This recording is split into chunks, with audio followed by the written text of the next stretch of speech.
Sorry, just currently trying to figure out the audio levels right now. Still a little too loud, ain't it? I need to get that extension. Cause I remember there was an extension. What are you talking about? What are you talking about?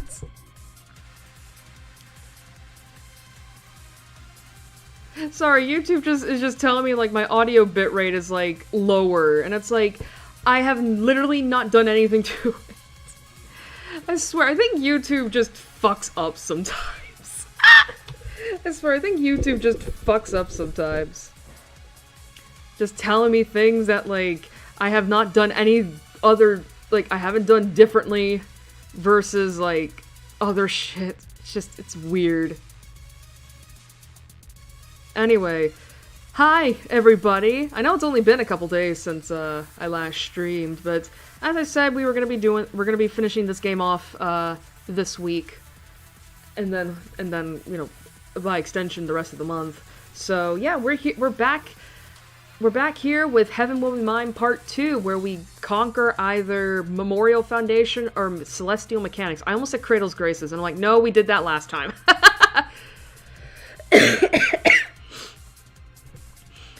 Alright, admittedly, I will say my sinuses seem a little better today than they were Sunday, which is good. You know what's funny? Right as I was about ready to hit the go live button, OBS fucking crashed. I was like, what the fuck?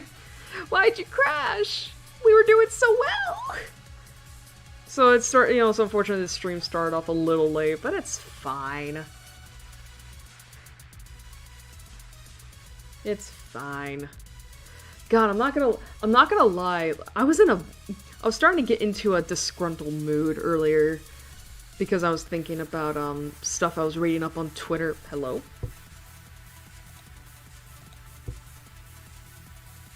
Oh, Jesus! I'm sorry I didn't see your message. I'm so sorry. I just looked at the chat. I didn't have the chat window open. I didn't have the chat window open. Hi, Eric. It's been forever since you stopped by one of my streams. Maybe I should start streaming more during the week at 9 o'clock. If this is what's gonna take to get your ass in here. No, it's fine. Hi, happy Pride Month. I know it's almost over, but hi.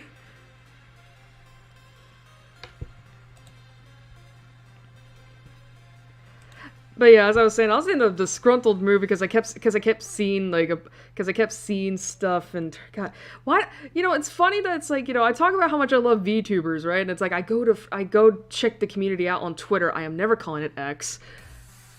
And then I see just a bunch of bullshit, and I'm like, it's just the moment where it's like you just sigh, and it's like, why do I try? It's like, you know, it's starting to turn. It's slowly turning into what it was like being a Crit Role fan once you started hitting that certain point in Campaign 2. I mean, thankfully it hasn't reached that point yet, but eventually it'll get there.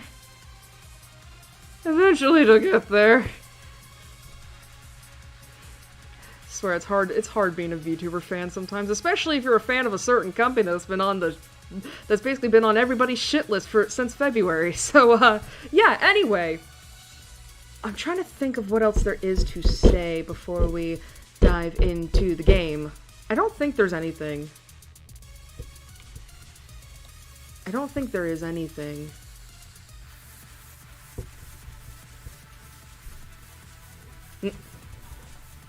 Yes.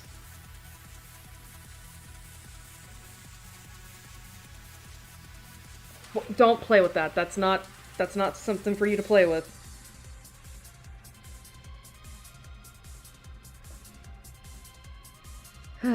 You're just gonna be a brat. Alright. I don't think there's anything else I don't think there's anything else. It's only been since Sunday. So I guess now will be the perfect time to go to the Wheel of Fate to see which path we're going to be going down tonight. That's not how you spell roulette. Bleh. Roulette. I can't spell tonight.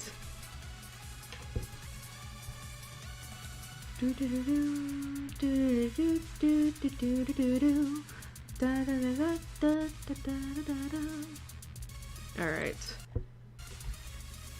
So I do know... No. Boop, boop, boop.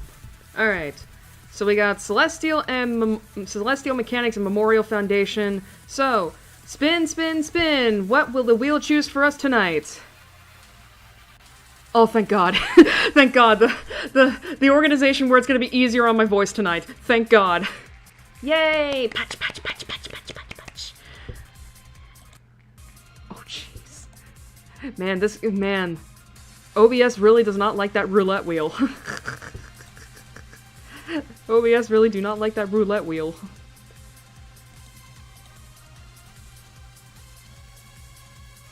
Oh my God, it's been a while since you came in! Jesus! I haven't seen you since, I think, like, what, whenever I was streaming Phoenix Wright Justice for All. Jeez, I'm getting popular tonight!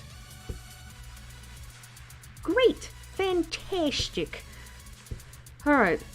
Well, I guess now is the perfect time to say goodbye to Firefox, as we are gonna see it again in the break time, so, bye. Just gotta do that.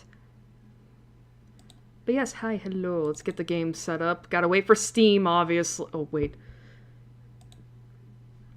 I'm a little off my groove tonight. No, chat, please! No! Chat, no! Well, that's an embarrassment. Chat just froze as well. Why is everything crashing on me tonight? Why?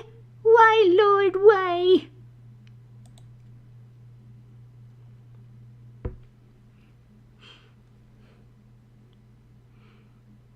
Yeah, God, the last time I think it was, like, Justice for All. It wasn't Trials and Tribulations, because I did that last year.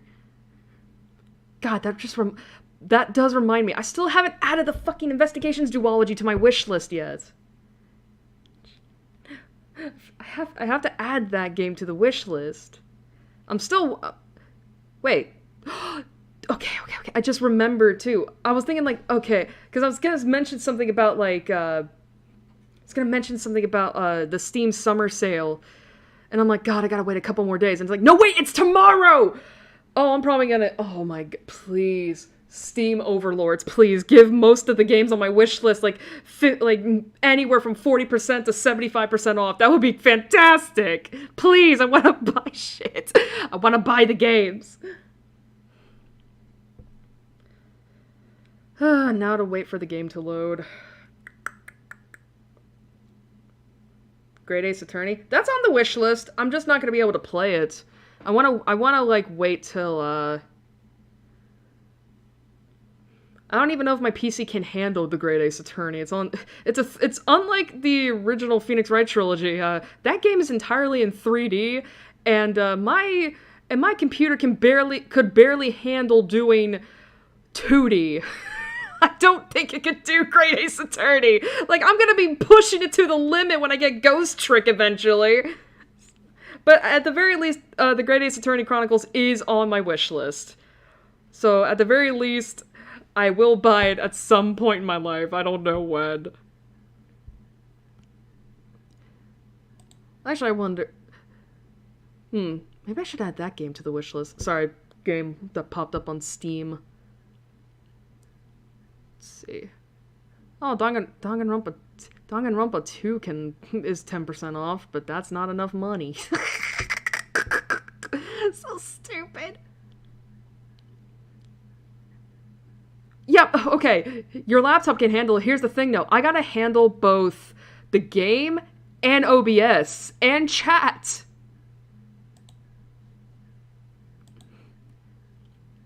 Like, you forget, I have, like, 3 programs running at once on this PC while I'm streaming. And I had to play the Phoenix Wright trilogy with a controller. And that window had to not be the active one. Alright. Excuse me. Alright, let me get the... Ooh. There we go. Get the game up. God. Alright, so, last time on Heaven Will Be Mine, we not only met the protagonists of our little space... Well, would you call this a space opera? No. No, it's not that. I mean, it's somewhat of a... I mean, listen, it's queer as fuck. It's gay as fuck. We got lesbians, we got transbians. But yeah, we met our three protagonists, Saturn, Pluto, and Lunaterra. We started and finished on Pluto's route, which was Cradle's Graces, and we learned that this game loves to throw big vocabulary words at you. Like, imagine going to university for English, like, getting an English degree. Actually, what are the classes? Like, I know there's such a thing as being an English teacher, but, like, you know how, like, you know how in college you can become a mathematician? Is there an equivalent to English for that? Because if there is, that's what this game wants a degree from you for. Like, this game just loves to throw these big words at you that, like, you know the definition of, you know how to pronounce them, you know the context, but it's still like, huh? Am I reading a legal document? I never went to law. Alright, so, as I said, we had Pluto last time. And we did her. So, because we're doing Memorial Foundation, we're doing Lunaterra next. Yay! So I will say, just to give a quick rundown on things, going back to Cradle's Graces. So, the story for Cradle's Graces was that, we're trying to get, how much delay from chat do you have? I don't fucking know. It's not that much.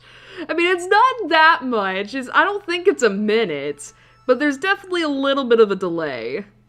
Anyway, so space, we're trying to get all the people into space so that, you know, they can become who they want to be, right? However, and then we were trying to fight against the other organizations, because, you know, all these factions that are up here in the Final Frontier have their own goals for what they want. You know, so that's that. And Cradle's Graces was like, you know, oh, we want to give all of humanity a chance to go into space, become who they want to be and such. I don't think we ever discovered what Celestial Mechanics' goal was, but we do know from Memorial Foundation at the very least that they want humans to stay on Earth, and are basically trying to get all the people that went up in space back to Earth. And, yeah. So this game does require a lot of interpretation from you. Like, basically, be very, very, like, metaphorical, allegorical. Again, just have a lot of media literacy, which is, like, something I should have, but I don't. Anyway, let's just get started. Let's just get started on Lunaterra. Nereid Opus. Okay. From the Division of Existential Safety's Conflict-Enabled Chip Self-Archetype Model, First Flight, July 16th, 1969, Place of Manufacture, Sea of Crisis? God, how do you I know there's a plural form for the word crisis. How do you pronounce that? Crisis, Earth's moon, our hope for a throne of the soul for the Memorial Foundation International Space Program and all humanity. Okay, let me turn this down. It's actually a little loud on my end. Until no one is forgotten and all are remembered. Registering pilot. Welcome, Pilot First Class Lunaterra. Error. Multiple maintenance issues and critical errors detected. Notice. Launch permissions are locked until addressed. List errors. Maintenance errors. There is a possible sensor failure. Several limb connections are not registering. No weapons are loaded. Critical errors. Mass Alert 1. Healing failure on critical area near core, possible bleed. Mass Alert 2. Tidal core is resonating at levels harmful to the pilot. She don't care. Ready manual firmware update. By the way, I forgot this game also has mechs. It's like if anybody's ever watched, oh, that is loud. And I cannot turn that down. I don't have the options menu available to me yet. But yeah, if anyone's ever watched The Witch from Mercury, the one lesbian Gundam show, like, this is pretty much it. Just a few years early. Running. Upgrades detected. Syncing. Accepted manual internal mechanism firmware update. Switched ammunition to conceptual mode. Custom sensors loaded. Dynamic limb optimization loaded. 1981.1.7 weapon loadout drivers loaded. Why does this seem like I am running my PC? Details Mass Alert 1. I bleed 2. Recording derived from the data burned 4-dimensionally into the wound. Suffered by this unit almost 1 year ago. Wound self-generated by forced overloading tearing the core open during sustained conflict in the Mars Ares regression campaign. All critical systems have naturally healed, yet the wound continues to bleed into space. Fuel efficiency lowered, healing speed... There's a reason this game fucks with my words. Healing speed reduced, and tidal reactor speed cannot be regulated, leading to possibility of overload and increased pilot strain. It is strongly recommended that you seek the assistance of a full maintenance team. A lack of understanding of the full effects of gravitational conflict on the human gestalt means that this computer cannot provide adequate instruction on therapeutic measures. Permanently disable Mass Alert 1. Really ignore? Yes. Provide reason. I can handle it. Automatic scan alerts show that this may not be a very good reason. Would you like to provide another? No. Mass Alert 1 disabled. Details Mass Alert 2. Tidal reactor has had unauthorized modification that is causing an unsustainable chain reaction. Notice, this ship is not equipped to handle prolonged operation at this capacity. A gestalt? Fuck if I know. Last time I heard that word was with Nier. Notice, increasing short-term output may cause long-term failures.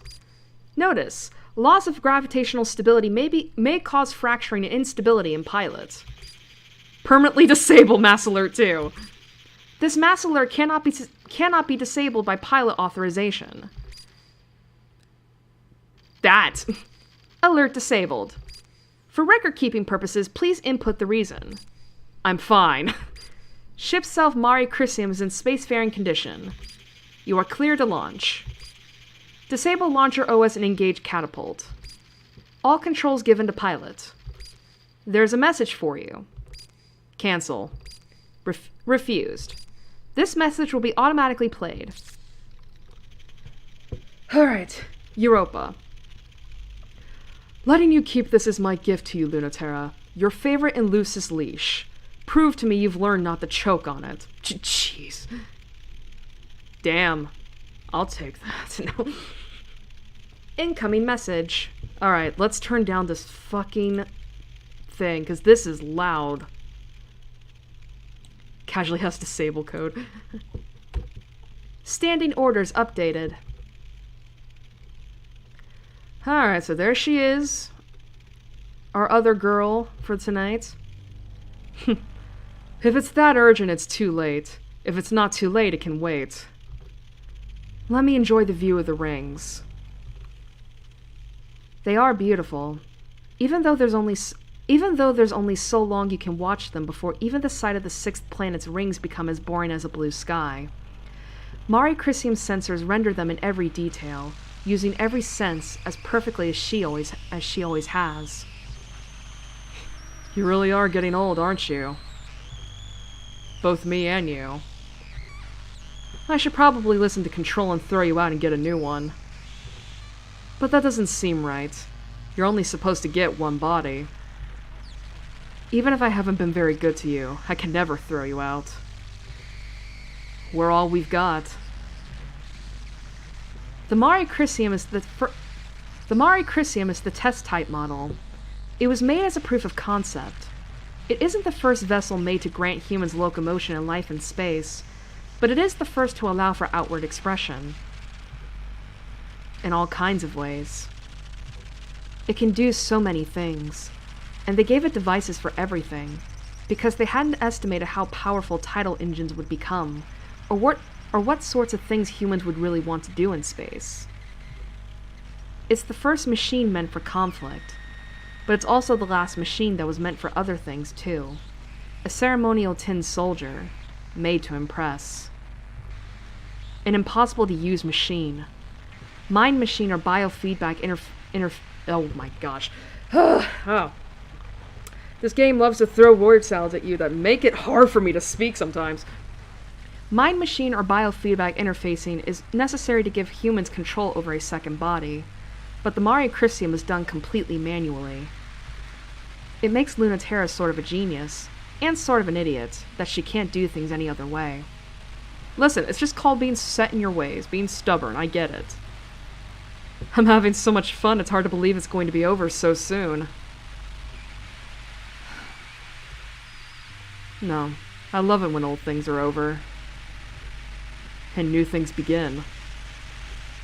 Open the channel. Let's hear those standing orders. Have I read this before?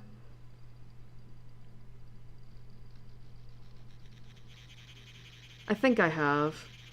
Okay, so I think I've read this, but I think if I remember right, I've read this before. Like, basically, if you want to know what this says, just go back to the first stream, because I don't want to waste time. So yeah, that's Memorial Foundation, that's Cradle's Graces, and that's Celestial Mechanics. Excuse me. Day 1. Alright. So we know what this mission is. We saw it on Pluto's side. However, now we've got a new one because we've never had, seen Lunaterra and Saturn interact. So that's a thing. Alright, so as you can see, we still got the alignment here. We're right here. Because this was Cradle's Graces, this is Memorial Foundation, this is probably Celestial Mechanics. What do you mean encoding overload? We were doing fine! Okay, whatever. I swear, OBS loves to just fuck about sometimes. Alright, let's check the mail. Oh, we got 3 emails! Man, with Pluto we only had 2. Subject, just come and get me from Combat Communications Packet, and we don't know who the author is. Oh, you think you're so cool, don't you? Well, watch your back, because I'm coming for you. Think the #1 position is going to last? Not a chance. In fact, why don't we have a little duel about it if you're not too scared? Come meet me in the shadow of Olympia Mons, and I'll make sure that this time you're the one left splattered and helpless and pinned on the side of the mountain, and not me like the last 9 times. Also, would it kill you to, stick around for a bit after? You smug jerk. Not that I'm planning on losing. This time I'm gonna beat you. Oh, wow, someone is a brat. Cold War Ace reports Lunaterra from the first generation pilot research declassification of Memorial Foundation Existential Safety. Alright. She was unremarkable. I did not remember her at first. We took any of those who wanted badly to live in space and did not fit on Earth. In retrospect, we were asking for a rather unique quality, and it is not just a coincidence that she was there. The pilots had to be young adults, pacifiscal, and not care what space might do to their body. It is not so surprising that someone like her would emerge from that pool of people, but the woman you know today has been iterated on since she was an adolescent. Be assured, I saw nothing of promise in her when I first met her. Jeez, okay. I told her that myself, as I told all the students. I am uninterested in your potential. We are judged by the self we create. I find that encourages brats to not take their specialness so seriously. By telling them that they're not special, that they're not hot shit. Wow. Man, that is some tough love right there. That was not Lunaterra's problem. Piece by piece, she created someone very interesting to be. We gave those children permission, and Lunaterra was simply unique in her execution. She was never encouraged. She was never punished. We will never find another prodigy like Lunaterra by looking for tidally sensitive children, because they do not exist. We will not find them pre-made. They must create themselves. Was this not the dream of the Memorial Foundation space program? It's interesting. I mean, considering that I did say last stream that both Pluto and Lunaterra are trans women, this does kind of carry like that layer of like she really did make her own self, and it also really kind of goes back into like what she was saying before about how we've only got like one body. Like, God, I will say I love that they give you a backlog for this. Like, let's see. Yeah, like right here. Like, she's talking about how her mech is getting old and how she should probably get a new one, but it doesn't feel right because you only ever get one body. You know, so it's like you gotta make the best of what you've got. And I do like this line too. Even if I haven't been very good to you, I can't throw you out. We're all we've got. Like, I do like that. It has that, and again, considering like, you know, the whole transness issue. I say issue, the layer.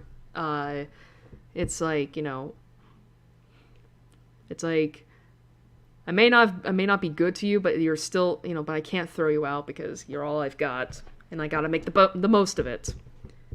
Really nice. Anyway, one last email. A justification for return from Memorial Foundation Declaration of Intent from Generation Emissary Halamede. Earth is not the sphere of our home planet. It is not the physical body, which is called Terra, the home of life. It is not measured in mass or by its gravity, its position in the universe. Earth is us. We measure Earth by culture. We are the Earth, humanity the particles of its mass, and by our gravity its body is formed. By our diversity and multiplicity, Earth exists. The living miracle of humanity's shared power, insignificant unless we are joined. This international space program, with representatives all across Earth, represents our commitment to peace, that humanity will never seek again to destroy itself.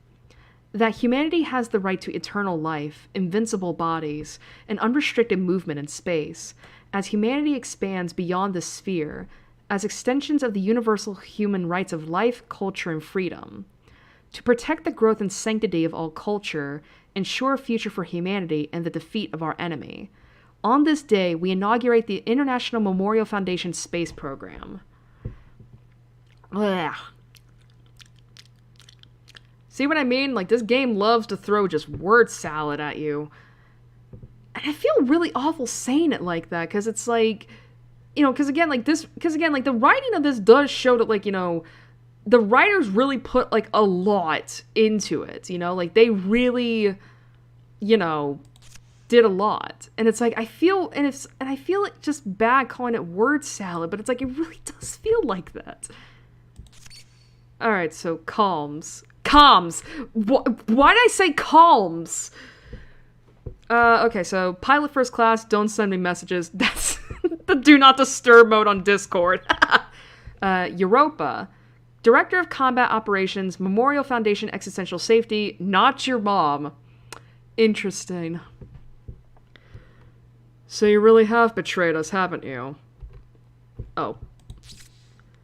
I've never betrayed anyone in my entire life. She lied as breathlessly as she breathes. She laughs. But seriously, whose side are you on right now? Sounds so accusatory to put it like that. You know I'm fine with you being on whoever's side you choose. So I could destroy them and drive you back to me. Don't say it like that. That may end up being a lot of people. What, you don't think I'm up for it? Don't worry yourself about that part, kitten. Ew, no, no, don't like that, no, no. Listen, I was joking about this being Discord. If you want me to defect back, you could always just ask. Oh, sweet girl, I'm not interested in you coming back so you can walk away again. How many times did Halamid fall for that? It shouldn't count as tricking her if she knew it was coming every time. Oh, stop it. I hate it when you're modest. It's so beneath you. Give her at least the dignity of a subtle seduction. What the fuck? This is so weird compared to Pluto and Mars. I would have. That's not what she wanted. She really ought to think about her reputation more. And what more is there to say about the trail of messes you leave? But my disappointment in you both is total. Jeez. My adorable failures, what am I to do with you? You should go easy on her. I live to spoil her. Make no mistake that everything she deserves will be visited on you. I wouldn't dream of not letting you have that. You have to know by now how aware I am of what you want and deserve. You're so good to me, Europa. I don't deserve it. When I double-cross you again, be sure to really let me have it. I hope you do. But I take no chances with loyalty. Halamid merely hopes you will change. I think it's charming that even you believe that might have some effect on you. But I know much better than you, kitten. I won't let you return, no matter how much you beg, until you have no other choice. When you can't pivot or run or trick your way through, when you can't second guess or lie, that's the only way to change that nature of yours.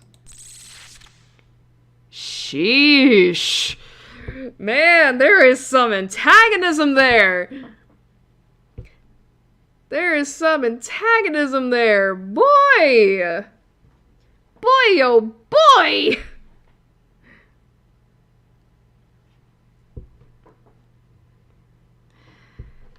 Woof. Alright. Gonna save the game real quick. Yep, there are all our saves from Pluto's route. Now we make one for Lunaterra. Alright, so obviously we have Retrograde and Retrograde, which is the Cradle's Graces mission. However, we do have Joyride Killjoy. So, we're gonna settle this with a coin flip. Why am I getting encoding overload? What the fuck?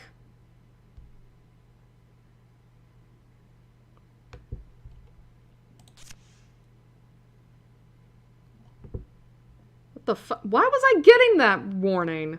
I wasn't on anything. I don't get... What is with this... I don't get it. Nothing... I've changed absolutely nothing.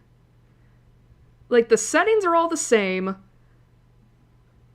I don't know why I'm suddenly getting these warnings.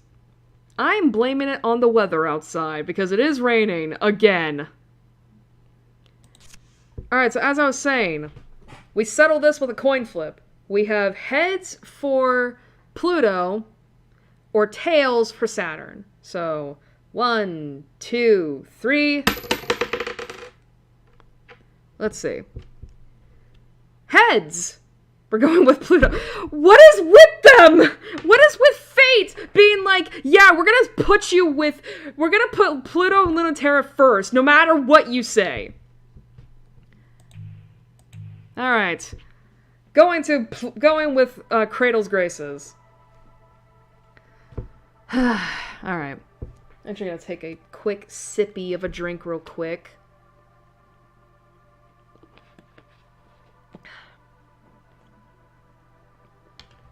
Alright. What's going on? You've been pestering me with orders, so what's the sudden holdup? Central said to launch immediately. We have to get to the Celestial Mechanics Lab regardless of whether or not the prototype is already gone. There's valuable information there, but it's worthless if Cradle's Graces gets there first. Have some patience, Lunaterra. The Cradle's Grace's carrier just launched a completely unknown ship self.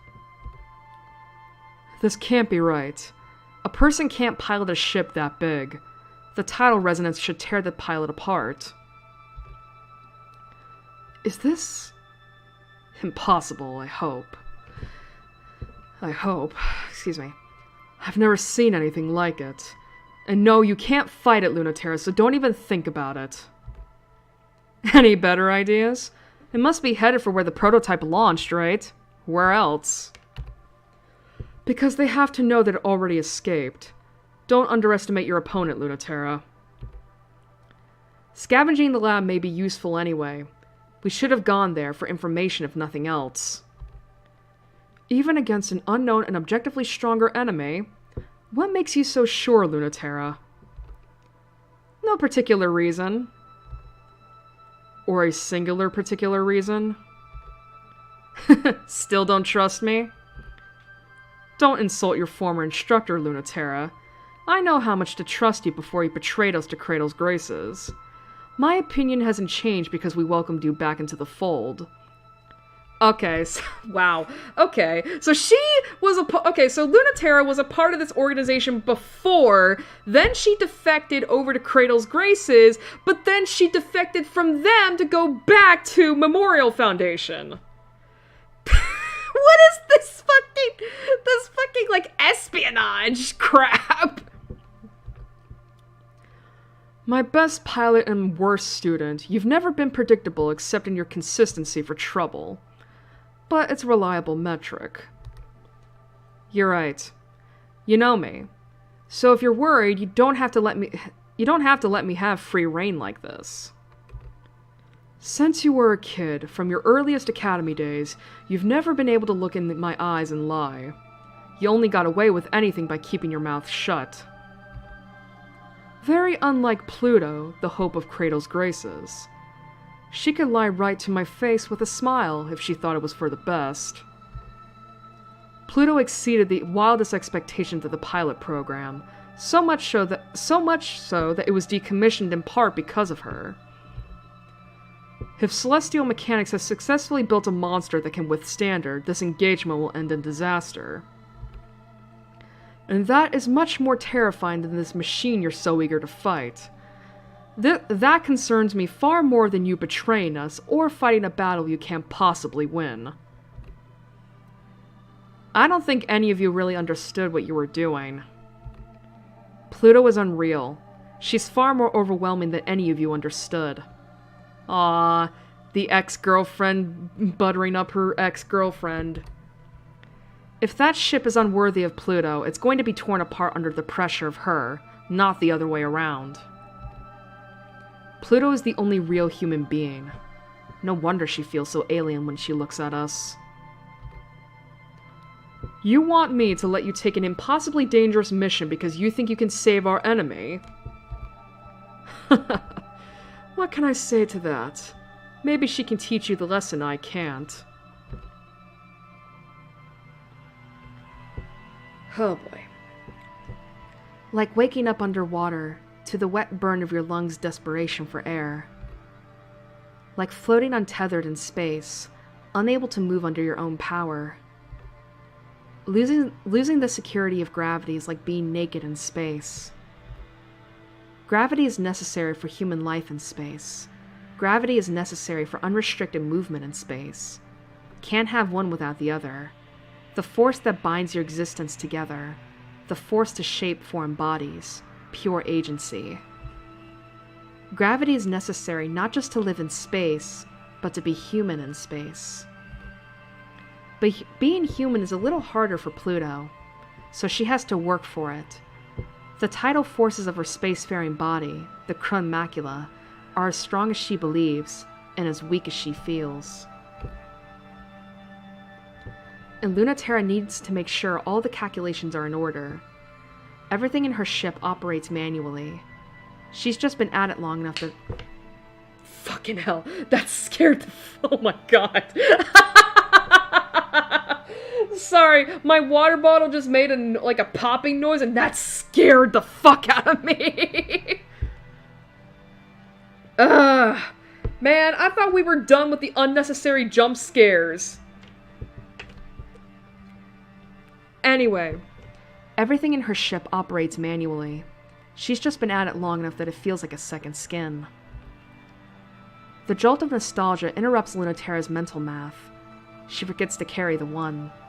It interrupts Pluto's focus, and she has a moment where she's not invincible. Close enough to touch the surface of the moon lab, Lunaterra is seen and known by Pluto, and they are suddenly falling down the well of too late and nothing you can do. I knew it. Warning, gravitational interference. It's important to get a grip. Knowing that there's nothing you can do is something Pluto considers freeing, and Lunaterra considers exciting. Feeling doomed is clear permission to do whatever.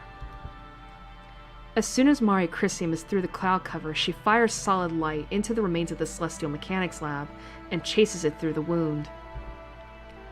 The lab was recently damaged by the illegal launch of a hijacked ship, but that damage is barely noticeable compared to the massive hole left by a much larger ship crashing through. Lunaterra acts fast under pressure. If there's no point in hiding, there's no point in stopping. It's true. Lunaterra is living on the whim of Crumb Macula, which can probably do whatever to her at any time. If she can't run away, she wants to make the first move. It's the sort of thing that makes a lot of sense if you think about it, and no sense at all if you think a little more. But that's Lunaterra, isn't it? She's betting you'll think too much or not enough. Against Pluto, is that really such a good idea? She's someone who always thinks just enough. Which makes it easy for Lunaterra to slip through, deep into the lab, until it gets quiet except for the sound of the moon quaking and trembling. After almost a year, the dread and the thrill is way too much to slow down and start talking. That's what the arrow flying into Pluto's gravity well is saying. Who will make the first move?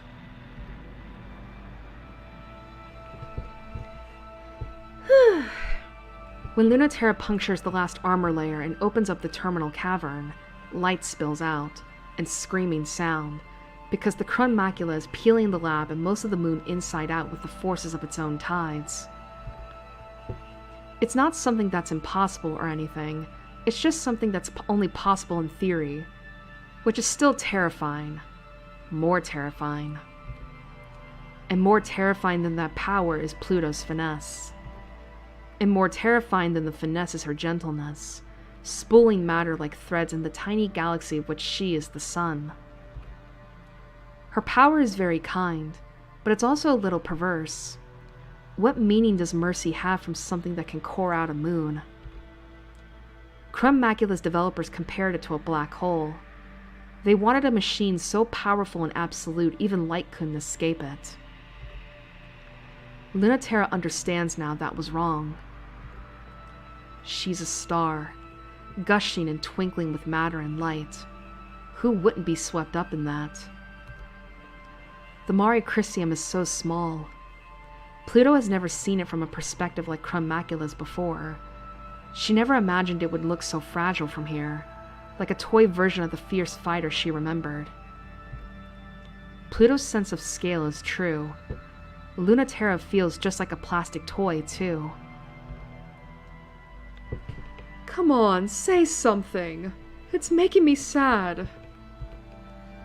It really does fit you. So much more than I ever thought.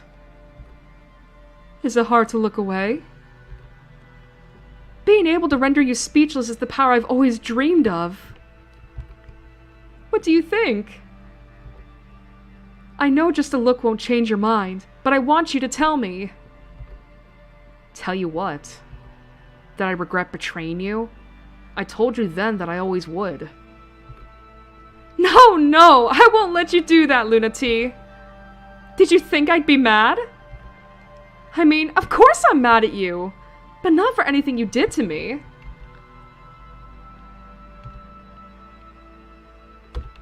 Oh, I'm hitting the wrong button. I was like, why is it not going? I wouldn't ever be mad at you for not having enough faith in me. to see through Kratos Grace's dream of a new home for humans in space. I'm just mad at you for not having enough faith in yourself to see it through. And leaving all the work to me. Oops, I guess that is why I'm a little upset with you. Not mad, you know. Just disappointed. I can't believe I'm still the one scolding you like a kid. I'm trying to be the grown-up, you know.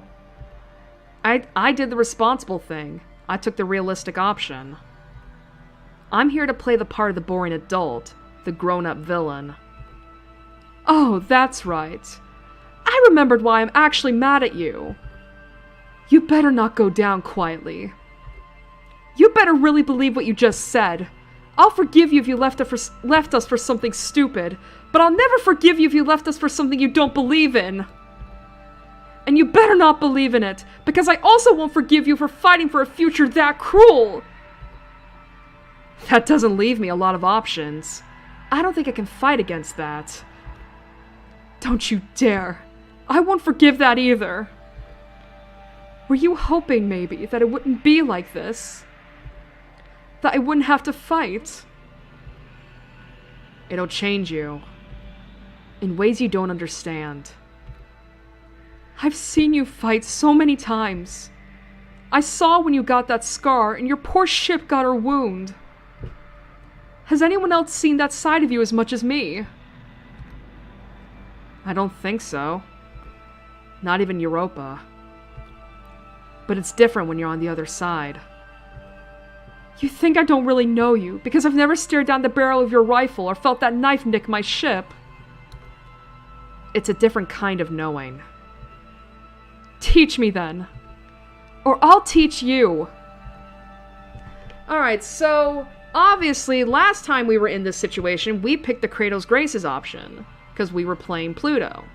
However, now that we're in this chapter as Luna T, well, it's time for Memorial Foundation to get the victory here, so Pluto learns a lesson. Memorial Foundation advances. Every story, something, something. Alright, so this is gonna be new. What's it gonna be, Luna T? Oh, right. You never want to make the first move. Then I can go... Pluto sweeps up the swirling, tumbling matter in the hollowed out moon. Making the second move has always worked for Lunaterra. She's never been good at setting the pace, only outsmarting it, so it's the only move to make. Even still, maybe there aren't any winning moves. Lunaterra has to be ready for that possibility. The Crumb Macula is a very impossible sort of machine, almost as impossible as Pluto. Crumb Macula can grind space-time to a crawl with its tidal forces. Crumb Macula can pull ambient matter into a whirl with enough friction for the combustion to give birth to a star. Emotionally, and almost as much physically. A tiny sun is born, but Lunaterra has just gotten out of the way. Lunaterra isn't where Pluto is expecting, and then there's suddenly a hail of bullets in her skull.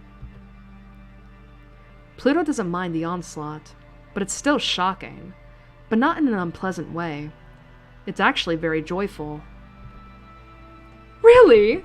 Really? You're not just trying to scare me? For real, not a joke, we're finally going to have a fight about it?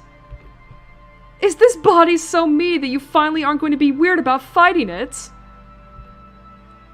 Lunaterra thinks Pluto could use a lesson in how terrifying actual combat can be. But is there any... Oh, that's... Okay, one of the wicks in my candle just burned. Okay, that's good to know. But is there anyone terrifying enough to teach it to her? Are you trying to hide from me? I've been waiting for a real fight. I'm tired of you telling me you think I'm right. If you really thought that, you'd be here on my side. So prove I'm wrong already. Or admit defeat! Bullets through her arm and chest and pretty much everywhere, but that's not a problem. Tear the bullets, even if they're light, redirect them with gravity, pull them into a cosmic whirl. They will never even reach her. They will always be approaching, never meeting. They will be an infinite whirl. And that whirl will become a star, washing the Mare Crisium in heat and light and radiation. Ah, that's more like it. Not fast enough, Pluto. And then she runs Pluto through. It's not enough, but it hurts. It's serious. The brittle spear is of a cold and rational metal that repels cosmic concepts. Thank God. I was beginning to worry you didn't care about anything anymore. So here. The star's supernovas. Crumb Macula holds the star, and Crumb Macula is the star. Lunaterra almost doesn't get out of it. Her engines overheat. The electromagnetic current shorts her sensors, and her chassis is fried. But she can move more than Pluto can, at least for long enough to get away. But I'm still ahead of you. Now I know why everyone hates you so much! You're no fun to fight with at all! Are you kidding? Like you fight fair. Now that I know what you're really like, I'm not going to accept anything less. I don't want to do that again. Well, too bad. Whose fault is that? Yeah, I know. Ooh, different outcome. Duh. So yeah, 12% for Memorial Foundation. Woo! Why did that give me the same vibe as like, Day 73! Give it up for Day 73! That fucking meme. Alright, let's check the mail. Alright, first generation pilot candidate interviews from the leaked data packets of the space program intake archives. Why do you want to go to space? I want a new start. In what sense? To get rid of this weight. We are required to make it clear that the purpose of the program is not to leave Earth, but to expand it. The weight will follow you. But will it weigh differently? Please explain what you mean about what you said previously. About what? What do you mean when you say you don't want to be me? I don't know how else to say it. Isn't it obvious who would want to be this? I don't understand what you see that is wrong with you. I do. You are saying that you as you are, the person who you are, doesn't want to be you. Yes. Then you aren't that person. But that person weighs on me. So you would like to have the weight of being this other person that you are not. You would like that removed. Yes. Please. That may be possible. Man, they're making the translators a lot more clearer with Lunaterra than they were with Pluto.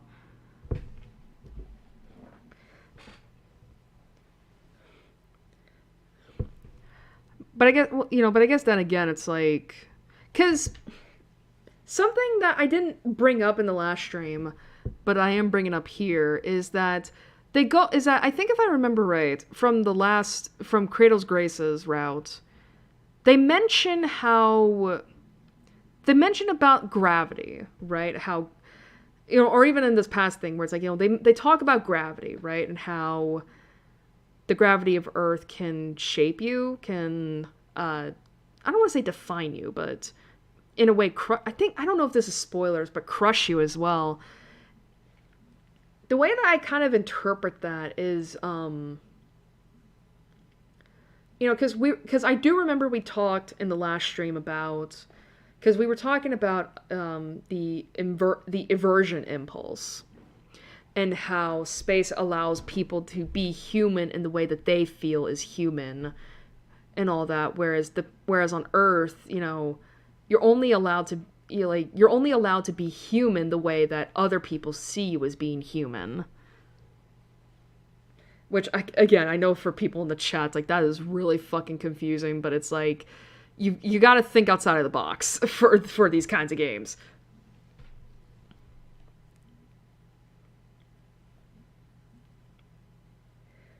So it's like, with Cradle's Graces, again, they were advocating for people to come out to space and be who they wanted to be, you know, without any limitations or restrictions or whatnot. However, Memorial Foundation advocates for basically the opposite goals. Like, they want to bring people that are out there back to Earth. And I think you can argue that, you know, in terms of just, you know, being who you want to be, who you envision yourself as, Kratos Graces will allow you that option, but Memorial Foundation, it's like, they won't. However, the thing that I'm getting from this here, right? Because it's like, assuming that we're reading this, right, as Lunaterra wanting to go to space so that she can become who she wants to be, like, you know, basically, you know, like, if this is like pre-trans Lunaterra, meaning pre-transition, you know, this is her wanting to go to space so that she can, you know, transition into a woman, into who she believes, into what she sees herself as a woman, if that makes sense. You know, and it's interesting that, like, we have these lines here. It's like, what do you mean when you say you don't want to be me? I don't understand what you see that is wrong with you. It very much reads as, you know, cisgender people that don't understand what trans people go through, you know? It's like, because to cis people, it's like, well, what could you see that is possibly wrong with you? Like, you know, like, you look fine. You know, you look, you know, it's like, you get, you know, it's like, you look great. You know, you look like how you should. But to the trans person, it's like, but that's not me. That's not what I see myself as.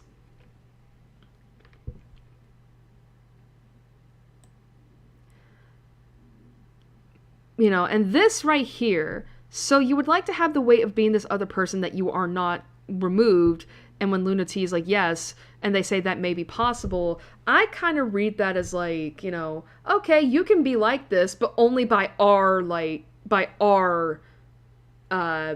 expectations. Basically, Memorial Foundation giving Lunaterra, like, it's like, okay, we can give you the means in which you can become who you want to be, but you have to follow our guidelines. You have to follow our rules, our protocol. And Lunaterra maybe in such desperate, you know, maybe not necessarily like desperation, but very much like, what's the word? Just wanting to be the kind of person she wants to be so badly,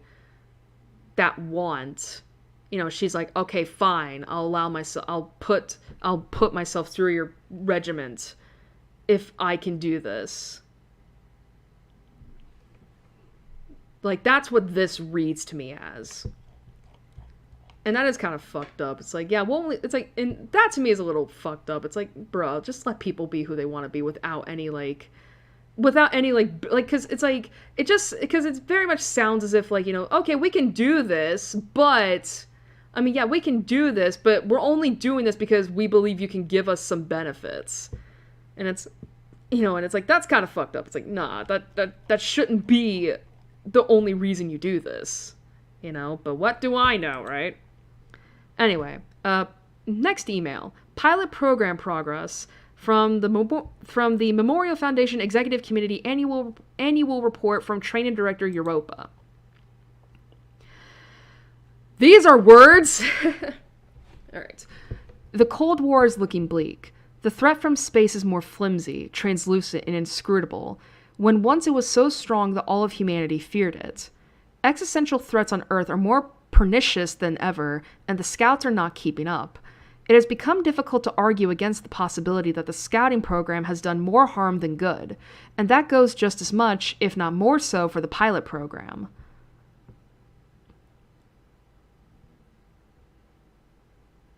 Okay, I was like, wait, what did I just read? And it's like, okay. Historically, death has always invited the enemy here in its greatest strength. Humans can't resist killing each other long enough to protect themselves from the existential threat. It is easy to make this argument, but we have had little success with it. No matter how celebrated the slogan is, and no matter how many governments and leaders profess to live by it, the simple fact remains. The existential threat can never be as powerful as we are. Humans will always pose a greater threat to other humans than the existential threat will. It will always be easier for humanity to eliminate the threat by killing their own than by fighting the threat directly. While we have offered children and the unwanted to fight the existential threat with existential intent, humanity has turned its gaze inward, rather than to the heavens. Not even strong enough to pierce the atmosphere without burning, the existential threat can no longer be labeled as such. For these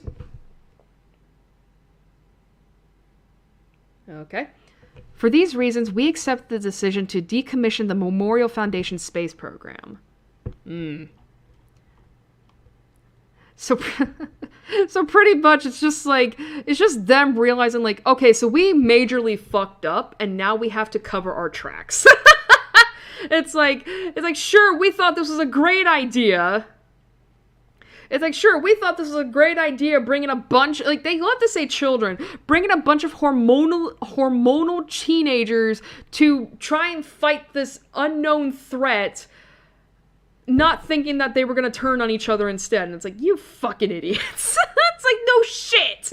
No fucking shit. You probably should have thought of that. Man, don't you know that teenagers can be some of the most cruelest individuals ever? Alright. Let's check the comms. Oh, keyboard. Excited to be out in the field again, doing important work. Oh, whoops. I keep forgetting this is the only time I have to click. We're a long way from anything important out here. I can't help but notice. You think Command wants you as far away from them as they can get you. What makes you think that? That you said it, that Command is my ex, and that I did once double-cross Memorial Foundation. Oh, shit. Oh, no. Oh, that is a massive breach of conflict of interest, ain't it? It's like, imagine your boss being your ex. Yikes. In that case, you should be happy that you're in the field at all, and not in a brig or in the process of being shipped back to Earth. Well, I am. I'm so thankful I don't need to be lied to about my work being important. Oh, I would never lie about a thing like that. In fact, the most lovely sixth planet of our solar system, Cronus, has become extremely busy in the past 24 hours. A major leak out of celestial mechanics has revealed they're finishing a prototype here, and Kratos Graces knows about it too. Apparently, the Hellion responsible for the leak has stolen it too. Wow, so Saturn? Sheesh. You're just the woman for the job. Reining in incorrigible pilots is your specialty. Let's see if that power can be used for good for once. Europa, please leave some of me left to fight the enemy. Don't shoot me down before the mission starts. Was I too mean? I would prefer direct combat any day. Well, let me tell you something nice then. That Kratos Grace's superweapon, your favorite, has been spotted in the system. My favorite? What do you mean? You're not fucking subtle, Lunati. Like, you're still in love with Pluto. Seriously, I think those two really were going out. Like, they were girlfriends at one point, but then they broke up. Probably when Lunaterra defected from Kratos Graces. Don't play dumb. You make that same face whenever Crummacula is spotted. It's the biggest mystery of their side, and one of the only reasons Kratos Graces hasn't collapsed by now. The Crummacula's power is unreal. It's far stronger in reality than anything that could possibly have been projected from its original schematics. Its capabilities seem endless and impossible to predict or counter. And no one knows who the pilot is. The list of people who could pilot something like that is very short, however. Maybe it's someone you know. Worried I might double-cross you again? I'm not with Kratos Graces anymore for a reason. Oh, I just never trust you when girls are involved. You're such a big lesbian, I can't trust you. Just...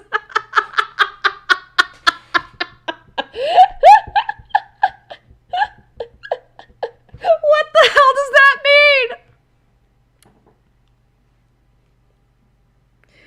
I can't trust you because you're too gay, basically.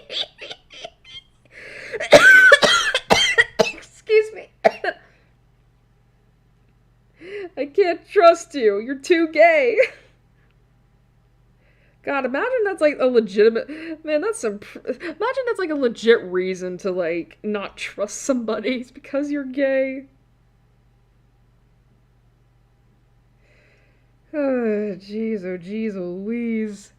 Alright. Well, time to go for the Saturn mission. So, Joyride Killjoy. Weaving in and out of the sixth planet's rings, Memorial Foundation's ace, Lunaterra, plays cat and mouse with the renegade ship thief, Saturn. Oh, that's loud. Turn that down a little bit. Alright. Objective in sight. Opening channel to base. Captain, I'm bored! Captain, this sucks! Well, you heard them, Europa.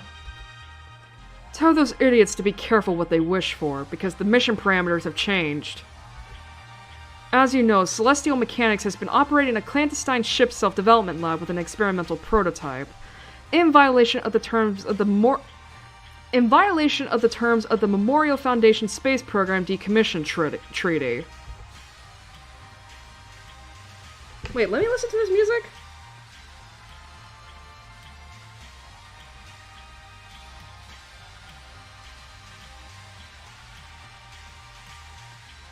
Anybody else getting Your Turn to Die vibes from this music? Like, I'm not, like, I am getting major Your Turn to Die vibes.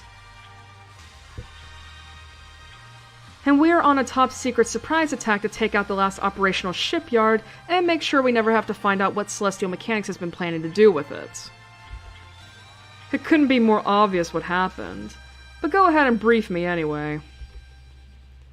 No points for guessing. The prototype already launched, rendering most of the base inoperable. We lost contact almost instantly. Find it before it leaves Cronus' gravitational field. Oh, great! What a pain. Weren't you just bored? There's no way to find it! It's as good as gone. There is a chance that the ship self is still nearby, so get to work. Ugh! Yeah, this is... Bravo, evade now. Huh? Now! I've got nothing, Cap... Well, he's dead. Bubblegum pink electricity sparks off the ice and dust of the inner ring like a lightning bolt and through his ship self. He doesn't get even the slightest chance. Captain Mayday!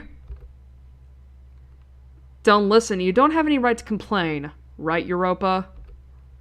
What a callous attitude you have. Who did you learn that from? The best. Preparing to engage. Oh, that hurts. Oh, that is some bright yellow. Christ. It is like Discord light mode. I wish Europa would stop sending me boys who can't control themselves. Having fun dismantling my escorts. With a string of Pearl's fingers, Saturn carefully peels the mechanical musculature out of the poor ship's arm she's holding. A souvenir of the last of Lunaterra's escorts that she sent crying too easily back to their base. It's still sparking and oozing, and Saturn wishes her ship had a mouth so she could suck it out like crab meat. She is fucking hardcore! Maybe it does have a mouth. The machine has many mysteries the manual doesn't explain, and Saturn is still learning them.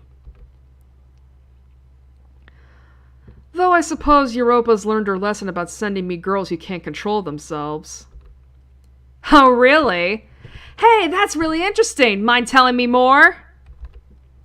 Oh, she's a hacker too? How amusing. There's nothing too interesting on this comm frequency. Aw, you flatter me. But hey, what did that mean exactly? The part about the girls who can't control themselves? I really want to hear more. It means back up that talk first. Or can you land a hit off the comms? Lunaterra's gravitational field focuses to a single point. Lunaterra isn't budging. She's been through much worse, and so is her ship, followed always by a thin trail from a bleeding wound she never could completely repair. The Mare Crisium is over 2 decades old, but Saturn can't even land a hit. It's regal and stiff, dressed in cold metallics, weathered and refurbished. The archetypal prototype for all other ship selves, still going after all these years. Still furiously untouchable.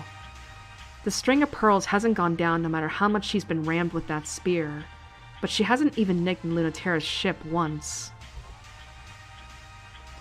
Not bad at all for a joyride, but you can't get one hit in. Good thing you don't win by looking cool. No mercy for newbies? No. Lunaterra puts a stick of solid light through the string of pearl's leg, pins it to its own gauze wrapper. It doesn't hurt at all. The ship's metals begin molding and reforming around the wound immediately. A ridiculous, unfair advantage. Saturn has no right to complain, but she still wants to. But she's trying to be cool. Everyone wants to, when in the quiet gleam of that always bleeding ship. That's a pretty amazing ship. Think it'll last? Either you're fighting just for fun because you're that reckless, or you're caught in your own containment wrapper and can't escape orbit yet. And you'd beat me for sure if I played around. I'm not done yet. Wait, I'm not done yet. That's not true. It's actually very difficult to move with a solid light bullet in your leg, but she's not going to let that stop her. Saturn is suddenly closer than she logically could be, claws bubbling, but Lunaterra effortlessly slips away and kicks Saturn's ship directly in the chest. Yeah, you're done. The containment wrapper is still stuck to you, so your movement's off. Doesn't seem to have stopped you that much. Right? It was so rude of them to try to stop me. It seems cruel to take it away when you're having so much fun with it. Same as you, right? Do I know you? Everyone knows Memorial Foundation's perfect ace. But do I know you? So I do, don't I? Let me out of this thing and I'll tell ya. Why should I? Because you can't help yourself. Besides, don't you want a real fight? Can you promise it'll go different? I can promise it'll be more fun. You're asking for me to totally abandon my duty to bring you back and do that instead. What, you won't? The legendary pilot who defected from Memorial Foundation, then double-crossed the rebels she abandoned them for, can't be opposed to a little fooling around with the enemy. I mean, she's not wrong. It's like, what? I mean, she's not wrong. It's like, what's the difference here? I guess you do know me. Want to trust each other? Or is it more fun if we don't? It's more fun if they do and Saturn gets embarrassed, or it's more fun if they don't and Lunaterra gets owned. Well, we have to obey Memorial Foundation, so Saturn gets embarrassed. Never forgotten, every story told. So that's the motto. What is this? The gay immediately! How was that? Did it hurt? It's just weird. It's weird that it doesn't hurt. It's easier for Lunaterra to cut through the malleable flesh of the string of pearls directly than untangle her from the wrapper. The flesh reforms quickly, so she has to work patiently. String of pearls might be impossible to destroy. I need to put lip balm on. Even if Saturn can't land a hit, Lunaterra feels like somehow she's the one who got lucky.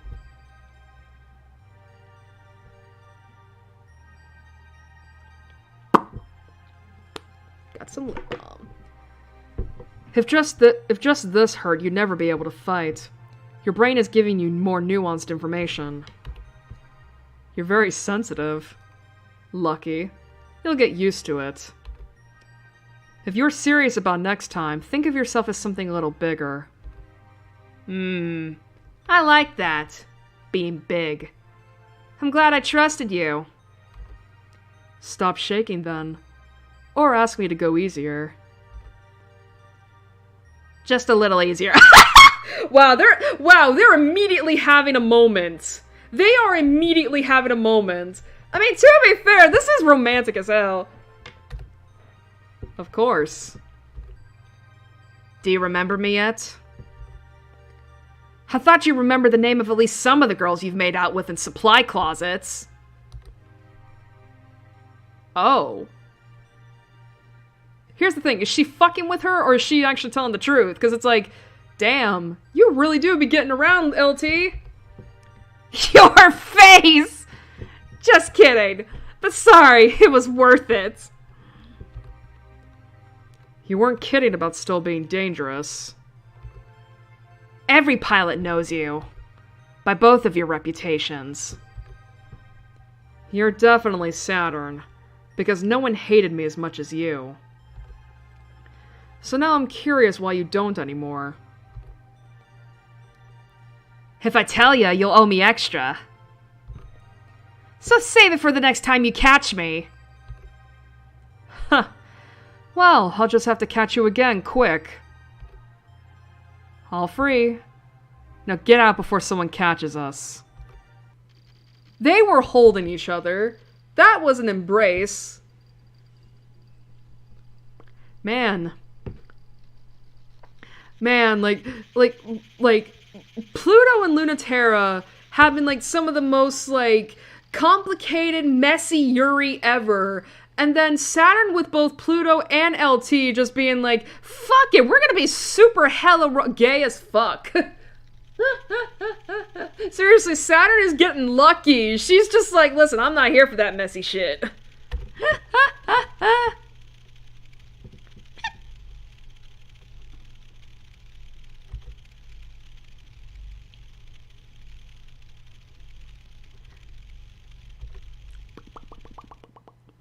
Alright. Whoa, excuse me. 3. Receiving report. Alert. Report not accepted. 2 errors detected. Error 1. A failure to explain why Celestial Mechanics' ship self, String of Pearls, was not successfully apprehended. Error 2. A failure to explain why Kratos Grace's ship self, Crumb Macula, was not successfully incapacitated. Please correct errors before proceeding. Resubmit. Warning, no corrections submitted. Force resubmit. Generating new assignments. Penalty assignment. Sniper duty, Planet Ares, currently held by Kratos Graces. Purpose, preventing Celestial Mechanics refueling an egress. Egress? Penalty assignment. Sniper duty, Kratos Graces held Planet Ares.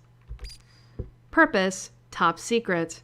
Take out Kratos Grace's prototype, Crumb Macula, on research assignment in Kratos Grace's territory. Penalty assignments cannot be refused. Indicate you have understood new orders. Yes. Ready for gravitational catapult. Prepare launch to inner solar system. 25% of Memorial Foundation. Fucking fantastic. Alright, let's check out... Okay, let's see our missions first. Alright, so obviously we have the Pluto here with Rift in the Earth. And then we've got Saturn. 400 millimeter kiss? Is that what the MM stands for? Alright, let's check out our mail first. Subject, Halamede 1 from a leaked data packet of second generation pilot candidate interviews. Why me? Well, because you're special. A special kind of child. All children are special. Huh. That's true.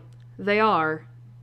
I'm not more special than those children. We think you might be. Special how? You're at the top of your class already at such a young age. We think that you might be able to do things that other children can't. My sister is better than me at all of those things, and my Aunt Europa when she was my age. We think you might be special in a different sort of way. Can you look at the box in front of you? Okay. Pass your hand over the box. Okay. Nothing happened. We're using an instrument to measure something that is very, very small, but moving it even so little that you cannot see it would be very important. How do I do that? You should not think about it, just do it. I can't. I know you can. I can't.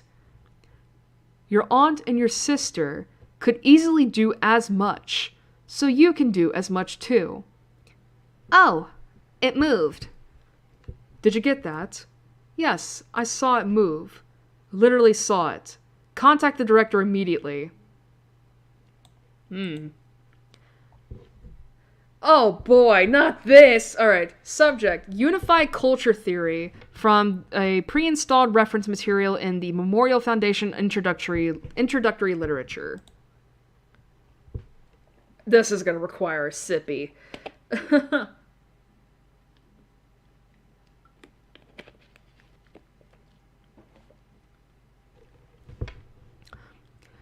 Okay.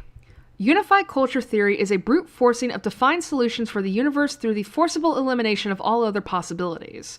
The theory is attractive to those who desire a beautiful, simple, endlessly complex solution for the universe. In order to develop this theory, there needs to be a solution for the next inversion paradox, which demands that anything not human exists in the Everse. The most compelling current premise for a unified culture theory under contemporary physical models involves a full integration of all available concepts, directed and established in such ways as to maximize benefit for humanity. This theory of everything speaks to the desire to know, understand, and master the universe, while also incorporating a premise of universal love. Happiness for everybody, free, and let no one be left behind. Unlike tyrants of old that crushed alternate futures under their heels and only caused the existential enemy to blossom, such a unified theory would welcome and forgive all humanity and direct to benefit all things that are and that might yet be. And that might yet be. Excuse me. Alright, let's see what Mommy Europa has to say. Enjoying your missions? More thrilling work than fighting the half-hearted troops left on Ares?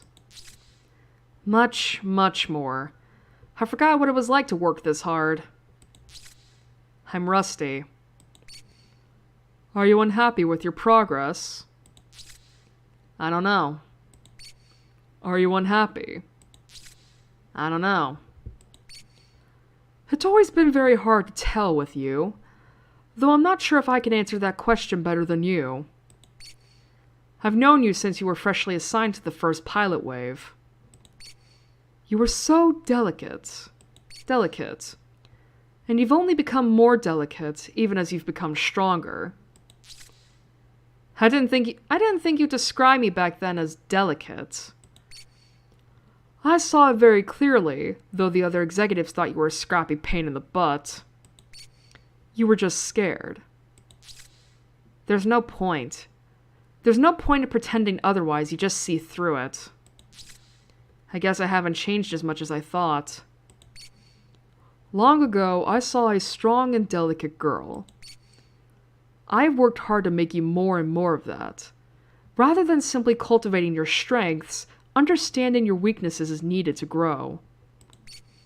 Let me ask you again, and this time, focus. Count backwards from 20.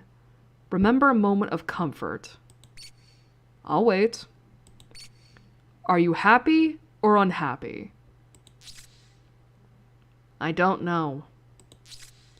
Because I feel like I'm on the cusp of something. It's frightening.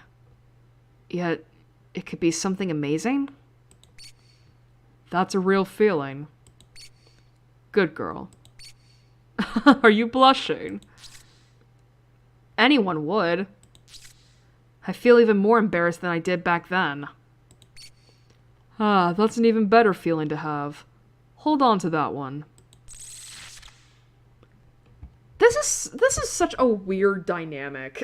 Like, this is a weird ass dynamic. Like, it's like there's some antagonism there, and then there's also some like weird shit. This is just weird to me. Like, this is a woman I do not trust. It's not like Mars, where it's like, you know, she's just, you know, where she's just like a little bit of a puppy, right? Like, you know, a little bit of a foolhardy, like, headstrong puppy, but it's like, at the very least, like, she was still, like, you could still see some good qualities in her. With Europa, it's like, this is fucking weird. This is some weird-ass shit. Alright, well, let's save again. God, gotta go all the way down.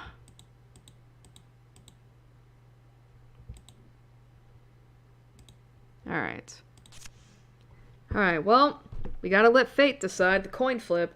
So, as always, Pluto for heads, heads for Pluto, tails for Saturn. So, 1, 2, 3. Heads. What is with this game? What is with this game just deciding that, like, Lunaterra and Pluto have to be together? Alright. Rift in the Earth.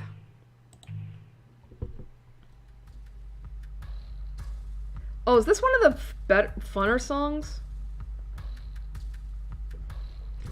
Lunaterra, cancel the launch. There are new orders.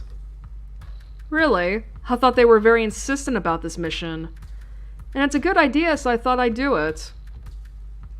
The new orders are, Kratos Grace's superweapon has contacted the base already. Send anyone except for Lunaterra there immediately.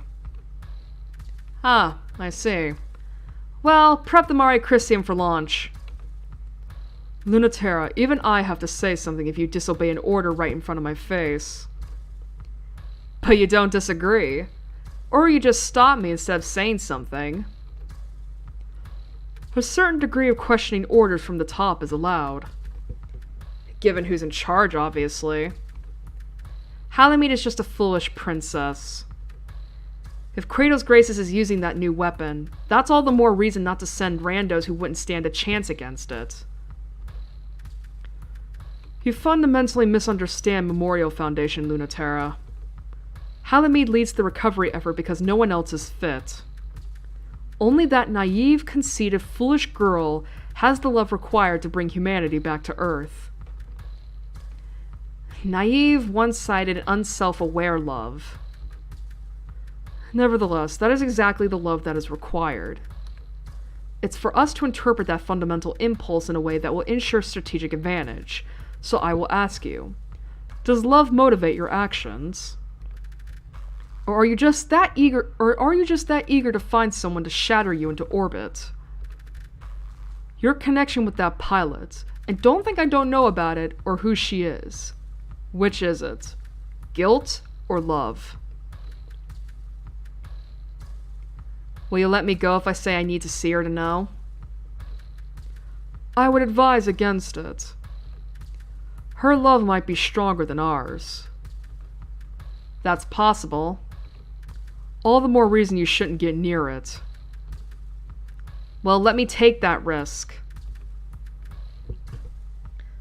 Well, we did fight until we forgive each other. So now we're gonna do make up and forget.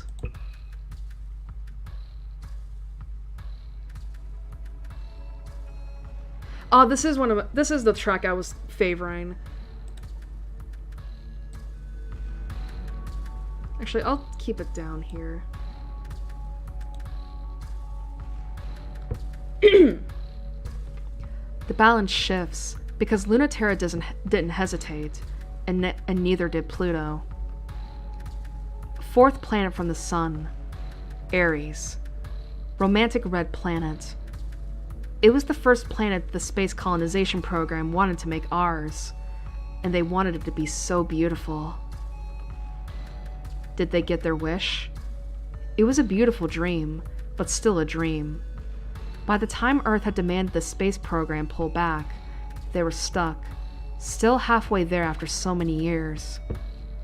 Yet getting halfway there got them something beautiful, even if it wasn't enough. When life grows, and it doesn't grow most places, it's in a spring yellow-green that never could quite get to summer. Tenacious weeds spread all over the planet that will never be called Mars, and even they can barely breathe. Only stubbornness keeps life on Aries, and they will not even be able to endure if Cradle's graces didn't patiently tend to them.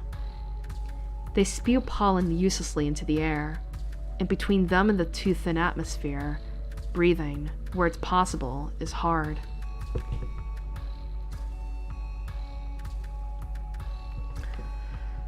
The fate of the fourth planet from the sun, even prettier now, and just as useless to humans. Pluto has flown past the canyon she's concealed in 3 times already. It's been a perfect shot every time. At noon, even with the sun shining directly on her, the flowers and weeds and their pollen keep her hidden. Should Lunaterra squeeze the trigger or not? And what else is Lunaterra supposed to do? How can she dare to take that shot, with Pluto looking so beautiful? How can she not? Why is she trembling like that? Does she know? No. Lunaterra realizes she's the one trembling.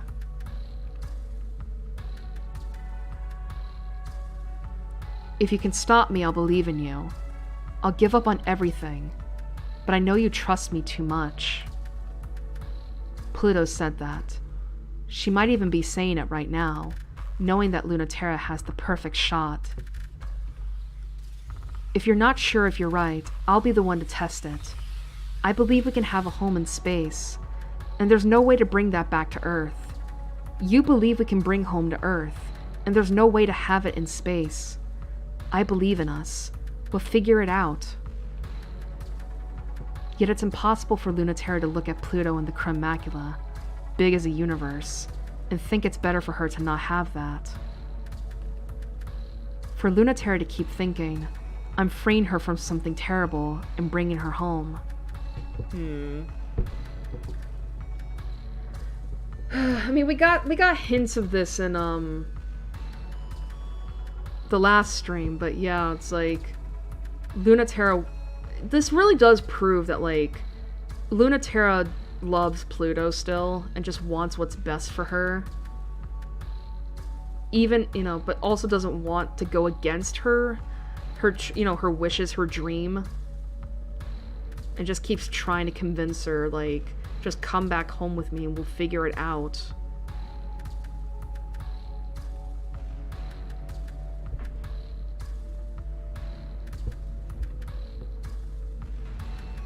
So Lunaterra fires.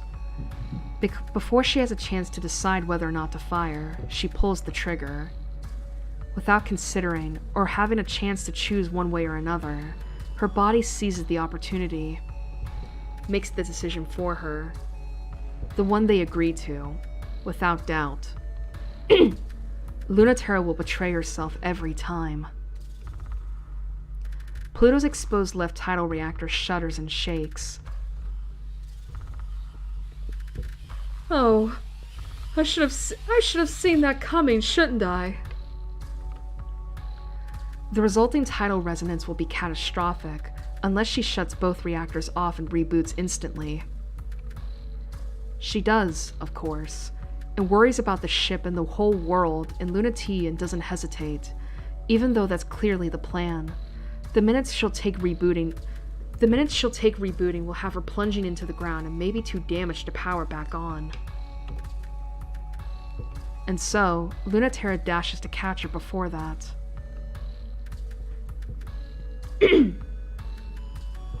Again, Lunaterra is the last to know. She's doing it before she decided if she should do it or not. A coward who cannot commit at heart at least commits to not committing, without thinking about how contradictory or ridiculous it is. It's because you still love her. It's because you care about her.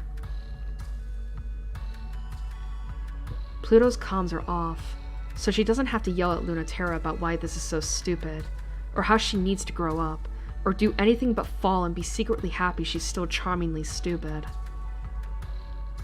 The Mare Crisium looks very funny, trying to catch a ship this much bigger than her. Her engines flare, strain, start to break from trying to slow the fall. Her wound bleeds freely.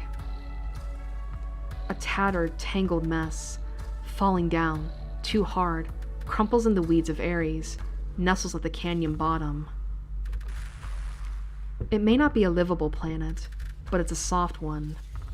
It's hard to breathe for very long, but it feels nice to lie in, ship or body. Sometimes it feels like nothing could be worth giving up a ship, but this isn't so bad. Luna T. Luna T, are you awake? Aww, she's in her lap. Yeah, everything hurts a lot. I gave you some painkillers. Do you need any more? I can't fly on them. You're not gonna fly without them either, Luna T. Your engines are melted. Alright. I thought I did something stupid, but I couldn't remember what it was. Yeah, she's in her lap. It was a breathtaking sequence of poor decisions. When I said I wouldn't be satisfied or forgive you until I fought you on Ares, I meant when I kicked your butt. Kicking your own butt doesn't count. As usual. Sorry. Do you want me to move? Why? Do you want to get up? Waking up with my head in your lap feels like you're rewarding me for shooting you down. Oh. It's because you both love and care about each other. You can be mad if you want. That's one thing. This is another. There's just nothing else to do with you. You did the right thing, or tried to, and then you did the right thing again, or tried to. You wanted to do the best thing for you and me, but you couldn't decide what it was. There's nothing I can say to that, and it's already done, so just lie there already. I might not get another chance, you know? Having a moment where they can be close like this. Fuck, I really do like this relationship. It's messy as fuck, but it's like it's funny that it's like when it comes to relationships like this, it's like I normally wouldn't like it, but it's like it's the fact I wouldn't normally like it, but it's like it's the clear indication that these two still care about each other deeply and love each other deeply. Even though they're on opposite sides. It's so good. You can hold so much. I'm in awe every time. You're the size of the universe. You see everything and everyone, and you hold all of it.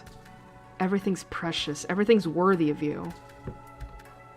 I'm not. I can't. I'm small. I'm small and scared.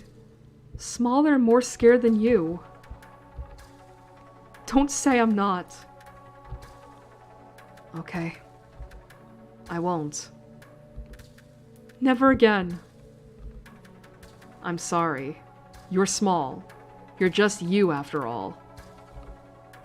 You have to mean it! You're huge to me, okay? That's okay. I should be. I hear everyone, and I can't ignore it. It feels like I'll die if I do. It hurts too bad. I listen to your voice more than any other. Your heart is more important to me. Isn't that proof I'm selfish too? Again, more proof that they love each other still. And I think it does hurt them to be on opposite sides like this. Even if they both believe in their causes and just like I think that is kind of like the point of their fights is like trying to convince the other to Well, maybe, I mean, obviously with Lunaterra, she's trying to convince Pluto to come to her side. So that, you know, presumably because she thinks it's what's best for Pluto. And also so that, you know, she probably doesn't have to fight her anymore. Whereas I think Pluto is just trying to convince Luna T to, like, not fight her to, you know, how do I put this? Like, I think for Pluto, it's not so much, like, trying to convince Luna T to come back to Kratos' graces. It's more so just, like, respect my decision for this.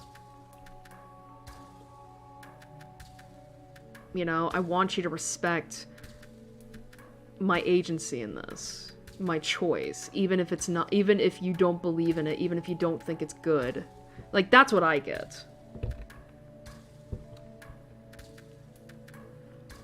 But I'm going to fight with everything I have for those voices, even against you. I just know that no matter what, we're not going to get what we want. If I let myself slip, I'll trust in your future instead. I know we can't beat Memorial Foundation. So I can't afford to blame you. I can't do anything if I can't trust you. It's way easier to hate me. It's what normal people do. I love not giving you that satisfaction, Luna T. It would be so much easier if you could hate me, but it's not, you know, but obviously she knows Pluto's not gonna do that. Pluto's too loving for that.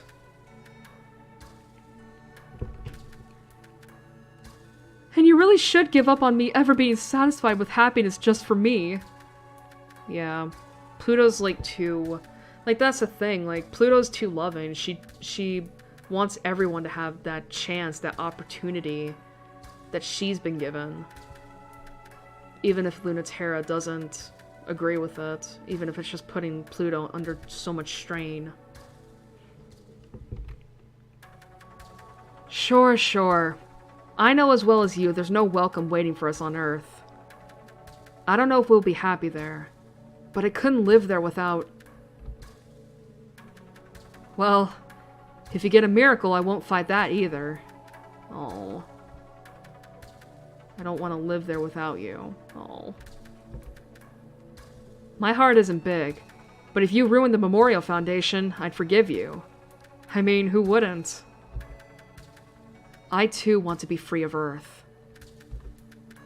To be free of 9.8... That's... Oh god. To be free of 9.8 meters per second squared forever. Are you really sure? I mean, even that victory will be impossible even if we win it.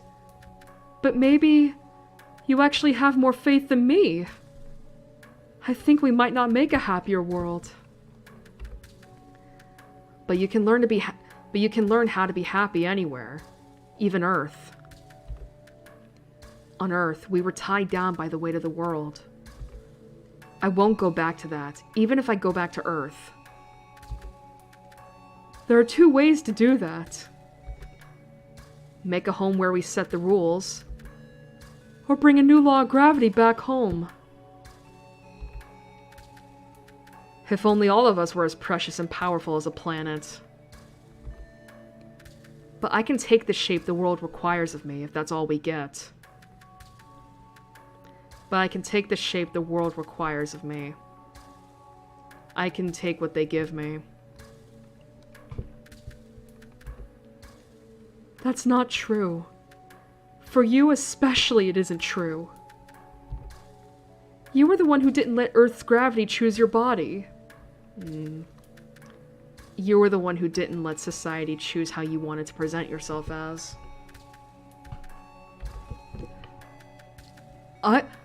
And there's the line. I wouldn't have been able to choose if you hadn't shown me. You gave me the courage to come out and be myself as well. That's a victory they can't take back from us. Oh. Yeah, you reclaimed that. You claimed that part of your... You claimed those parts of your identities all on your own, all by yourselves, and no one can take that away from you. Rescue will be here soon. You're almost a real adult, Luna T. I wish I was as close as you. Man, that's a de for 37%. Woo!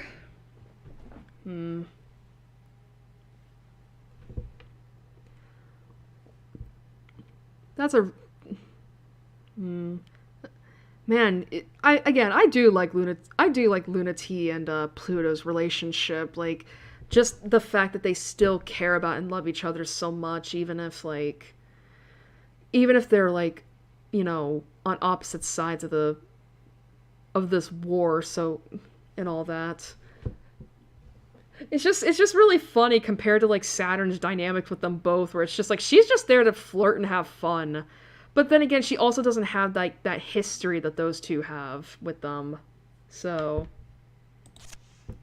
well, let's check the mail, I guess. Subject regarding something. The declassified records leak from Operations Commander Europa. My kids are idiots, and also they're not my kids, and also they're not kids anymore. Please stop calling them your kids when they are my students. They're not my children. I am not being pedantic. I'm not doing it to avoid being attached. I'm already more attached than is best. Don't encourage it. They're grown-ups. And also fools. Mars is the most genius pilot, but she's just as much a fool as everyone else. She does nothing but cry and complain and win effortlessly, like a real hero. If she was a boy, they would call her that, and you wouldn't be asking me who the best pilot is. You just know. Only in space would that girl be allowed to be a hero. Ah, so it's essentially also just, you know, giving more empowerment to women in general. But yeah, that's actually a really good commentary of like how... Because that's actually some good commentary, too, that, like, if Mars was a boy, you know, like, there would be no consideration for her being a genius pilot, you know? You like, for her being the best pilot. But because she's a girl, it's like, yeah, I kind of like that. It's like, if the genders were reversed, we wouldn't even be having this combo now, would we? She deserves her moment in the sun. She might win the war for us single-handedly. Anything else that isn't her story will just be a blip of fate off in the sky. Rest easy. She's going to win the day. When the others interfere, they're not going to steer the course of the future any more than a little bit to the left or right of the course that Mars is sailing. I am not going to interfere. I bet she regrets saying this, considering Mars is now on Cradle's Grace's side. Valuing their independence is important. They'll be adults soon, and then they won't be anyone's kids. Insist on the comparison and it will become clear how far we are from fulfilling that role for them. For my part, I don't wish to forget that there are limits to what we can do, and who we can be. Though yes, as a matter of fact, I am tired of them calling me Dad. But you also don't want them to call you Mother either. So what's the thing here, Europa? What's the thing? Alright. Secular Astrology Explained Part 1 from the Achieved Message Retrieval of Pilot Mars. Oh boy. I don't know why you suddenly asked about this, and I'm not the person who knows anything about it, but sure, I guess. I learned all of this from Pluto, so you could have just asked her? Too nervous, huh? I see right through you. Well, because I feel sorry for you, I'll tell you all about it. Venus, Lunaterra, and Mars are the interpersonal distances. So... Well, yeah, because Venus is the second planet, then you have Earth, and then you have Mars, and then Lunaterra, I think we can pretty much just say that's the moon. If Venus is the breath of the body, and Mars is the blood, Lunaterra is flesh, and represents skin-to-skin distance. That's why it represents family. The Earth and the moon are different, but they're parts of the same thing, a two-in-one. Certainly, the moon also represents something different, but it's also a part of us. When you think of it as a dark side, you forget that it's composed of your own same flesh. It's not your mirror, it's your back. Mars is the beneath the skin distance, and that's blood. But it's also, well... the ways that humans communicate, not skin to skin, but beneath skin to beneath skin. Get it? Don't make me spell it out. That's the reason for fucking and fighting to feel... That's the reason for fucking and fighting to feel really similar sometimes. So beneath skin is basically, like, Are you trying to say that's the genitalia? That's the muscle? That's the flesh? Like, that's the walls, pretty much, I guess. Pluto said the other day, it's like you two only know that one language, and that's the only talking you ever do in it. The solar system maps out a human body, and by colonizing the planets, a greater human body will exist, with the sun as the inseparable totality of it all. That's the philosophical justification, but it's kind of romantic, right? Maybe it's kind of fake, though. Boy, I love these emails. Alright, comms. So I have to ask, how do you really feel about me coming back to Memorial Foundation? You were a loyal and efficient ace pilot for Memorial Foundation for the entire Cold War, against our alien and ultimately irrelevant existential threat from beyond the system. Then you were perfectly loyal to the pilots that left adrift by the decommissioning of the pilot program and colonization project. Now you're perfectly loyal to Memorial Foundation again. You haven't betrayed our side at all. That's a generous rating. You've betrayed plenty of love-struck pilots, but your political loyalty is impeccable. So even if Hal and me doesn't trust or forgive you, I welcome your return. That's not going to be a problem? That she doesn't? Oh, she welcomes your return the most, but keep on your toes. That one I don't have any questions about. Keep your friends close and your exes closer. Except, if you're not still suspicious of me for betraying Memorial Foundation, how about her? Oh, that I'll be mad at both of you about for a very long time. Please don't worry about it, however, as you've both made each other suffer more than enough to make up for your youthful indiscretions.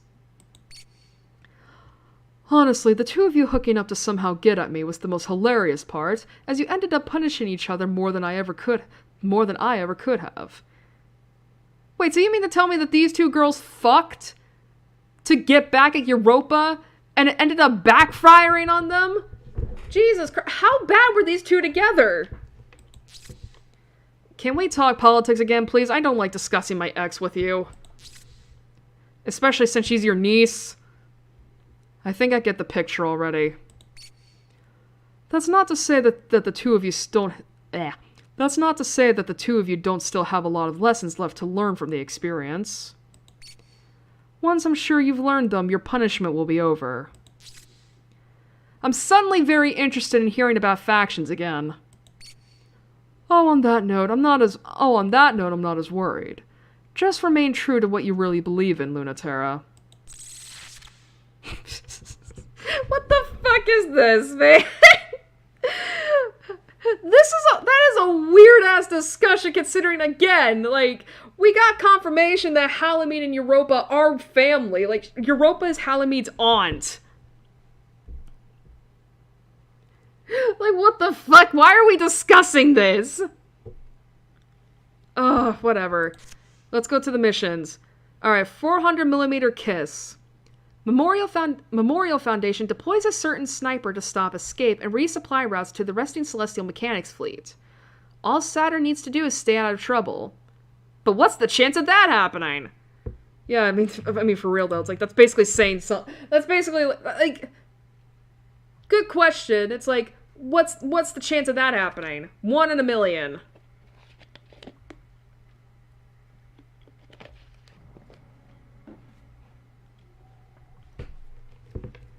Guard. Ew, wow, my voice cracked. Guard duty in Olympus City. Command is worried the Celestial Mechanics unit might try to escape while the fleet is launching, using the cityscape as cover. Then they've just given up on catching them on Ares if their only hope is them being that stupid. It's a ruined husk, and even Cradle's Graces isn't clinging to it, like they cling to even the faintest sign of life on Mars. Excuse me, Ares. Sorry about that. Well, it's boring, pointless work that no one wants to do, and it's gotta make me wonder if someone's actually mad at me. You let the prototype escape, Lunaterra, and the most generous assumption is incompetence, which from you they have a hard time buying. Yeah, I mean, seriously, LT, you only let Saturn escape because you thought she was cute. And you're the ace pilot. You can't just pass off incompetence like that. That's not fair. I'm plenty incompetent. They should know that by now. You were only incompetent in the ways you wish to be. That's an awfully profound way to call me lazy. If you were simply lazy, you wouldn't go out of your way to find so much trouble to get in. And that's the reason why this assignment is so disastrous as a punishment. Boring you is dangerous. Oh boy. Basically, we need to keep you occupied because if you get bored, we're fucked.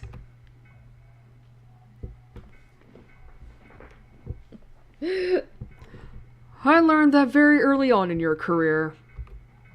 There's no way to make you sit still. Oh, maybe I'll try it this time. There's this good sniper spot with a view of the whole city. I won't move from there, promise. Why does it sound less like you're promising to behave, and more like you're going to brag about how much trouble you can get in without even moving? Either way, they're sure to put me back on the front, right? Alright, well, either Saturn gets no-scoped by Lunaterra, or Lunaterra gets a point-blank encounter. Well, we gotta get her, we gotta get no-scoped. No-scope, bitch! Alright. The balance shifts, because Lunaterra could hold still and Saturn couldn't. Correct for gravity. It's unsettlingly weak. Correct for the cold blue starry daylight of the fragile Aries atmosphere. Sniping from the remains of the capital spire is like being just an eye and a trigger finger. A thrilling place for Lunaterra to fight. Correct for wind. It's skittish and powerless. Correct for gravity. There's still too much of it. Correct for the nuisances of this infant planet that will never be. Skirting along the abandoned roads of the city that never was. The city that... Sorry, I got Kingdom Hearts flashbacks there. Like, the world that never was. Da, da, da, da, da, da, da. God, I forgot how Sacred Moon goes. I love that song. Oh god, am I gonna start singing the lyrics? I shouldn't do that. It's not time for singing. Skirting along the abandoned roads of the city that never was is like being an exposed nerve. A thrilling place for Saturn to fight. I see you. I see you. Lunaterra squeezes the trigger for the 17th time. The cover couldn't protect String of Pearls from Lunaterra's eyes, and it sure can't protect her from her trigger finger. Engage reactor. Initiate inertial control. The slug whips right by Saturn, and that's 7 times dodged. The 4 shrinking holes in her chassis, marching closer to the String of Pearls' heart, mark what happens when she doesn't. Getting shot still sucks. Saturn isn't used to it.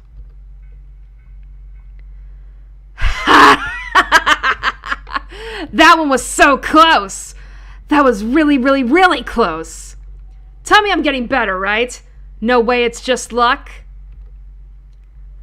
You've gone from getting hit all of the time to getting hit half of the time.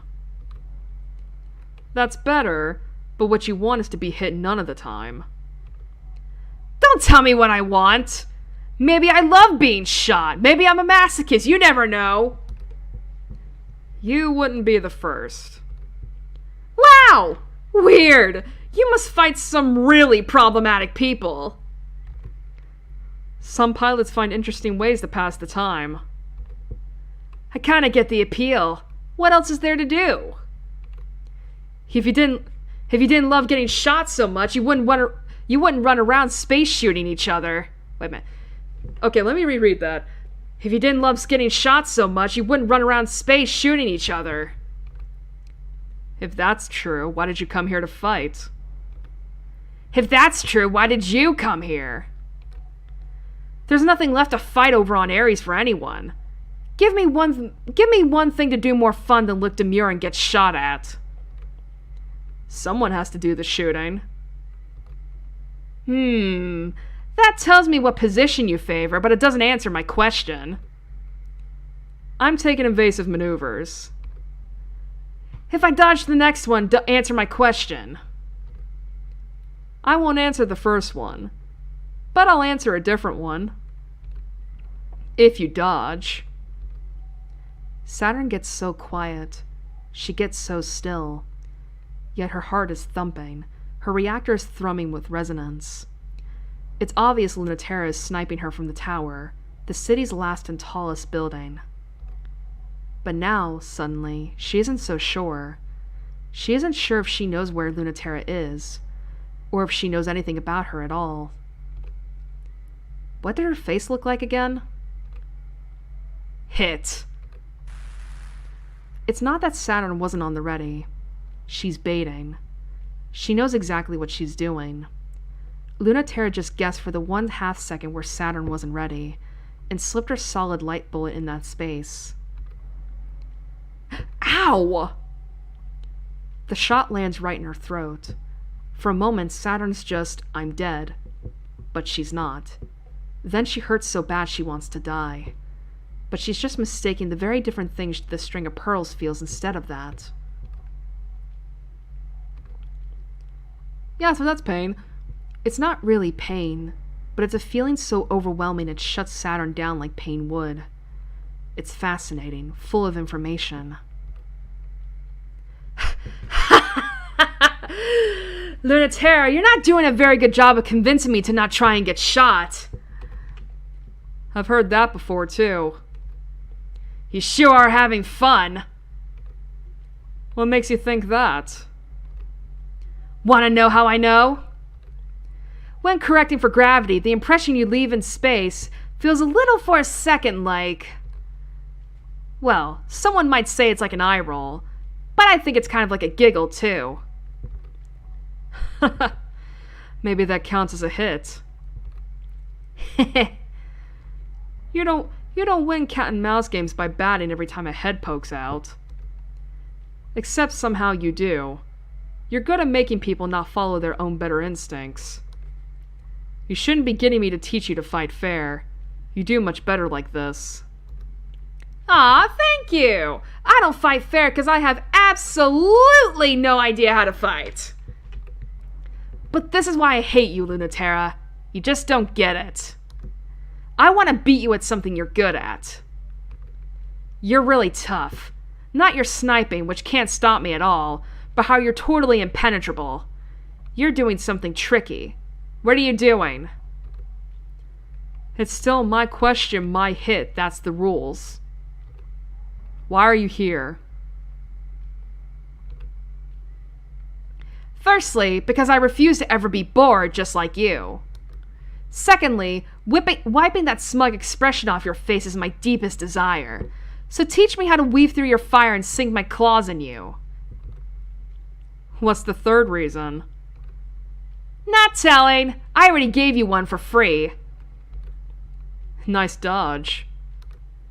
My question then. Dodge a real one first. Lunaterra fires, and Saturn leaps forward, directly into it. The bullet misses. Her tail sparks, and she thrusts through the atmosphere. How's that? Good work. But you have to keep it up. Lunaterra lands a bullet straight through her legs, and Saturn crumples. But the moment her limbs heal, Saturn leaps again. She's ready for the next bullet, but not the one behind it. But that one's a clean shot, right through her. No stopping power at all. And she leaps through again, and is gone in the rubble before Lunaterra can land another shot. Is that more dodges or more hits? Counterpoint! Here's my opinion on getting shot so far. It fills my brain with overwhelming information and barely stops me from doing anything at all because I'm in control of an impossible space war machine. So can you actually say you've really hit me? Flawed argument. Really disappointing, and I was expecting a lot better. Am I losing? Can I ever lose no matter how much you shoot at me? I don't think so. I don't actually think so. This machine is never going to lose. You can pin me down. You might be so much better than me I couldn't beat you in a million years, but I will keep trying to beat you with dumb luck. Maybe that's true. You never hit me. Why are you here? Did you know that there's a theory that ship selves can't actually be destroyed? You can break as much of them as you want, but the gravity engine will always pull it back into shape. As long as you're sufficiently tenacious, you can survive anything, and try again until you get it right. So you do get what this machine is for! My least favorite person in the world came up with that theory, and this is the ship self to test it, so naturally I know all about it. But it's true that no one has died. That's why they get to say that there's still no war in space. Dodging my question again? But in practice, wrecking a ship self until both the pilot and the ship give up is indistinguishable. Because you can become so broke and continuing is impossible. Even if they can't kill you, you can be changed. You think you can do that to me? Or is that what you want to have happen to you? I have. To people who have much more fun with this than you do. Ha! This don't call it a war is nothing but play fighting. All it takes is someone not playing along to ruin it all. A solid light slug passes so close to Saturn's head the heat chars her face black. But it's not a hit. She incremented to the left 0.5 seconds before impact. Oh, you are getting better. It's definitely my question now! I'm still answering. That theory has not been disproven. It's more than likely true. But this is something you should know first. Your body can't be killed or destroyed, but it can be changed. When you're hit, truly hit, you're bent into a different kind of shape, and through that you can change. I think you should ask yourself if you're ready for that before you say you want to play with me for real. Speaking from experience, about that always bleeding wound on your ship self? It's not always a bad thing to change. Last one. If you can't dodge this, I don't think you're ready. Once again, Saturn feels Lunaterra slipping away. She's not here. She's not anywhere. She never was.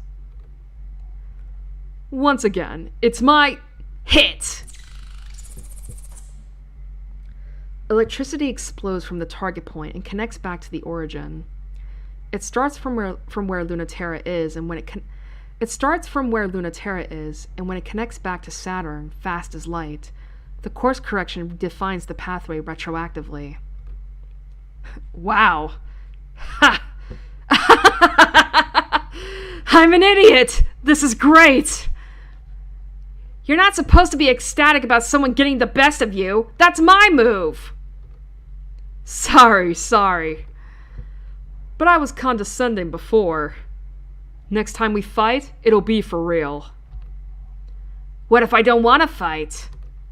Then that'll be real then, too. That was pretty much like, what if I don't want to fight next time? What if I want to fuck? And Lunaterra's like, well, sure, that's fine with me. Let's fuck. God, these girls are just...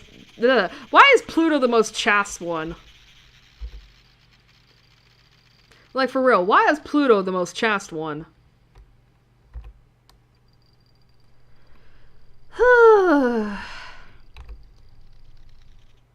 D5. Alright. Oh. Receiving report. Provisional acceptance of pilot mission completion. Incoming alert. All Memorial Foundation troops. Abandon Airi's front line. All units immediately rendezvous with main fleet at the Pilot Academy Lagrange colony on the way to Celestial Mechanics moon base. Generating new assignments. Provisional assignment. Special operations mission. Secure Lagrange colony as possible launch point for Celestial Mechanics hit-and-run tactics. Provisional assignment. Special operations mission. Destruction of obsolete Academy research technology before it falls into the hands of Cradle's Graces. Provisional assignments will reduce your penalty status. Indicate you have understood new orders. Yes. Ready for gravitational catapult. Prepare launch to Lagrange point 5. 50%! Woo! Alright. Alright, we're gonna save.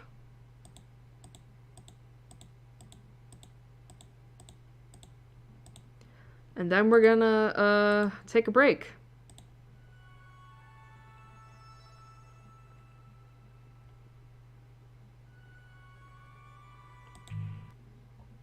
Do do do do do do do do do do do do do do do do do. Alright. Alright. God, oh, I forgot about this. Shit. Man, it's gonna take a while for Firefox to come back because I clicked for it to update earlier in the day and I forgot I was streaming.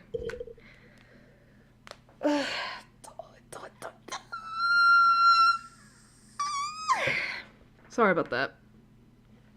Well, now we gotta wait 5 minutes. Oh, shit. Well...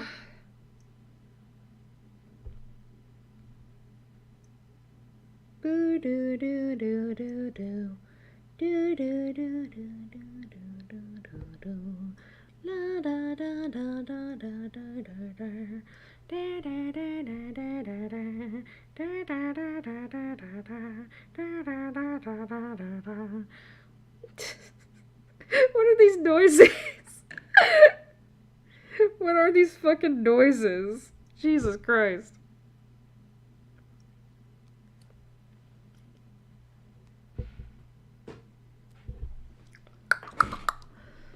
Hi, hi, hi.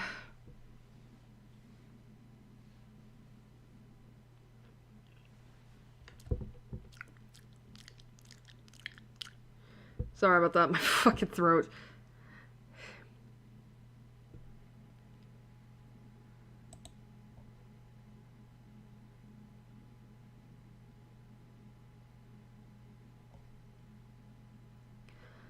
Alright, let's get the music. What do I want to play today?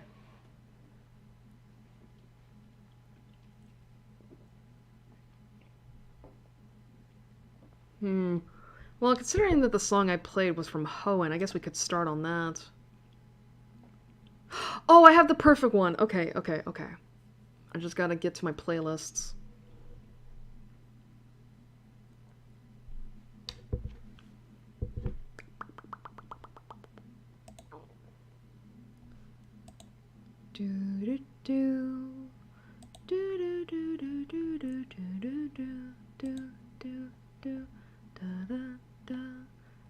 I was gonna say, come on, I want my playlists.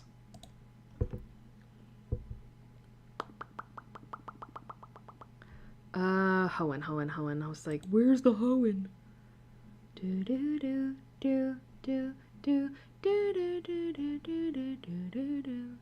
Why is it saying I have 2 views on this playlist? This should be private.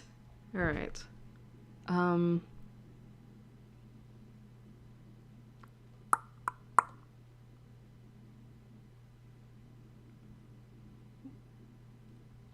Did I skip over it? I did. Wait, is that the song I wanted? Chottomatte. Gotta cut the dust tap audio.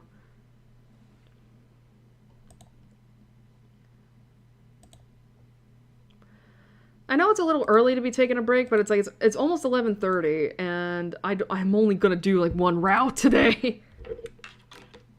Let me check. Is this the song I wanted to play? I don't think so. Maybe I fucked up. Maybe this isn't it. I thought okay, I might have gotten the artists mixed up. God, that's the problem with having so many freaking like songs in a playlist, is like you don't know which artist you want to play.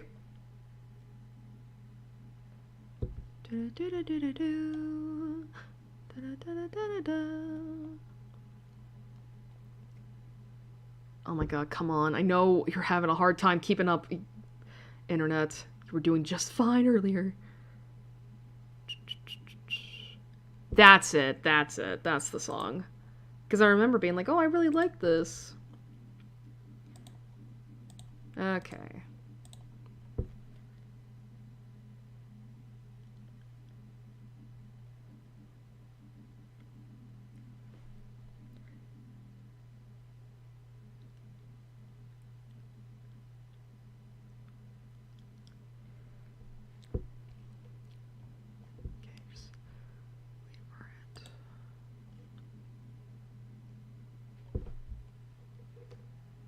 This is the song, right?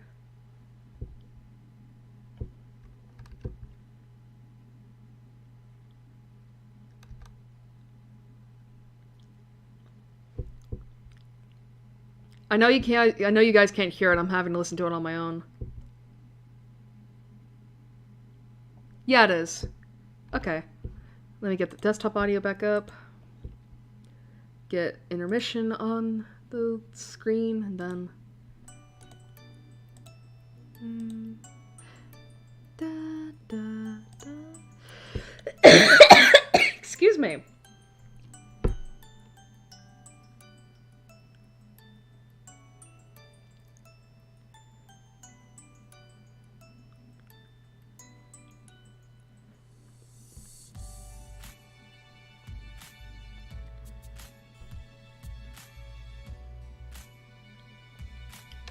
All right.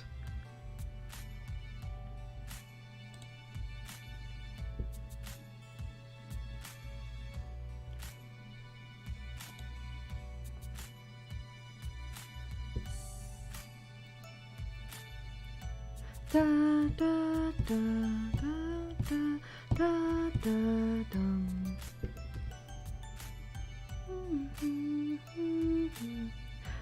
Da da dum.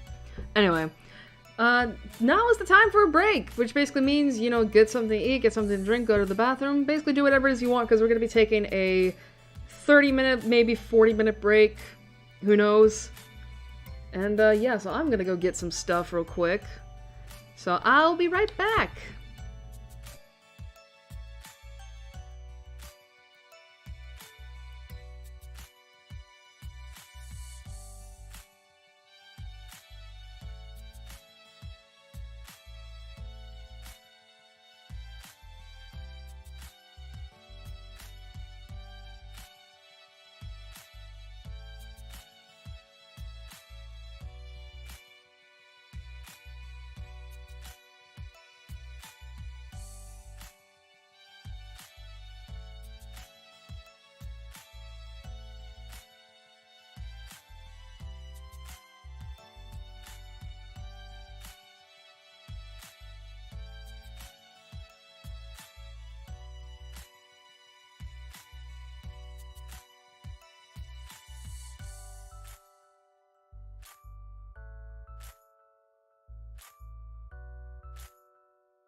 Alright, I'm back.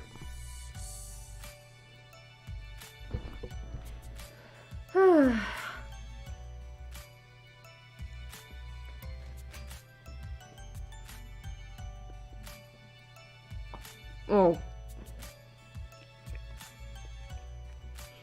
Oh, that was a bad way of fucking trying to chew that.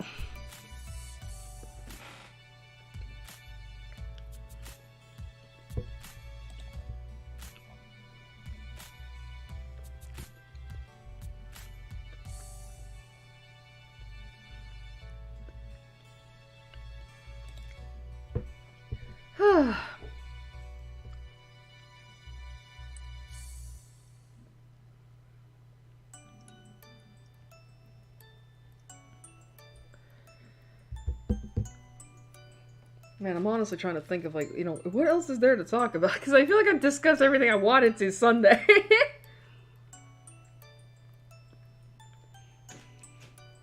Although the temptation to say what I was gonna talk about, what I was saying about in the beginning is, like, strong, but I'm like, nah, that's just, nah, just don't. It's a bad idea. That is so gross. How did that happen?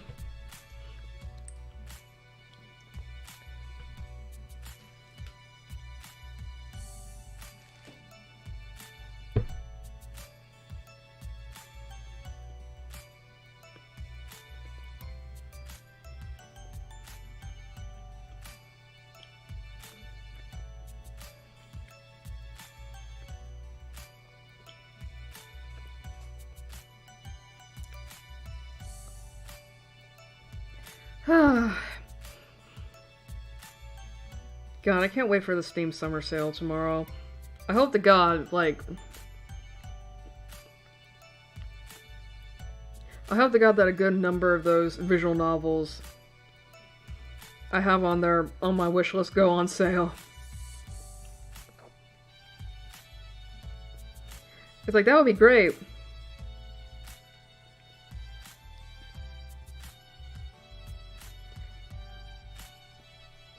Because I think I'm coming up on, like, a few weeks, because, I'm honestly really thinking about, like, next stream, well, in terms of, like, after June is over.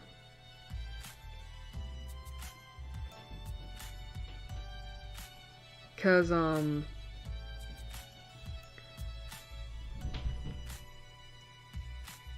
Jesus.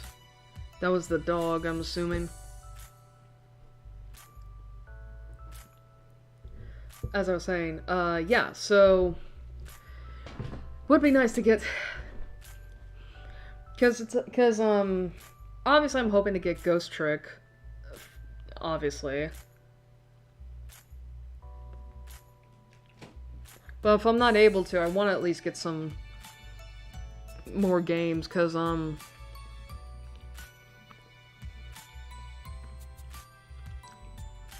how do I put this?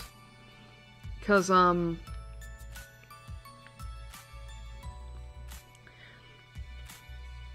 that's something I wanted to talk about. So, if anyone remembers me saying this a month ago, remember how I said that, one of the first games I played for this channel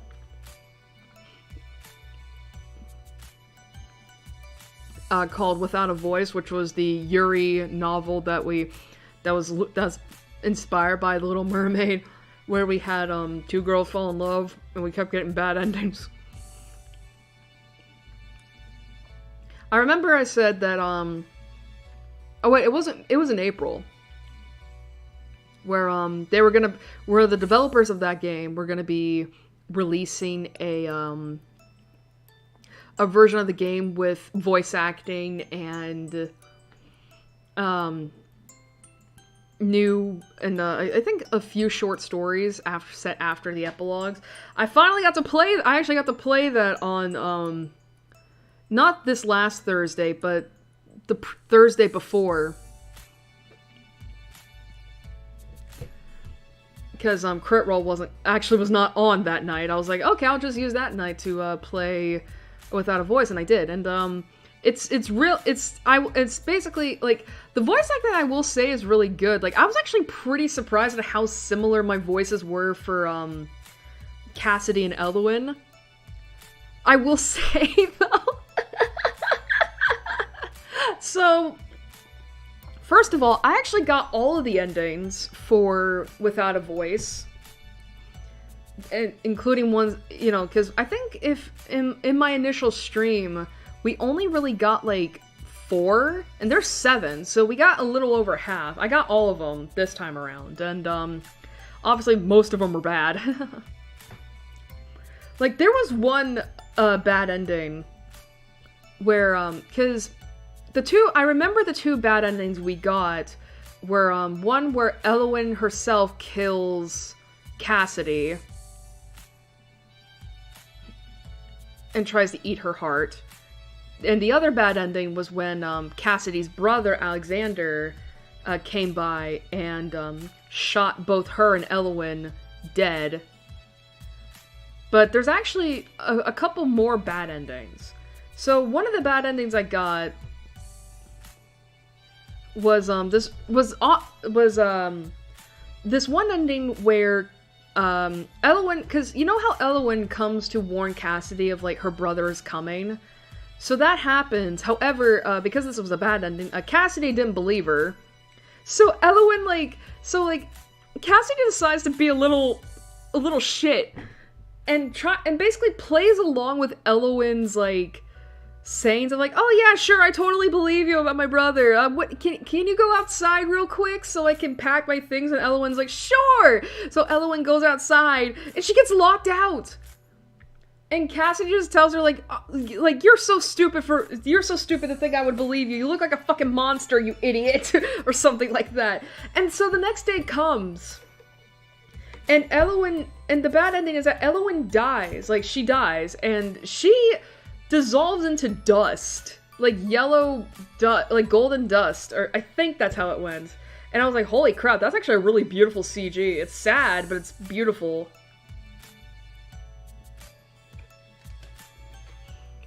And then the other bad ending was actually set before all the other ones. And it's of Cassidy going outside to go meet Elowen, and then she gets shot dead by one of the guards of her kingdom, which was really fucked up.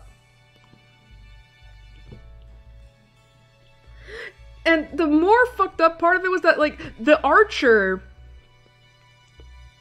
calls Cassidy a whore. Like, on behalf of her brother, and it's like, what the fuck? It's like, damn! And speaking of which, her brother... Oh my god. As I said before, this game has voice acting now.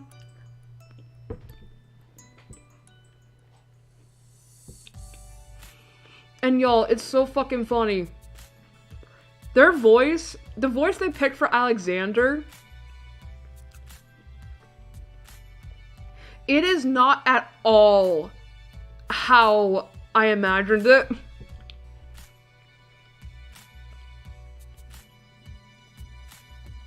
Now, I want to make one thing clear. I want to make one thing clear. I am not dissing the voice actor. I'm not gonna talk shit about them, because all they did was deliver the performance that I presume they were told to. Nothing against him.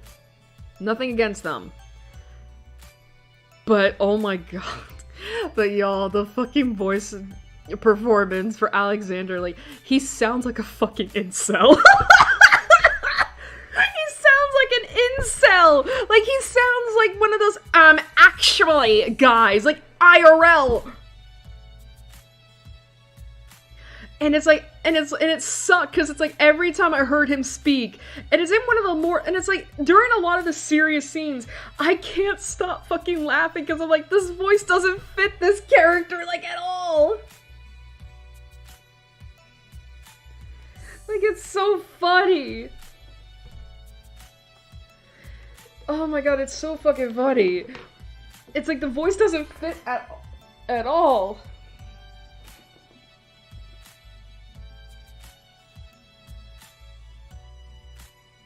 And I'm trying like not to laugh. Sorry that I'm sounding a little far from the mic. I'm like looking at something. It was just so funny. But I did get to re-experience the two good endings that we did see on stream. You know, one where Cassidy and Elowen become domestic wives, and the other where they become demonic lovers. And god, both of those endings are still just as good as I remember them. Oh my god, it's so gay and I love it. It's so gay and I love it. It was so good. But it's like, I will say, it was really funny. It's so funny to think about, because it's like, as I said, like, I replayed Without a Voice, the Thursday before last, so almost 2 weeks ago. And I remember I made a tweet that was basically me talking about how gay I am, how sapphic I am and such. You know, me going on about how it's like, bruh, why do I love monster girls so much? Why do I love girls so much, you know? And then it's like, after I played A Date with Death, it's like, all of a sudden, I am just like, I love men. Why are men hot? Why are men hot? Why? And it's like, oh my god, why? Why am I like this? And now it's like back to like, oh, we're into women. Woohoo, we're into women. It's just I love the what's the word? I love the contrast. It's like, goddamn. I love the contrast so much. It's great. Seriously, why are women and why are men?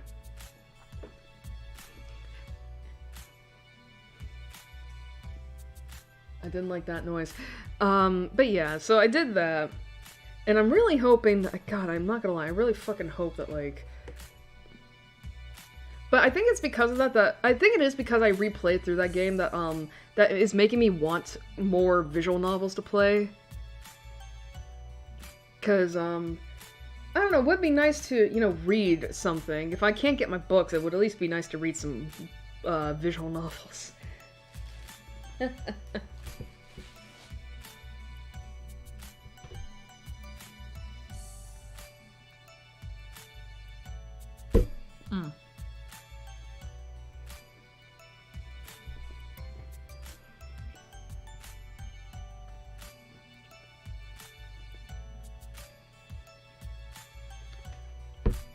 Also, I'm sorry that I keep going quiet. It's because I'm eating.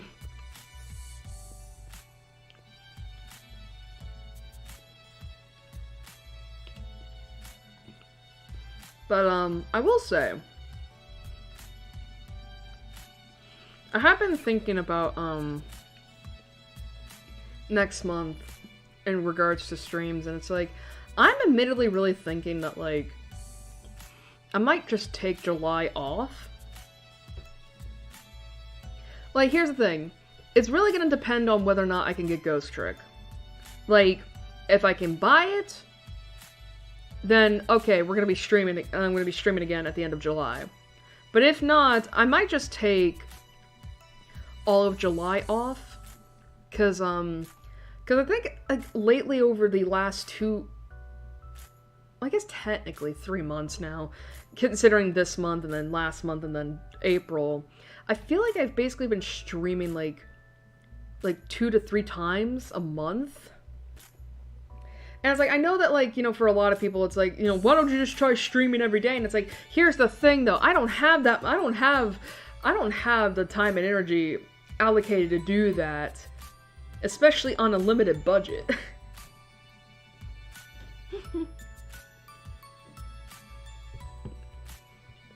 You know what I mean? I don't have the time or energy for that.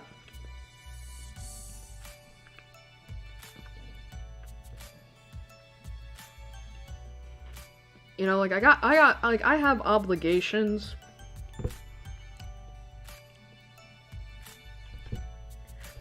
But yeah, it's like, I have obligations in life. I have things to do.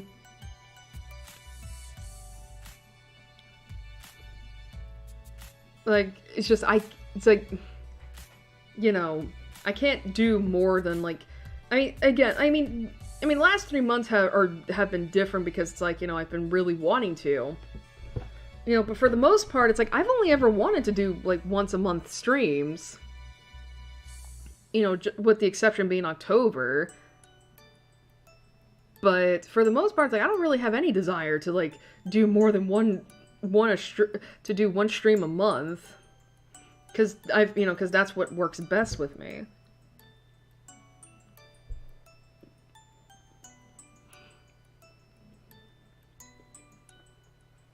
And it's funny I say that considering everything, considering the thoughts swimming through my head.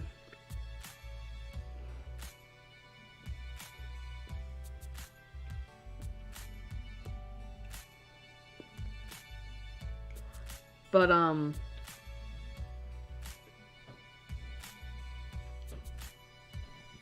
yeah, it's just, I might take July off, honestly.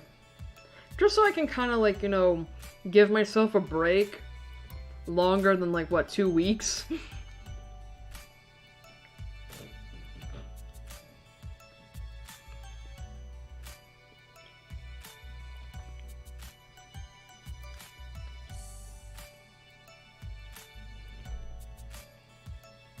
But again, that's mainly gonna depend on whether or not I can get Ghost Trick.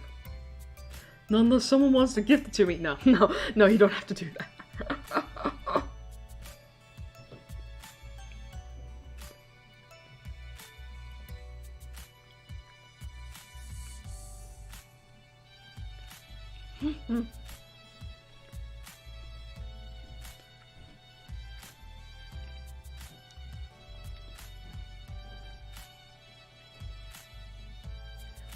But, I will say, even then, it's like, August would definitely be when I'm coming back, because, again, I still think of the plan that I think I am gonna do Undertale Yellow in September. Not the whole month, obviously, but, like, you know, but definitely, like, you know, at some point in September. Again, maybe on, like, maybe either on or close to Undertale's, 9th anniversary. I was gonna say university anniversary!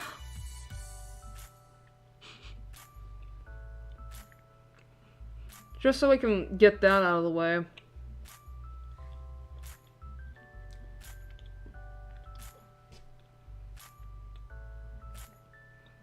And then I gotta figure something out for October. And then, of course, for November, we're doing Katawa Shoujo.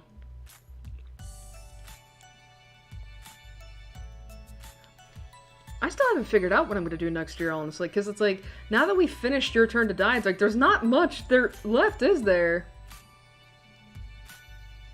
I don't know, I guess we could figure something out. Honestly, I could just try my best to get, like... I was actually thinking of doing, like, maybe I could play, because, I don't know if I've said this idea before, but, I've actually been thinking of, like, when it comes to, certain... Because, remember last time when I was talking about, playing through Pokemon Scarvio and maybe the Gen 4 remakes?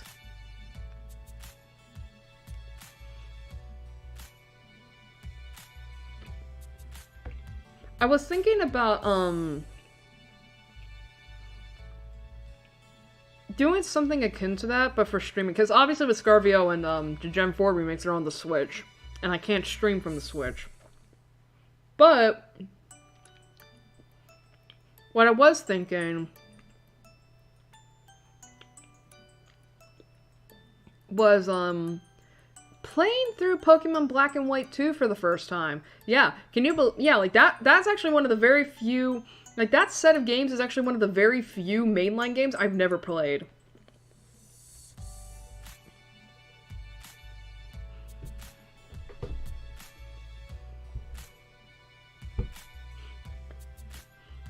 And the reason for that was because, like, I was such a hardcore, black and white fan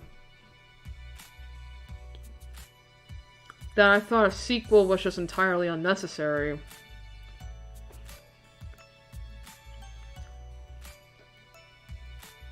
So it's like, eh.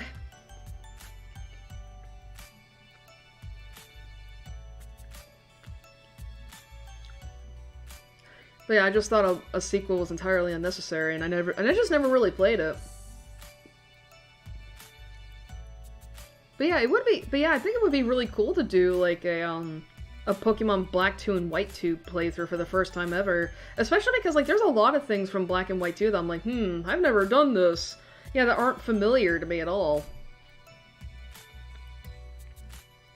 And yes, it would be a vanilla playthrough. I would not have any like, randomizers or do it like it's not gonna be a challenge. It's just gonna be like, it would basically be a straight up vanilla playthrough of the game. I mean, wouldn't that be cool? I think the only thing that worries me about it a little is how I would go about the grinding aspect, because when it comes to Pokemon playthroughs with me is obviously, like, because here's the thing, I'm not gonna, like, because here's the thing, I am completely gonna spoil myself on, like, everything. You know what I mean? Like, I'm completely gonna spoil myself on shit. Like, I don't care about that. It's a Pokemon game, for fuck's sake. But, the thing is with Pokemon games that I've been doing playthroughs of now is that, like, when it comes to gyms, I always look up, like, oh, what typing am I gonna have to look out for so I can prepare myself? What level is the gym leader's Pokemon going to be? What is the ace going to be like? Just so I can really prepare my team accordingly. And the thing is that, and obviously, like, when it comes to rival battles and such, like, I'm really gonna have to look stuff up of, like, okay, when does this battle happen? When does this battle happen? What do I need to do? What do I need to look out for? And of course, trying to do as much of the side quests as I can,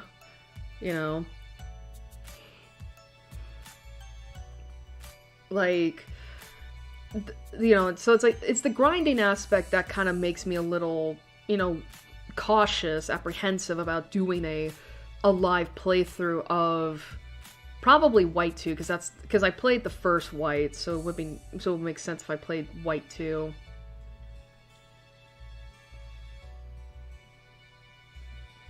But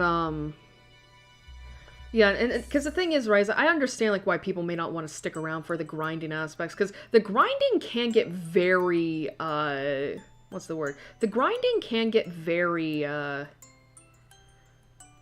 tedious, and it can be very long at times. Because and the thing is, because I'm doing a vanilla playthrough, I don't even think it would be that interesting, either. So I feel like, if anything, the grinding would probably be specifically best to keep off-stream. But the thing is, I also like to do that kind of thing on my own time without being pressed. So it's like, and that's not even going into figuring out, like, where am I going to get a ROM for White 2, considering, I think it's very possible that, like, oh, the ROMs, I guess it's very possible that, like, that I could find White 2 and Black 2 ROMs on the internet. I just gotta trust the websites. But regardless, I think that would be a fun idea to do. It would just probably take a while, considering. So that's one idea I had. I know I still gotta do the rest of the Pokemon tier lists. I gotta do the Arcanines tier list. I also gotta do the team building stuff.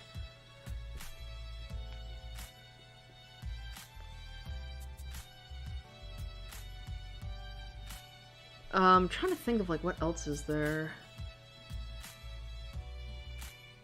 Oh, going back to the whole, but yeah, so at the very least, yeah, it would mean I would have to emulate Black 2 and White 2. I was also thinking, like, considering the fact that I brought up Sunday that the only game left for Capcom to localize was the of the Ace Attorney series was the Professor Layton crossover. I was actually thinking, like, maybe I should finally try my hand at Professor Layton.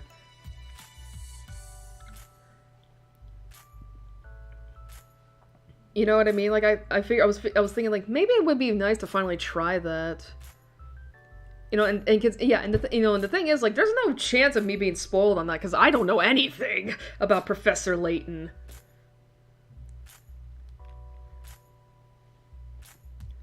So it's not like, you know, so I would be heading into that series completely blind. I mean, granted, I know that there are some Professor Layton games on the 3DS, but it's like, I mean, how many Professor Layton games are there? Honestly, like, actually, I'm gonna look that up. How many Professor Layton games are there? And how many of them are on the regular DS? Because I think because I remember that, one of the prominent 3DS emulators got taken down a few months back. Professor Layton. Yeah, but how many? Okay, so the first game came out in 2007, and the last game came out in 2017. Okay. Yeah, but how many games are on the fucking DS? Okay.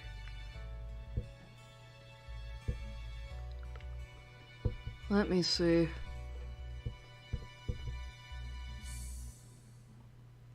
Oh my god, it's even the... Wow, even Professor Layton has its own Ace Attorney thing? Okay, so I'm looking, right? There's a list of games here. So I see that there are 4 games on the original DS. But there's an original trilogy, a prequel trilogy, a spin-off, the crossover game, and of course the new games. And the funny thing is that 4 of the first 4 games are all on DS. However, so I guess, like, the first game that I would be playing through, because I don't know if you, like, is it better to play through this game, like, chronologically, or is it just by release order? Because, admittedly, I'd be wanting to play them through release order.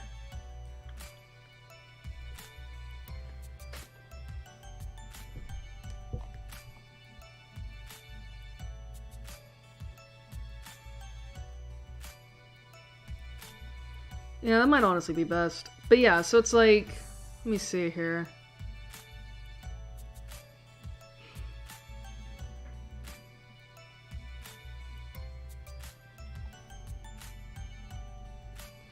So yeah, I guess, like, the first game I would be playing of this series is Professor Layton and the Curious Village, which was released in Japan in February 15th, 2007. And then was released internationally almost a year later in 2008. You know, and then that's followed by The Diabolical Box, The Unwound Future, and The Last Spectre. God, it's like, that's interesting, the fact that, like, we have an original trilogy, and then there's a prequel trilogy. What, were they, like, afraid of seeming too Ace Attorney-esque? So they have to do a prequel instead of a sequel? I just find that really funny. But yeah, I think that might be fun, playing Professor Layton. Who knows, right? But yeah, I think that would be fun. Especially because I don't have any idea what the series is about. You know, so we would be heading into this completely blind. So yeah, I think that would be another fun series.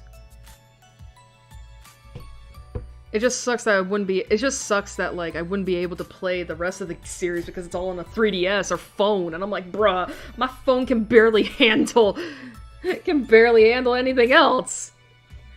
Much less, my phone can barely handle anything else, much less all the shit it's got on now. So, yeah. But yeah, so it's like, it feels weird to say, like, I am running out of stream ideas, and it's like, it's not necessarily that, it's more so, like, I don't really have a lot of games left to play. Which leads me to think that I should probably start considering getting a better PC. But that requires money, and I do not have monetization enabled. You know, it's like I'm not gonna lie, like, it's like every other day I think about, like, what would it be like if I became a full-time streamer? And then it's like, nah, I don't know if that's a good idea, but what if I did, though?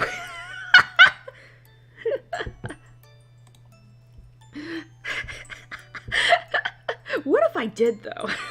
I mean, to be fair, I told myself, like, the funny thing is I have been thinking of, like, becoming a PNG tuber lately. I haven't made the jump yet, mainly because, like, I don't even know if OBS could handle that. But it would be fun! But I don't know I don't know what the fuck to do. I have a concept ready for it, though, but, I don't even know where to go. Much less the technology needed to, like, make something like that happen. Again, this is coming from a PC that is, like, over 7.5 years old. Y'all, I can't.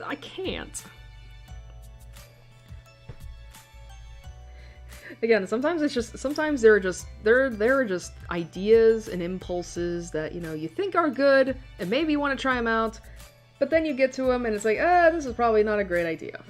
Who knows?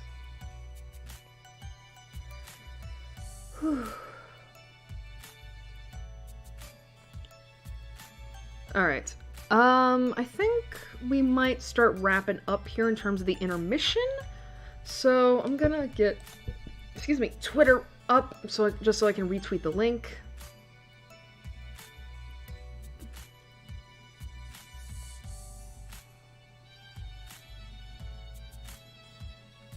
Hopefully nothing crazy has happened on the Twitter. God, I'm not gonna lie, it's I feel like one of my biggest fears whenever I'm streaming now is that something big is going to happen and I'm not gonna know about it until, like, hours later, and I'm just gonna be left sitting there like, what the fuck do I do?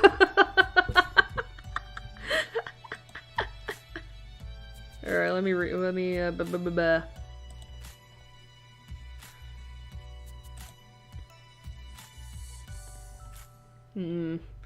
I remember on Sunday I retweeted the link for it as, like, be gay, do crimes, and it's like,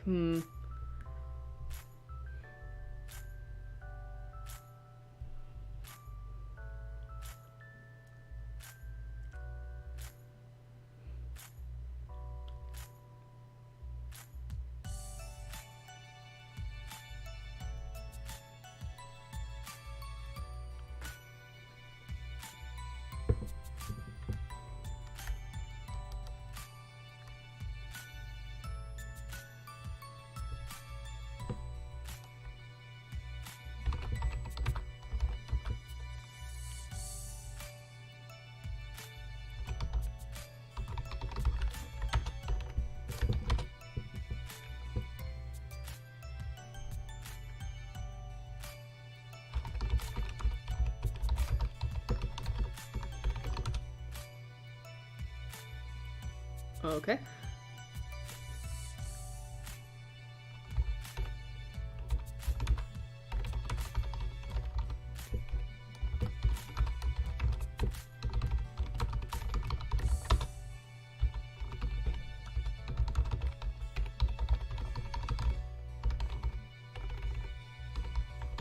Okay.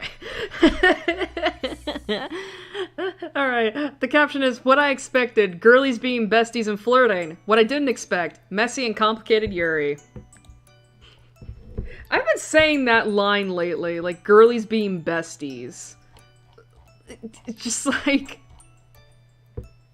You know what I mean? Like, girlies being besties. I don't know, I just feel like that's a fun phrase to say.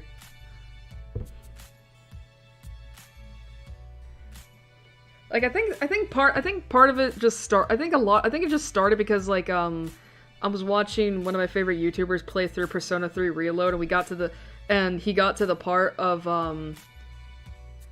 where Mitsuru and Yukari start becoming friends, and I just was like, girlies being besties, girlies being besties, and I just never stopped.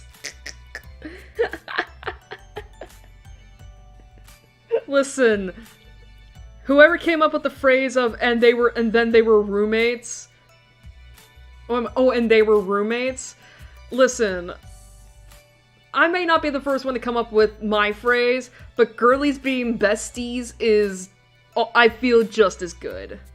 Just as good.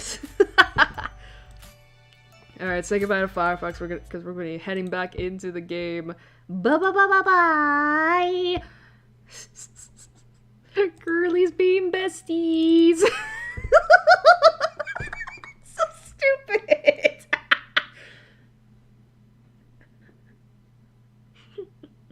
So fucking stupid.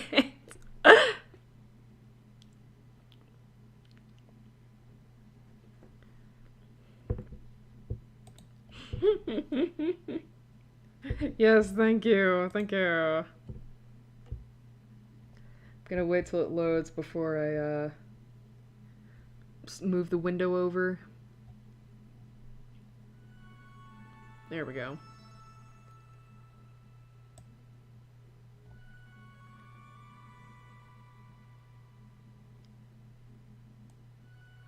There we go.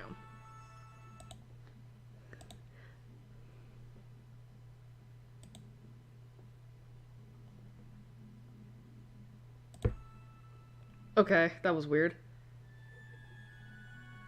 Alright.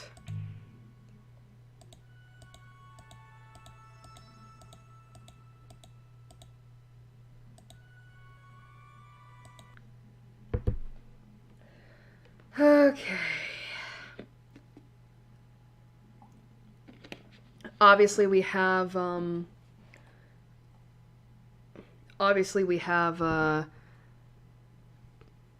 this mission. And then we have the Saturn mission. Well, before that, we have to go to check our mail, of course. Turn this down again because it gets really loud. Alright. Secular Astrology Explained Part D. Achieved message retrieval of Pilot Mars. I only did this because you asked, okay? I warned you, this is dorky stuff. The ancient roots of it are pretty dubious, in case you were wondering. I think most of it is just made up. I mean, yes, I know that it's all made up, but not even made up by some wise man 1,000 years ago. It's made up by some dude in California!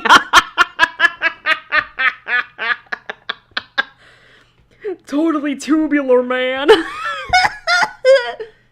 So stupid. Anyways, what the dude from California does is he organizes the parts of the body into the parts of the mind and the spirit. And he says that what you should do is think about your body not as a body, but as a tool for relating to other people. I know that they draw them on a body, but it's like, don't think of them as actual body parts. It's the way that you communicate.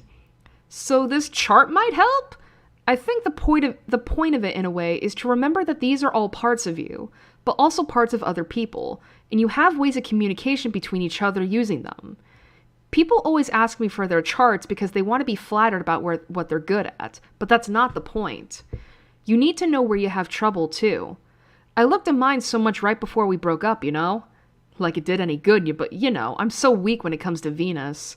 That's the distance of breath, which means ability to read the atmosphere, and talking the way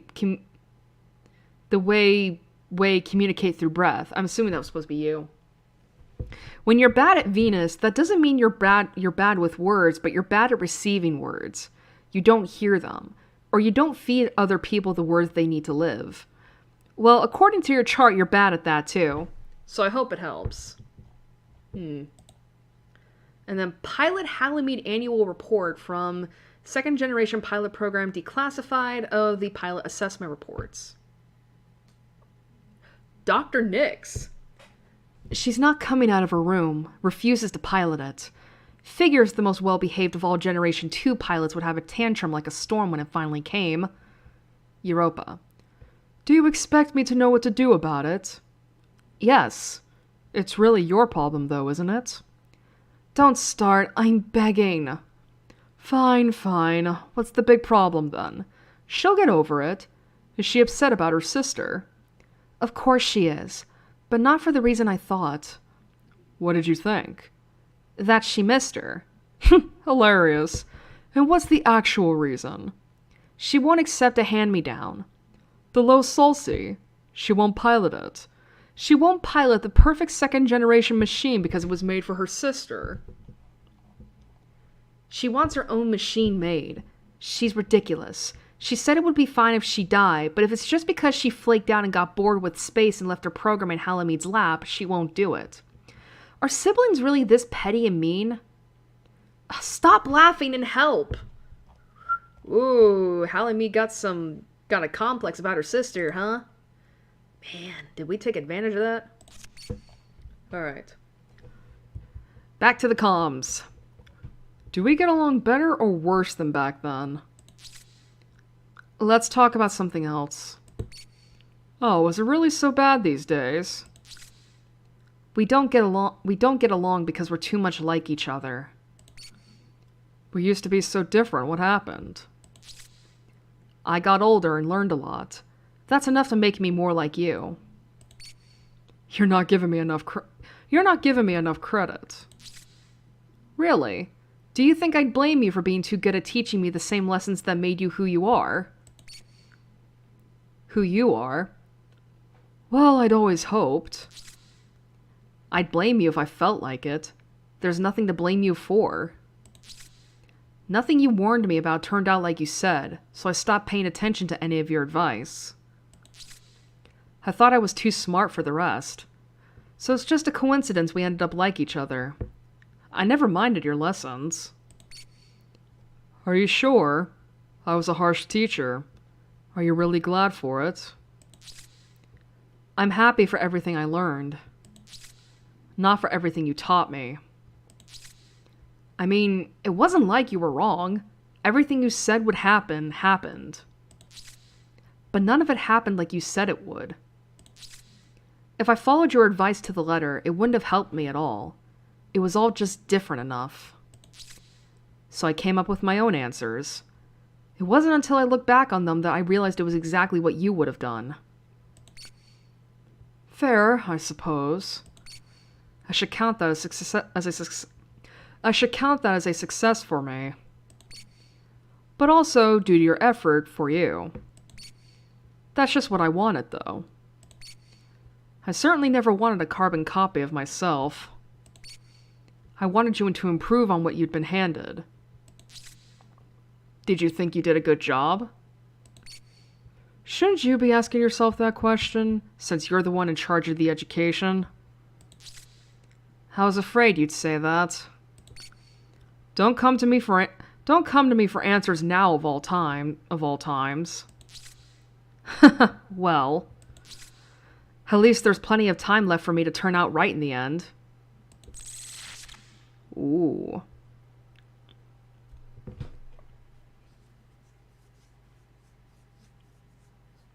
Man, this is just a complicated relationship. At least with Pluto and Mars, like, you could tell that they were good at least with Pluto and Mars, you could tell, like, they are good friends who do deeply care about each other and such. Like, even though Pluto does tease Mars a lot, like, Mars does have Pluto's back, you know, and is always there to support her. But it's like, LT and Europa just, like,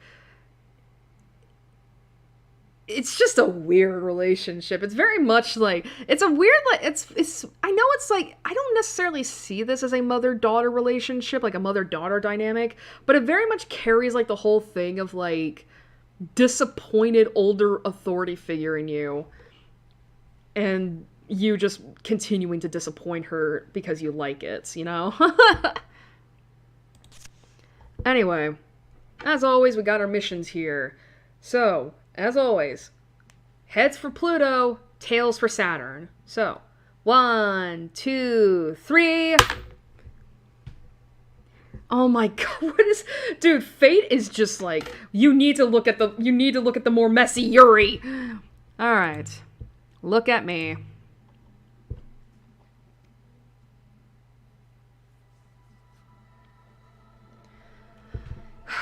You're quiet, Europa. What's up?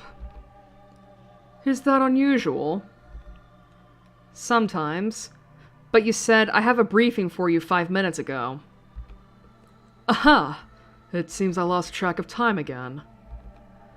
But don't you already know what the mission is? Close the lens and prevent Cradle's Graces from opening it further. For the purpose of?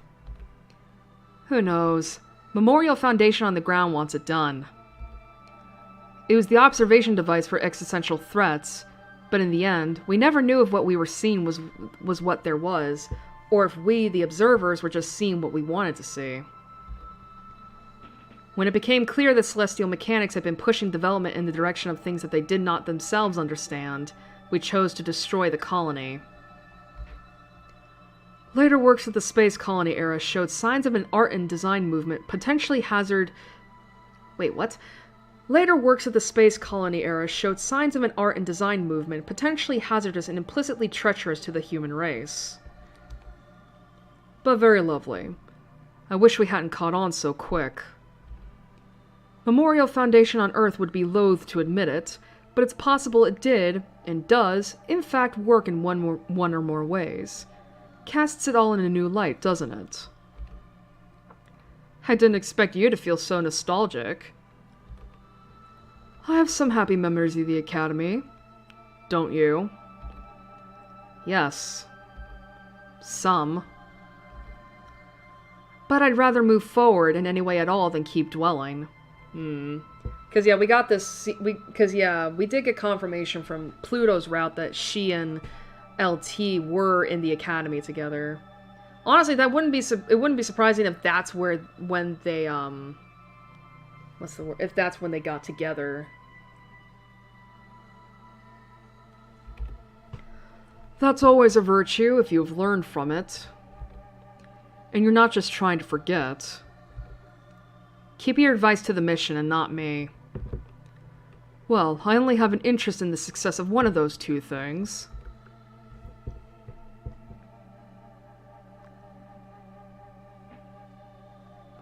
The sort of fight you don't need a robot for, or the gate collapses in nostalgia and disaster. This one. I was thinking, like, wait a minute, did we do this mission? It's like, no, we had to. Alright, well, let's drown in the wave of nostalgia. It all goes wrong almost immediately. They both should have known better. The observatory looked small from the Academy Gardens, but up close, it's big enough to lose the two of them in. Wait a minute, it's big enough to lose the two of them in. I did it again. A telescope of a certain kind. For observing a threat that was entirely existential and possibly not real. And maybe a weapon, too. Maybe a weapon that worked so well it destroyed humanity's enemies before we even could prove they were there. Now, even the intellectual curiosity isn't worth keeping it open. There's too many enemies real and existential on Earth to worry about ones elsewhere. The mission wouldn't have become such a disaster so quickly if the two of them had just fought face to face. If they hadn't been a little awkward still after Ares. If there wasn't still so much past to fight. The one known and guaranteed function of the observatory, and its lens that sharpens gravity into a laser-sharp gaze, is it brings time to you before you're ready for it. Lunaterra knew she'd never be able to stop Pluto if she saw her face to face, so she went directly to close the observatory's lens. Pluto knew she wouldn't be able to stop her face to face, so she forced the eye to stay open with gravity alone rather than confront her. A stubborn, indirect fight, like two children pulling on a toy until they tear it in half. And that's what they did. Push, pull, tug, until the iris cracked, contracted, stalled, ground to a halt, exceeded its limits, and shattered and collapsed. Even without the gravity of the colony's tidal reactor, there's enough gravity to, when condensed in a single point, cause disaster. Move! Pluto! We have to get out right now! Lunati, you idiot! Stubborn jerk! Mars was right about you! I told you I wouldn't budge! Why did you call my bluff like that? You're right. I'm an idiot, it's my problem, and it's all my fault, so move! My cores are desynchronizing! The gravity quake is destabilizing their tidal resonance, you jerk, so I can't move! Why did you keep pushing knowing it was going to happen? I'm more stubborn than you, always. No, not having it! You already said everything is your fault, so that is now true forever, until the end of time, which this gravity quake is probably going to take us to! Fine, I'll place my reactor in resonance with yours to stabilize. Then max thrust and we'll get out of here. There's no way your ship has enough power to keep up. Then leave me. No! You need to live so I can keep yelling at you! Don't even think about not leaving with me! Then let's do what I said in the first place. Get out of the observatory before it swallows us. Have you ever been in the epicenter of a gravity quake? Maybe it'll be fine. Don't you dare let that make you feel better! It shouldn't! The iris is shuddering and shattering and sparking. The tidal forces rock through them.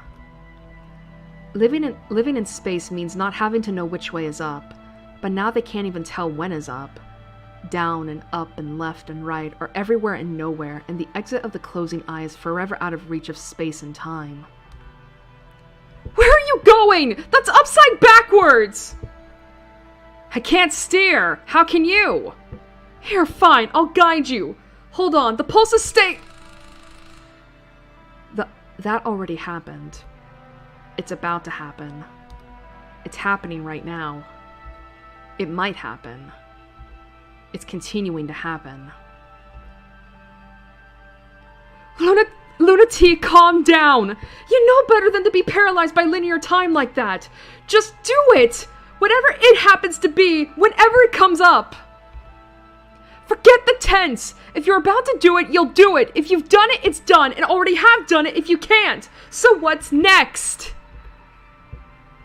It's always the future in space. That's the point of coming to space. You go there when you want to be in the future now. It is the world of will be and maybe to be, never is or was. Reaching but never grasping. A future severed from the present that causes it. Light floods from the iris of the lens. Then it shuts. Then it shuts again. Many infinities to come. Oh, this is when they met! I'm Pluto! What's your name? It's Lunaterra. I'm assigned to protect you. They were bodyguard and princess? You're sweet, but so sad? I'm happy to meet you. But when I'm so happy, you seem sad. Why is that? Oh no, sorry, that's super annoying.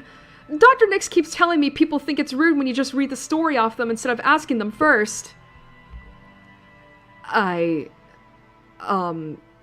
You're not supposed to be able to do that to me. Oh no, sorry. I'm excited, but do happy things make you sad? Sometimes a little.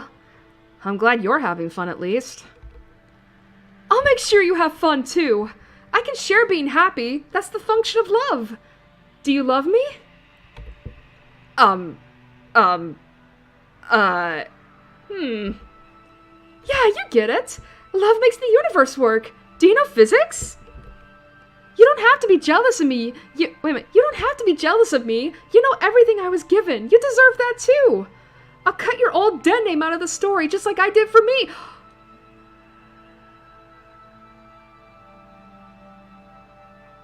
I'll cut your old dead name out of the story just like I did for me.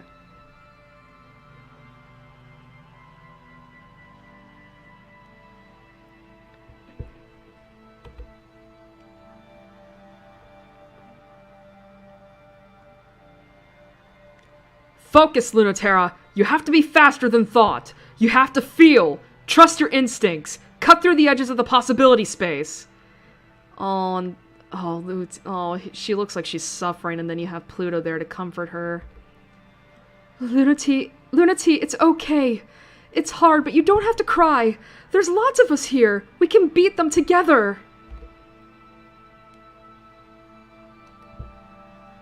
Oh. I don't know what to do. What they want is impossible. But I want it too. Why can't I just make it happen? I can see everyone's desires, but I just can't make it all fit. Oh, this is an intimate moment right here. Why can't I forgive them? Why can't this work? Why won't anyone help me? If only I was bigger, but I'm messing it all up. If only I wasn't here. You're part of it. Don't erase yourself from the equation. You're the universe. Oh. They hate us. They'll never be happy in a universe where you're happy too. So let's run. If they don't want us to be part of humanity, we don't need their cradle either. Oh. This is... cause this was what... I think if I remember right, it was in Pluto's route that yeah, Luna Terra wanted to take Pluto with her. But Pluto just couldn't abandon everybody.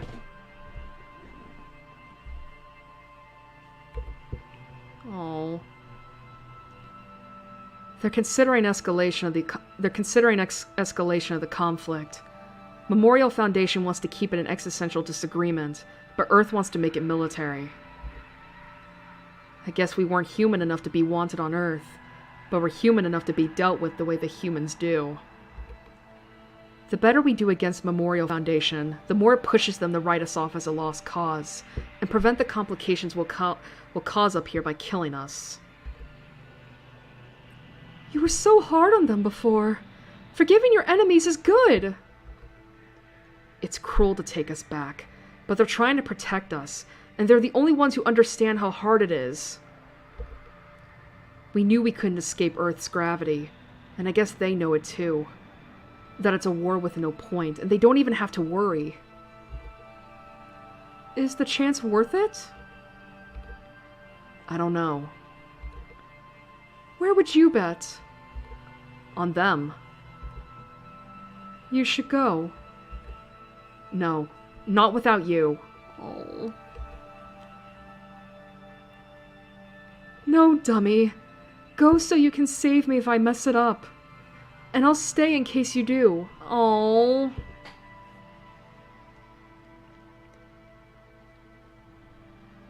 Because Pluto knows that Luna Terra is not happy being with because I'm assuming this is when they're both in Cradle's graces. Pluto knows LT's not happy there. So she's encouraging her to go, but Luna Terra doesn't want to leave without Pluto. But Pluto doesn't want to leave either.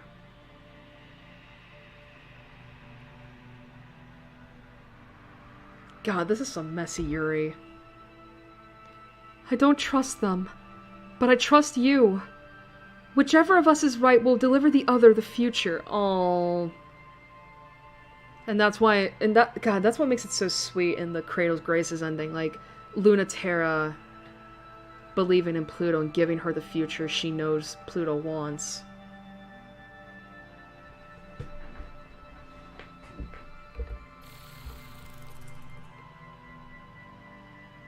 Man, they have a history!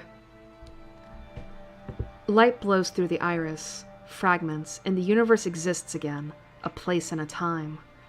Clinging to each other in that place are Pluto and Luna Terra, touching to remember they're alive. Broken, but alive. Pluto! Are you okay? Of course not! We almost were swallowed up by time and space! And I almost lost you again! And I had to go through it all again. Everything. Me too. It was hard. It was so hard. But we did it. We messed up. There's no fixing it. But who cares? You're still here. I'll still fight you to the end. But just so I can know it's for real. So you can stay like this. For a little, if you want to. Yeah. Yeah. 66. 62.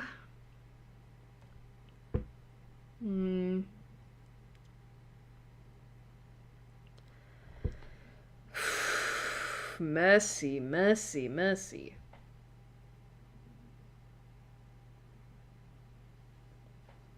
Man, oh man, we love... Man, these, again, like, these two have some history.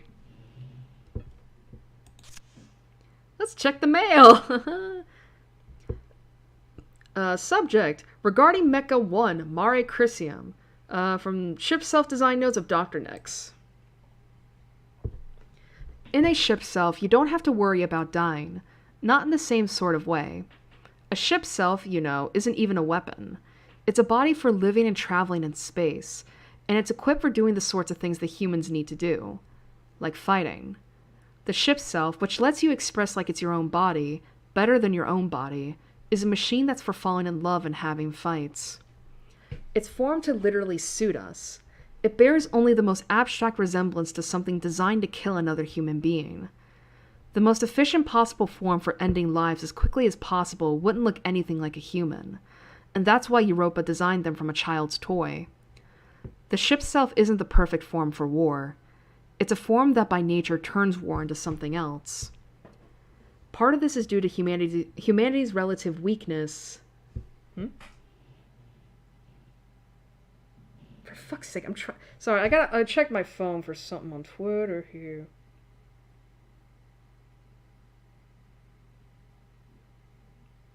I'll reply to that later. Sorry, I gotta fucking reply on Twitter, then I'm like, I can't focus right now. Where am I? The ship self isn't... Okay. Part of this is due to humanity's relative weakness in space, separated from the origin of our gravity.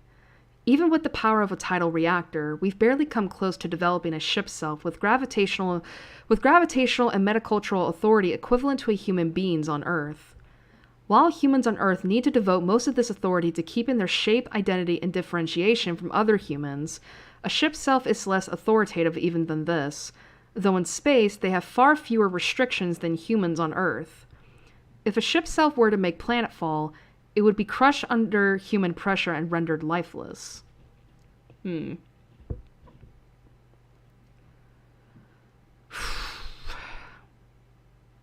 Way I'm reading that is like, if a ship self... Let's see, like, where is it here? The ship self, which lets you express like it's your own body better than your own, is a machine that's for falling in love and having fights, blah, blah, blah, blah. It's formed to literally suit us.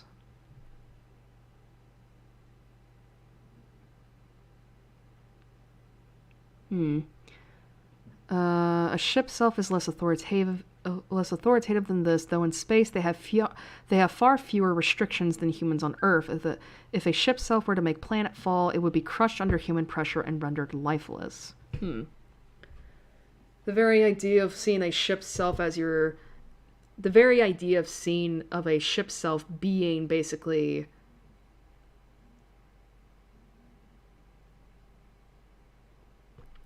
What's the word? Basically looking at it as an extension of yourself. Like what you would see yourself as, I guess. In an abstract way. And and the fact that like if that were to come into our gravity, it would be crushed under human pressure, burying you. At least that's what I get. And Iapetus evaluation from the Memorial Foundation Executive Committee minutes? Minuets? Not minuets. Minutes? Okay. Operations Decommission Chair Europa. No, it's gratifying to know you share my suspicions as well. As I understand that it is the purpose of this committee to prepare for any eventuality, that this particular possibility hadn't crossed your minds was beginning to worry me. Oh, I'm no less worried now. But you're asking how to deal with Iapetus. Iapetus. That sense of superiority he has is not a weakness. It is truly dangerous, not just unpleasant. If he seems gracious or forgiving about a loss, it's only because he is utterly confident he will eventually be able to surpass you. But he is a realistic man. He will find the easiest route. Merely coming out on top in the end is enough. He wouldn't consider the quality of how he got there. In fact, it would reinforce his sense of superiority to know he surpassed you without having worked as hard as you did. So he's an asshole. Okay, you're an asshole. Iapetus. He's shockingly good at predicting others, except for the moments in which he has wildly underestimated one. These fascinate me in particular. He can be so uncanny when it comes to gleaning specifics from trivial behavior. And then he is blindsided by the most obvious conclusions. His lack of respect for interiority is quite stunning. His win rate without having it should appall anyone with a general respect for human beings. So what we're getting from the two ladies here, so what we've been getting from both Europa and Nyx is that Iapetus is an asshole. And I mean, I will say this, when we get to Celestial Mechanics on Saturday, we'll find out how much of an asshole he is. Alright, let's check the comms. What is the Moondrop, Lunaterra? The Moondrop? Halamid says it was something you used to talk about. Oh. Yeah. We were thinking about crashing the moon into the Earth! What does that remind me of? What does that remind me of?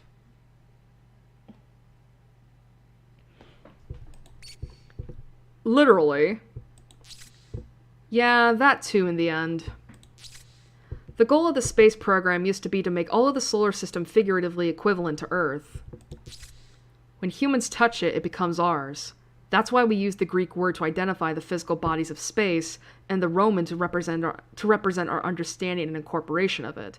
So yeah, that's the reason why we've been. That's the reason why that's the reason why some of the planets that we used to be known as Saturn and Pluto have been called Cronus and Hades.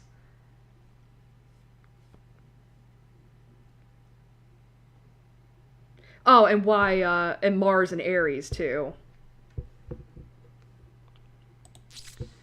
We were being silly, taking a metaphor way too literally and way too far, joking about crushing the solar system together.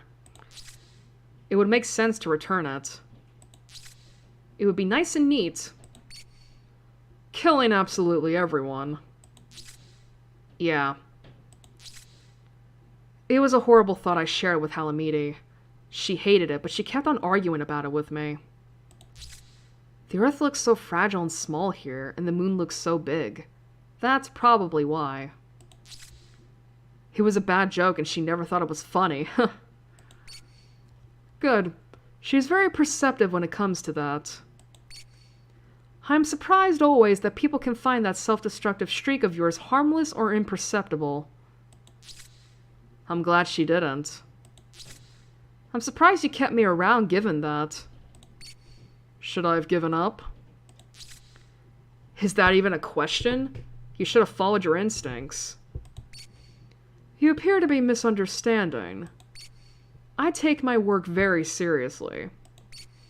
As a leader, a woman, as a pilot, as part of the Memorial Foundation. You know that there are very real things Memorial Foundation believes in, and I believe in them too. Yeah.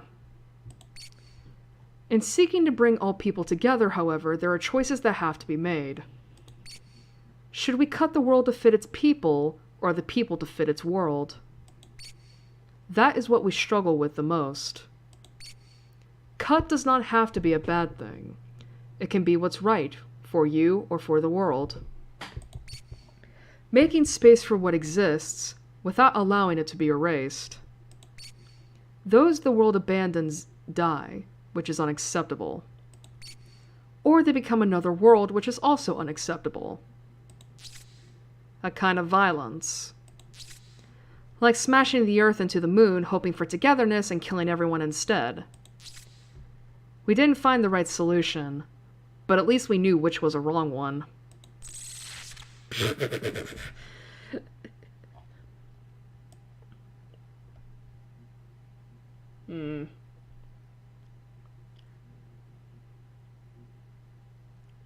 Making space for what exists without allowing it to be erased.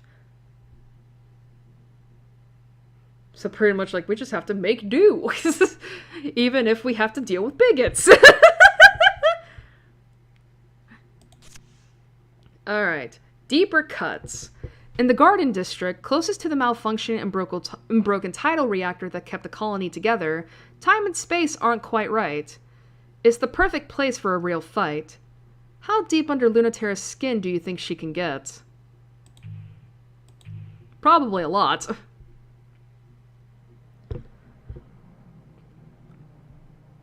Come on, Europa. It's weird when you won't order me.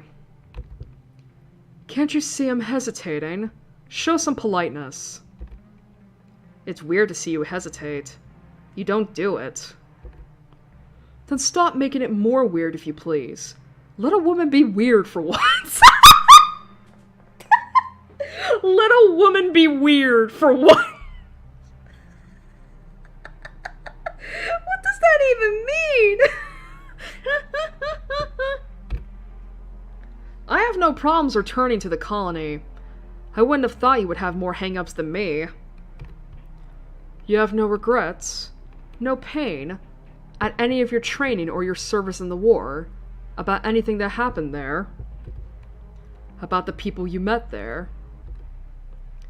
I don't have any problems returning to the Lagrange colony for this mission. The academy where you shaped us all, no, I'm happy to put... The academy where you shaped us all, no, I'm happy to put it to rest. I was a real idiot, so I don't mind seeing it trashed. Or trashing it a little more to stop that Celestial Mechanics pilot from taking back the Lagrange reactor. Ah, you've taken an interest in Saturn. Professionally, she's a dangerous enemy. She was in Iapetus's division, but she was, yes, very clever. The Lagrange reactor is a worthless shard of nostalgia. Iapetus must be truly egomaniacal to send that prototype unit after it. That's a bad sign. The worst fights always happen over something worthless. It's certainly a trap. But you know that. It's still a chance to get one over him, and stop that pilot if you're prepared to be serious. I'm always serious. Are you serious enough to stop playing? I'm not playing. Whether you're serious or playing isn't a matter of how you feel about it. It's a matter of whether you're committed or not. Or if you're playing because you simply can't decide. You can't play forever. I told you I still haven't decided. I'm not closing off the future until the last moment. Decide what you want about the future when the future comes. But you'll never move from this point if you don't decide how you'll feel about that pilot. Europa. Oh dear, you're feeling guilty again. Well, that's to be expected. I don't mind if you lose against that one, or win. Just choose, right? You don't have to tell me. I know what happens if I don't. Fight for real in a fun way, or fight for real in a fun way. These quotation marks. Well, obviously we gotta pay respect to Mommy Dearest. So.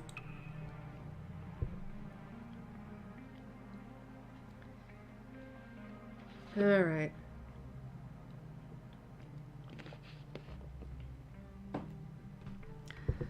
Not long ago, the Academy Gardens were beautiful, and they were warm. Now they are colder than space, because no feeling is as cold as wet is, not even vacuum. Under the stability of artificial gravity, Lagrange Colony was as Earth as Earth. Maybe even a little bit more. In being more Earth than Earth was, it was also less, and so Memorial Foundation Existential Safety ordered it abandoned first when the space program was decommissioned. Not everyone agreed, and then there was a fight, and then the colony became like this. Ruined in a way only human things can be ruined. The reactor was shattered, and with it all possibility for life and culture. Yet still some of it lingers. Moss grows. Objects gather. Sometimes there are whispers, tidal memories, etched into space-time by the humans who spend too short a time there. True space is more of a numb feeling. It's the cold of nothing, and it feels like nothing too. I'm not so lost in nostalgia I can't tell when I'm not alone. And I know I'm not alone, so say something. Ha ha! Ah, so you did come. You're always close by. And you're always hiding something. And you're always just out of reach. Even though I've seen your face, I feel like I haven't. Even though I've shot you through the heart, it feels like I never touched you. Maybe you're just dense, Lunatera. I felt those plenty. I should say that about you, in fact. Lunatera, maybe you're the one who never came close enough to touch me. Am I just that good, or are you holding back? You're slippery. And you've gotten better, too. What makes you say that? I don't already know where you are this time. I must have been doing pretty awful before then. No, you weren't. But it's still unbelievable that you've gotten so good in such a short amount of time. So I don't believe it. Ha ha! There's no hiding how much I suck, huh? No, the opposite. There's no way you weren't this good before. That's not true. You have definitely been trained, haven't you? I never fought other pilots. Did you fight something else? That doesn't count. It was nothing but training and then nothing. The existential threat was never real. It was a trick of the light, and our weapons pierced it with 100% accuracy every time, and no one was ever hurt, and it never became real enough to fight. That's true. It's also true that this isn't a real fight either.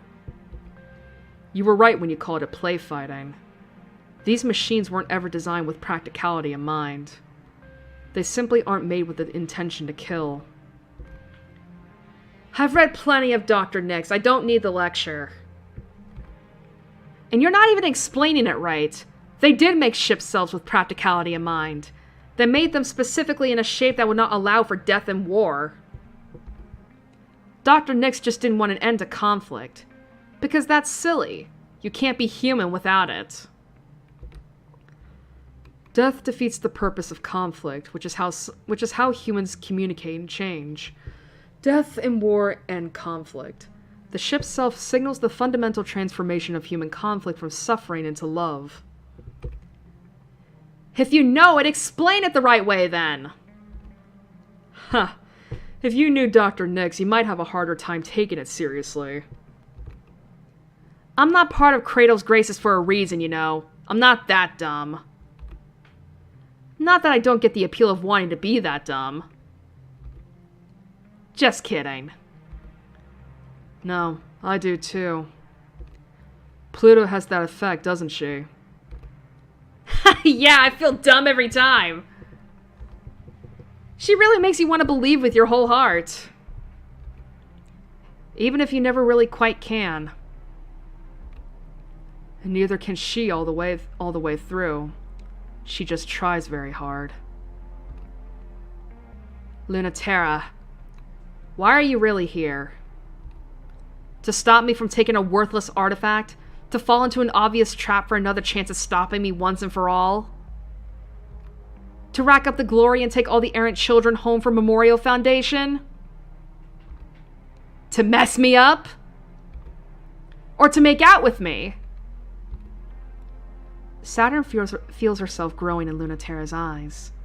Suddenly, clearly seen. Wasn't I just perfectly clear? What's this ship body for, anyway? I'm here to communicate. Lunatera! You're really shallow and kinda dumb. I'm honest. Finally! You're lucky that's enough. Are you ready for that, though? I don't think you're ready. Well, I think I'm ready. You want me to check? I won't give an inch. I'm not like you girls. I'm not a cosmic glow of energy in the dark. Still, I'm metal, and I'm sharp. You really think I'm not like that too? But I'm already behind you. It's a double lie, because the movement is to her left, but Saturn is coming from behind. LT's instincts are too good for her to not twitch fire to her left, even as she realizes it's just bullshit. But then there's nothing. The feeling of being so close to being struck that she can't tell if she was or not. Are you really not like us girls? I'm nothing special, like I said. But you dodged it. It wasn't real. Nothing to dodge. Obviously! That's the part that's hard! I'm fighting for real, just like you wanted. You're the one who wants that! And fine, dodge this! Lunaterra's vision fills with pink, the neuroelectric toxin melting into her skin. It feels hallucinatory, weird, stubborn, aggressive, vulnerable. Just like Saturn. In the poison electric haze, Lunaterra feels a little like Saturn. Ha! Got you! I like being wrong sometimes, you know? I like not being Memorial Foundation's perfect ace. It doesn't seem to really suit you if I'm being perfectly honest. Neither does playing by the rules. If ship selves don't play by the rules when you're fighting, it stops looking like fighting. Hell yeah? What does it start looking like? Also, that's not where I am. Liar.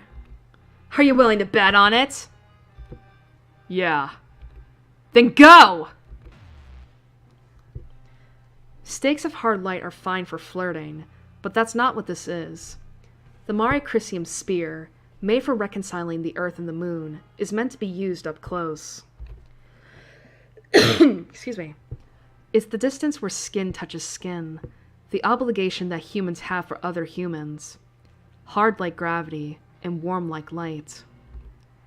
If no one has been worse at wielding that duty than Lunaterra, she's all the more the one who should be carrying that weight. Saturn only realizes after, when the lightness and heaviness starts to lift, that it had hit her too. Wow, I didn't think it was even possible to have a gravity less suited to you, let alone for you to be so good at using it.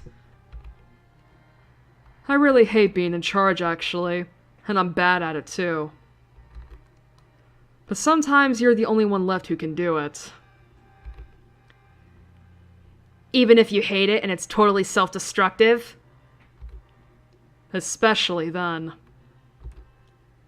Sometimes I think, why do we have to fight anymore? Let's just do this obscene other thing. The thing that fighting could be. And then you say something like that and I want to fight you so bad! You wouldn't get it. You're hilarious. It makes me want to see you squirm. Like, in a nice way, though. You can try. What? It's just funny. I love it when you play cool. 'Cause you're not. Let's communicate aggressively. That's what humans do. Sure, I've already given up on that worthless reactor. They're never gonna scold me enough to make me regret this. Well, and they just had fun.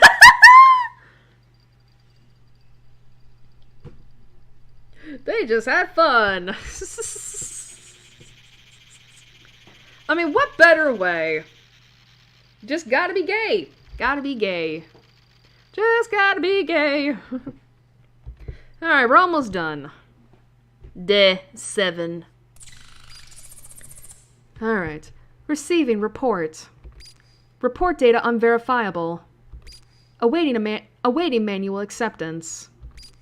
Report accepted. Excuse me.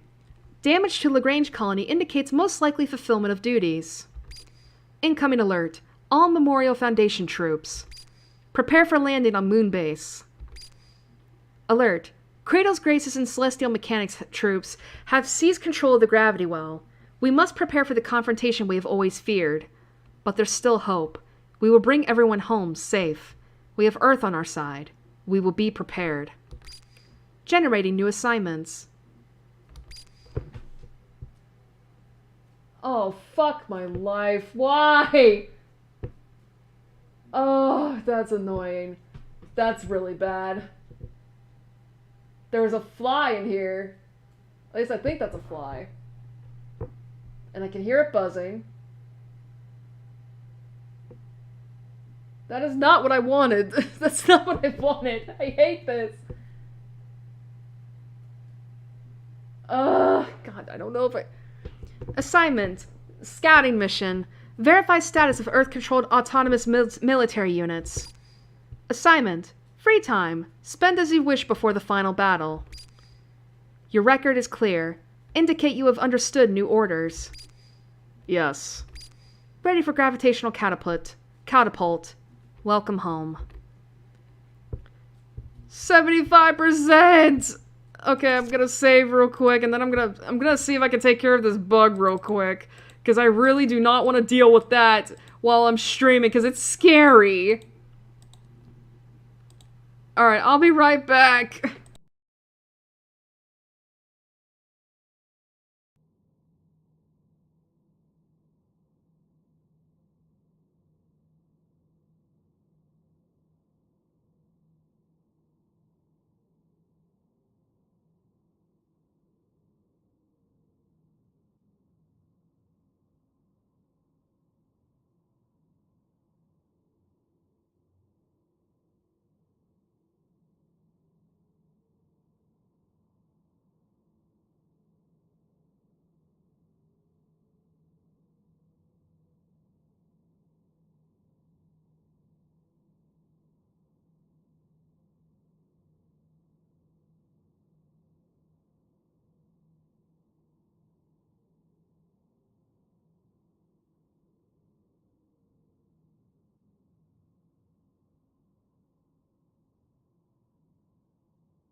Alright, I'm back finally. I don't know what the fuck happened to that bug. All I know is that it is outside of my room. I can't see it. It's not, but I think it is dying. Oh my god, I hated that. Alright, mail. Lost Story from Ambient Tidal Forces: A Rivalry.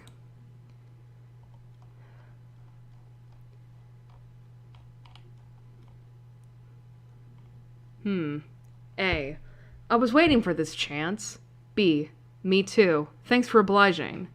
A. Anytime. But I'd love for this to be the last time. B.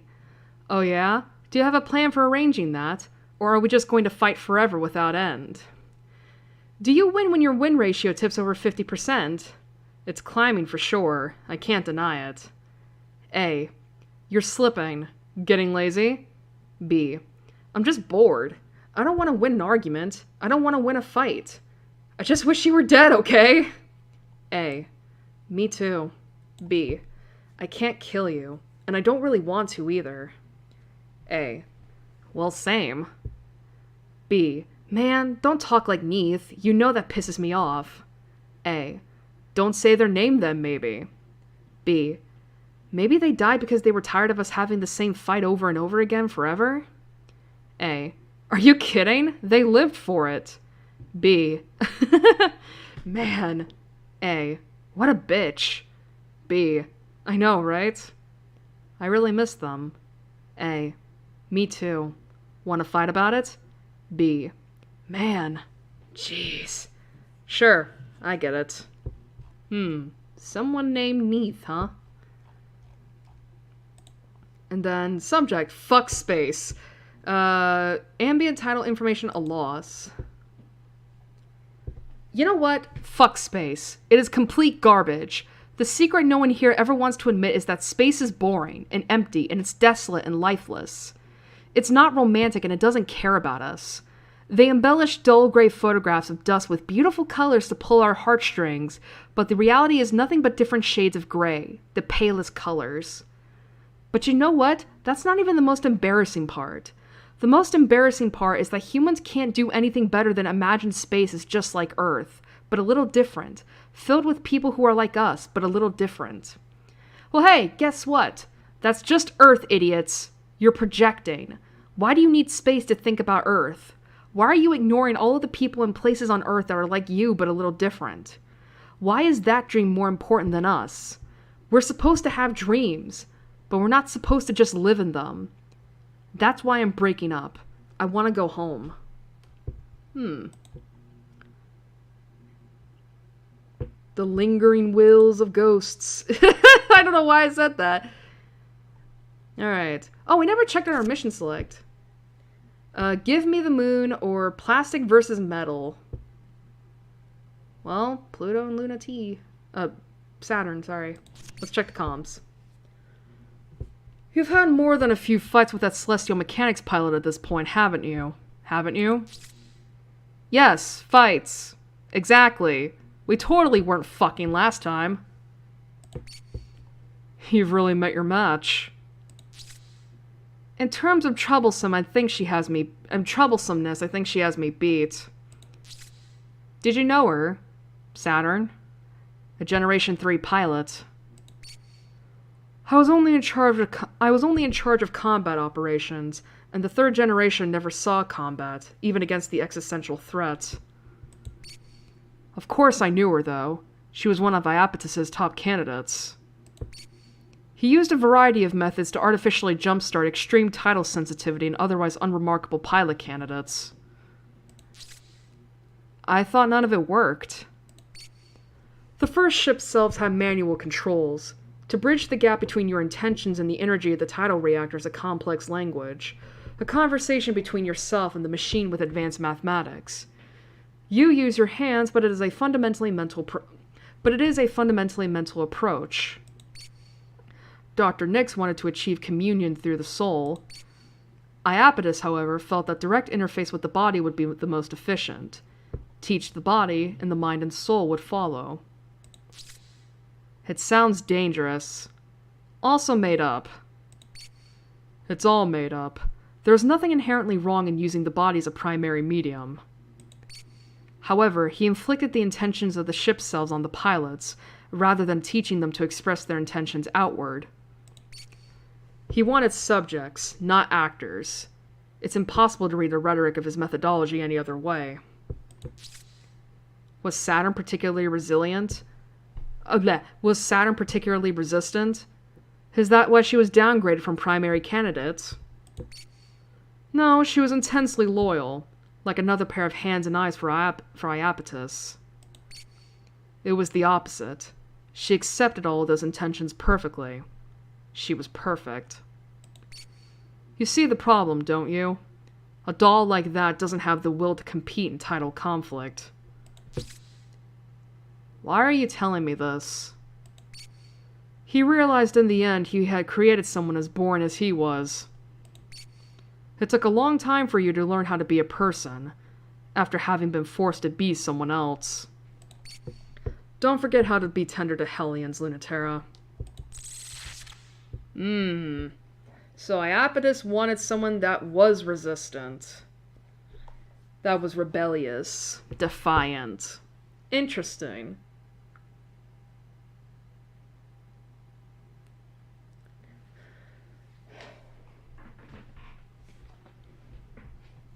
Interesting.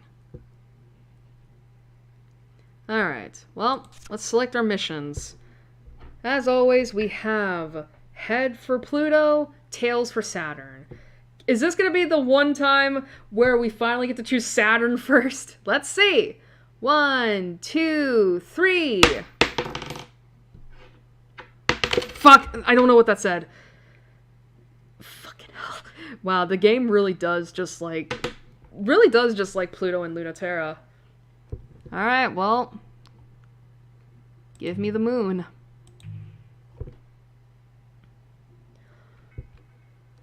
New orders, Lunaterra.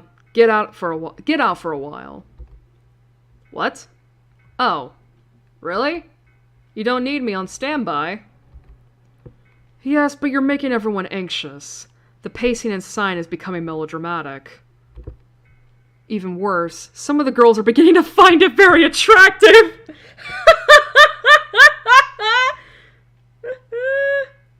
Imagine being a lesbian. Imagine being sapphic. Show them some mercy and give yourself a break, please. Sorry about that. I just snapped at one of the deck mechanics. I'm getting tired. I know, and it's given her a disgusting crush on you, so please leave before more of my crew become compromised.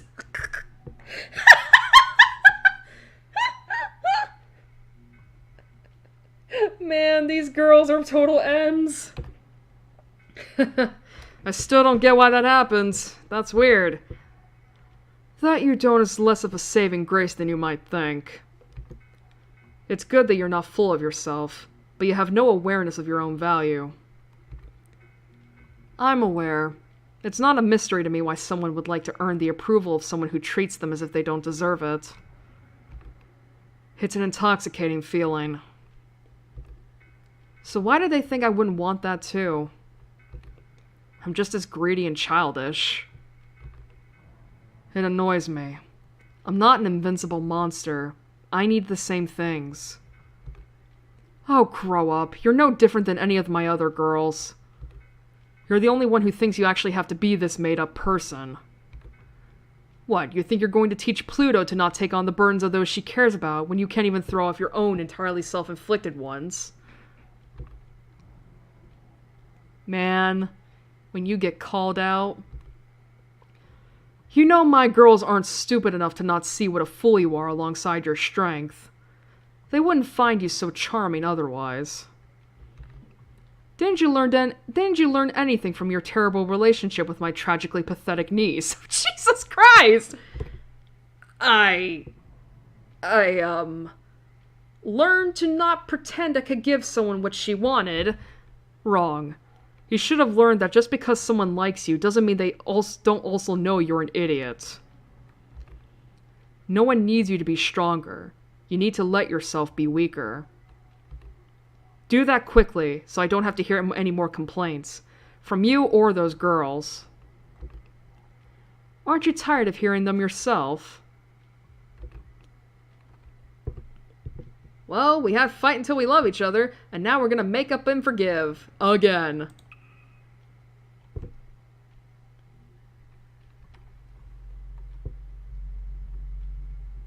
Why are we in this planet? It's mid-afternoon, but only half the sky knows it. The burned gold fades into reds, pinks, purples, and night at the edge where the moon's terraforming abruptly ends. It's such an outlandish light, like standing in the middle of day and night. An unsteady feeling to be on the precipice of a hole between a world and not a world. The boundary between Earth and space is here.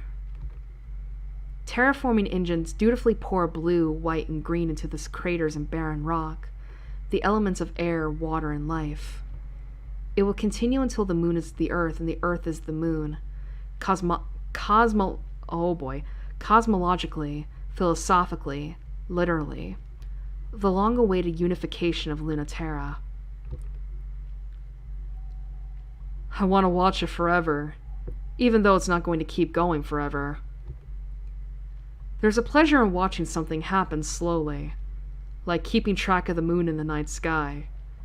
You can see it happening inch by inch. You have to be patient, but it's such a satisfying feeling. Lunaterra looks up from her resting spot on Mari Chrysium's foot. You ever watch it like this, Pluto? I thought I'd finally snuck up on you for once. I'm still not as crafty as Saturn, darn.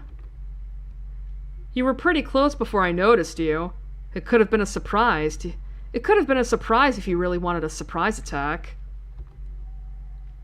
I wanted to see how long you'd trust me with your back. How'd I do? Great, until you tried to be clever at the end. Whoops, I'm definitely going to get yelled at again.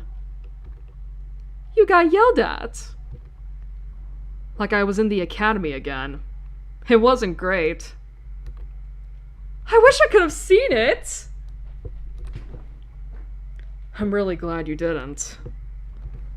I've seen all of your most embarrassing expressions, but I never get tired of seeing more.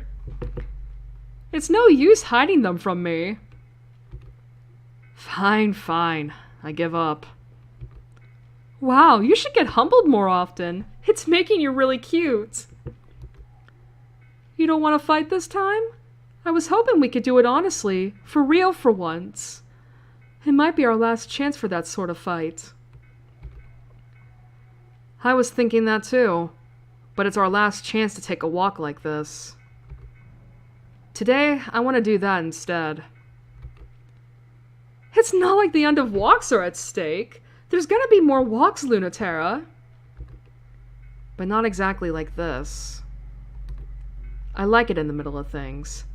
The stillness of change. And the haves and in-betweens. So like you to be rooting for them, Lunati. Okay though, because you asked. You never ask for anything, so you should get it when you do. Come with me. I want to show you something. What they find is a waterfall, or something that's trying to be a waterfall. The rushing water flows through the canyon, until the atmosphere becomes too thin, and the sun becomes so bright it turns to vapor and dissolves. A rush of water stopping abruptly, yet, very slowly, the point where it stops is moving forward. Eventually the atmosphere will take hold, and the sun won't be able to strip the air and water from the moon. It's one of the last valleys left where space is still here, where nothing in inverse still exists, instead of everything in us. I thought it'd make you happy. You love lilac still? Oh wow. They grow so fast here, I wonder how. I think the seasons are playing tricks with them. But look, they're trying to grow right into the line of the sun. You can follow the trail until they burn in the sunset. They'll keep crawling until they reach the valley. We're so unbelievable. Humans can overcome even this. Do sights like this still make you feel kind of sad? A little, but humans still deserve it, so I can't stay upset. This won't be the moon anymore, but part of the Earth. And I want to hold the human and the alien together. We'll lose something if we don't. I wish it could be in that middle place forever. We grasp for something new, but we lose everything we touch.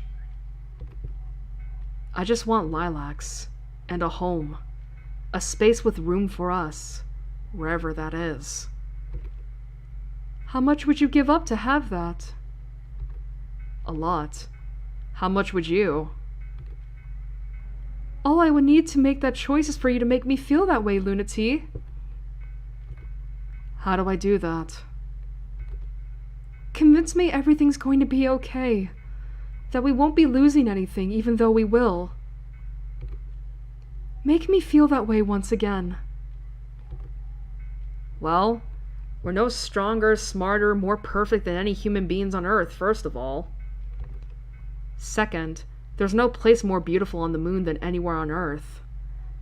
Really, think. Nothing else in the universe looks that different, that beautiful, that incredible. Third, touching ship to ship isn't any different than touching body to body. We can speak that same language with just our own flesh. It's just a metaphor anyway. You can be human anywhere. That we did it up in space just means that we can do it back on Earth, too. We know the language. First, we never would have been allowed to grow up like we did here back on Earth. Second, space is cool. Third, giant robots are impossibly cool, and nothing you can possibly say will change that fact. We're all we have. The world made me awful, and I had to fight so hard just to be provisionally recognized as human. So I don't know why I miss it so bad. I'm reading that in a different way. I wish you could tell me. My standards probably are bad. This part will sound stupid, but I don't want to believe we couldn't also be happy on Earth.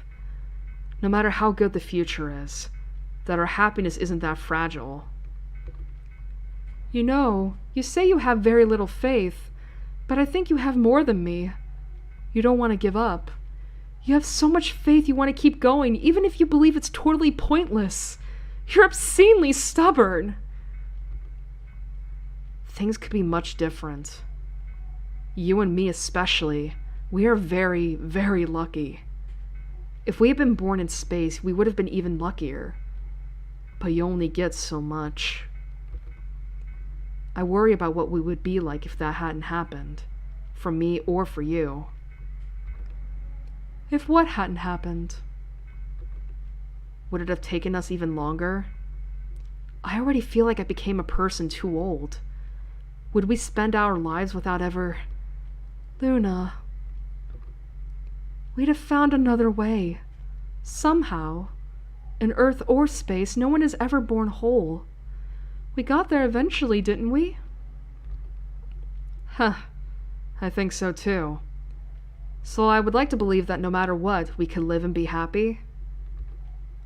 Even in mortal bodies, on our boring, awful home. I mean, they can't undo what we have done. When they take us back, they'll have to make us a part of them.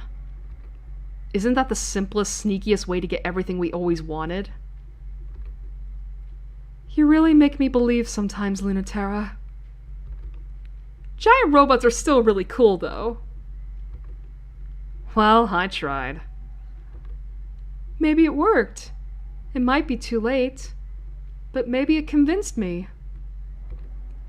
You know I trust you, even when I can't.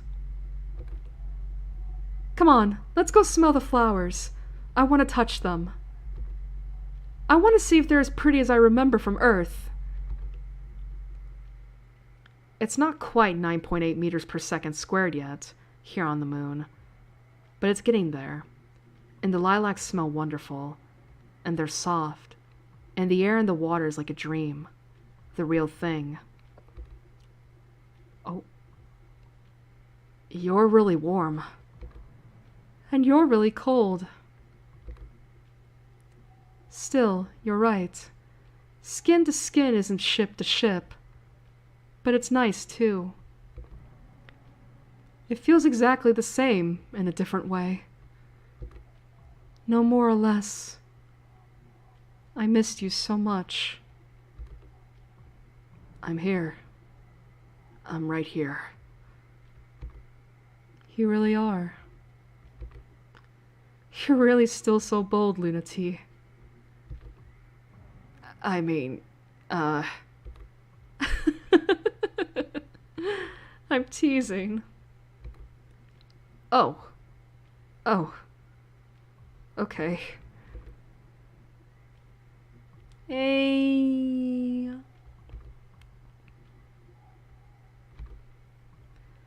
But that doesn't mean I'm also not offering. You're so mean to me. But you love it. You can be so strong when you're not trying to be strong. Aww. Day 8. Aww.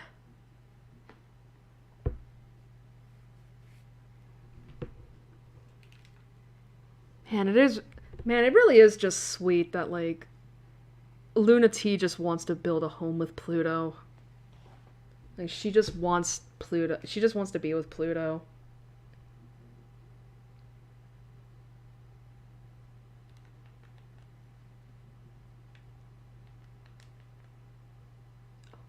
Sorry, I'm like getting distracted by something. But yeah, like she wants to build a home. She wants to go back to Earth with Pluto. Build a place only for them.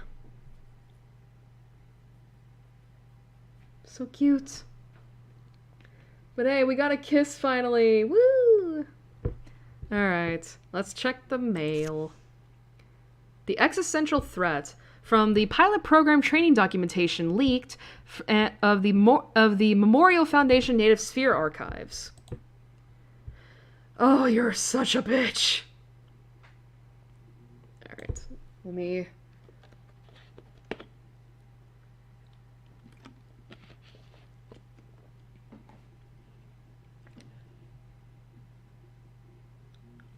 Man, we had a CG last stream of Pluto and Saturn kissing. Now we got a CG of Pluto and Lunaterra kissing. Now we just need to see. Maybe next stream we're gonna have a CG of Saturn and Lunaterra kissing. Who knows? It was composed of solid light and arrived in multitudes. They never arrived in the same shape, pattern, or texture twice. They were memorable, but indistinct. They were like and unlike things that we have seen on Earth, and they could not be touched, except through gravity. We could not determine where they came from, but they always headed towards Earth. We feared what would happen if they passed into Earth too much to learn what their intentions for coming here were. And our pilots defeated them without fail, without any hesitation, without any resistance, flawlessly, beautifully, obviously. The truth has always been that the existential threat is much weaker than humans, no matter what we call it. And there was a refusal to name precisely at all times the substance and nature of the existential threat. First of all, by referring to it as the existential threat. Memorial Foundation international jargon, rather than by common local cultural names. The queer agenda. No. From the failures of the Scout program on Earth, there was a desire to both separate the pilots as much as possible from earthly preconceptions. We did this to understand the new ways in which our pilots could be human, and we did this also to understand how the existential threat would change in corresponding ways, complementing their new humanity. Existential threats are always weaker than us, but they have ways that we do not, and they are always waiting in the corners of the world, looking to overcome us in other ways.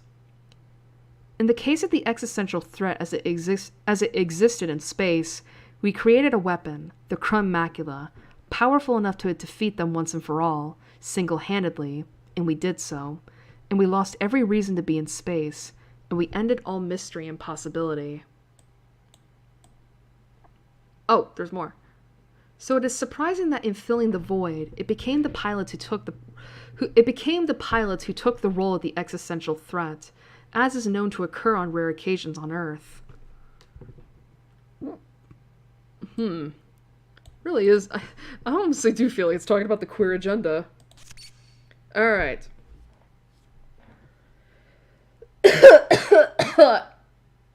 Alright, back to the comms. Did you notice, Lunaterra? Our base now is not far from the Sea of Crises, where your ship self was made and you first sortied. It's nostalgic, isn't it? Huh. It is, isn't it? Reminds me when we were fighting some theoretical alien existential threat and not each other. Would you prefer those days? I don't think so. No, I definitely wouldn't. I like being less stupid. Fighting with people is better than not even thinking about people at all, instead of fantasies. Aren't you going to say that's still your problem? I know when I drilled you like little soldiers, I taught you the opposite too well, but I wouldn't mind if you had second thoughts. Europa. Do you feel guilty? We should all feel guilty, but me and my peers especially. We caused this conflict to be played out, and we failed to teach you well enough to endure it.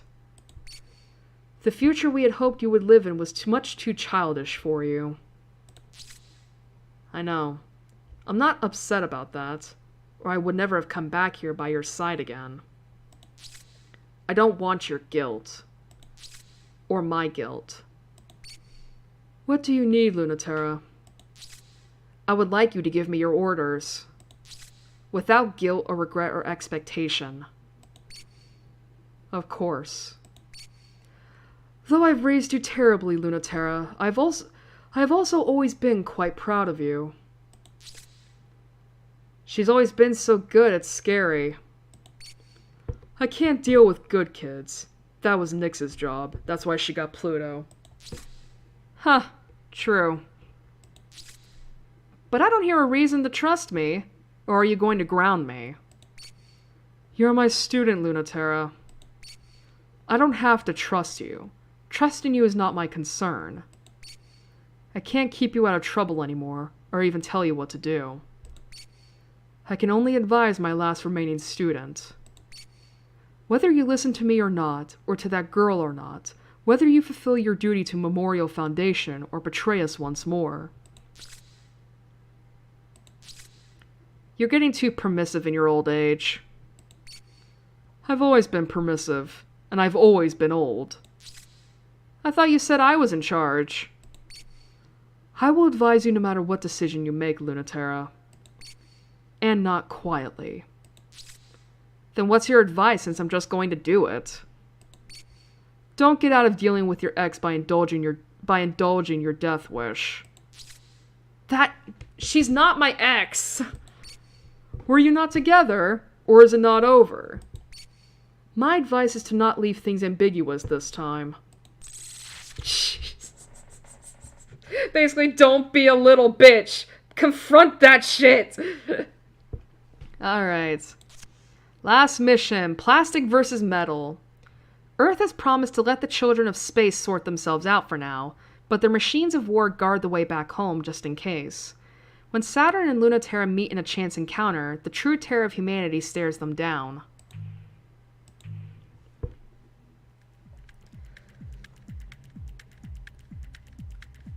Oh, we heard this track before. I think it was... Was it with the first Pluto and Saturn mission?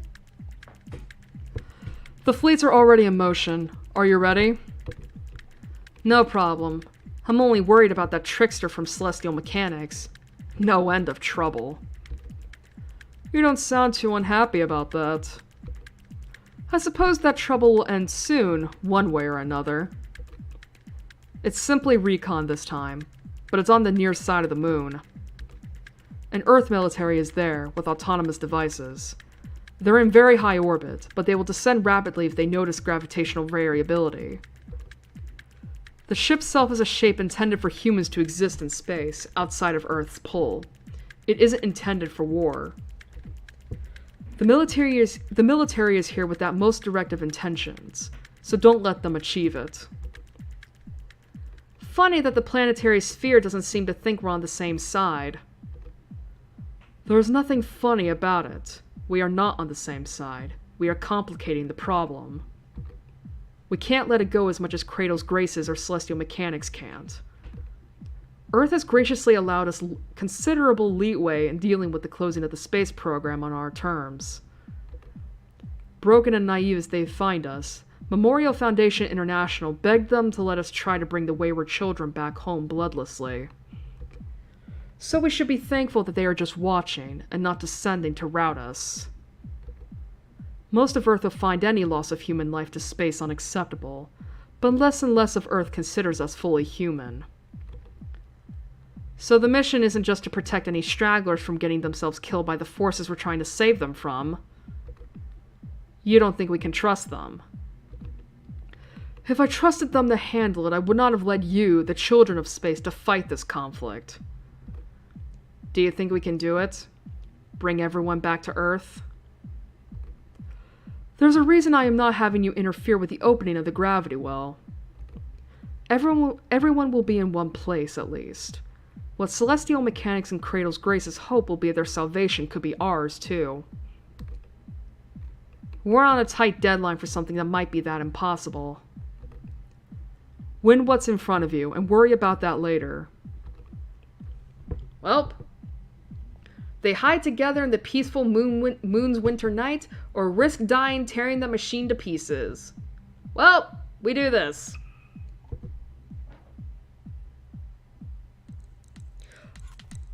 You're an ass, game! Fuck you, I hated this red! It hurts my eyes! It's winter on the near side of the moon, which means it'll be half a month before this hemisphere sees day again. The frosted forest will see spring in a week, summer the week after, and fall a week after that. A year of seasons in a month-long day. Even terraformed, could humans live like that? On the near side, though, at least the Earth will always be in the sky. Eternally huge, shining with authority and kindness. Unlike its agent, who hangs in the corner of the sky like a migraine aura. There's nothing extraneous about its shape. It is here to do just two things. Look, then kill. Oh, that red. Okay, I'm gonna try my best to not look at it. When Saturn flew a millimeter too high, the autonomous military unit looked, then killed. But just too slow, and Lunaterra pushed her away, and dragged them both deep in the winter forest. The unit looks twice as hard. It's been encouraged to not miss twice. Shh, don't make a sound. You're being too noisy. I get that a lot, but this time I'm not making any noise, so don't tell me to be quiet. You're the one flitting all over the place. They're listening for gravity. Vibrations are not the kind of noise that they care about, so keep moving and don't make noise in your heart. Don't make a sound in all possible senses. Don't make a sound physically, emotionally, or spiritually. Calm down. They don't like it if you're not calm. First of all, that makes no sense, and secondly, I refuse.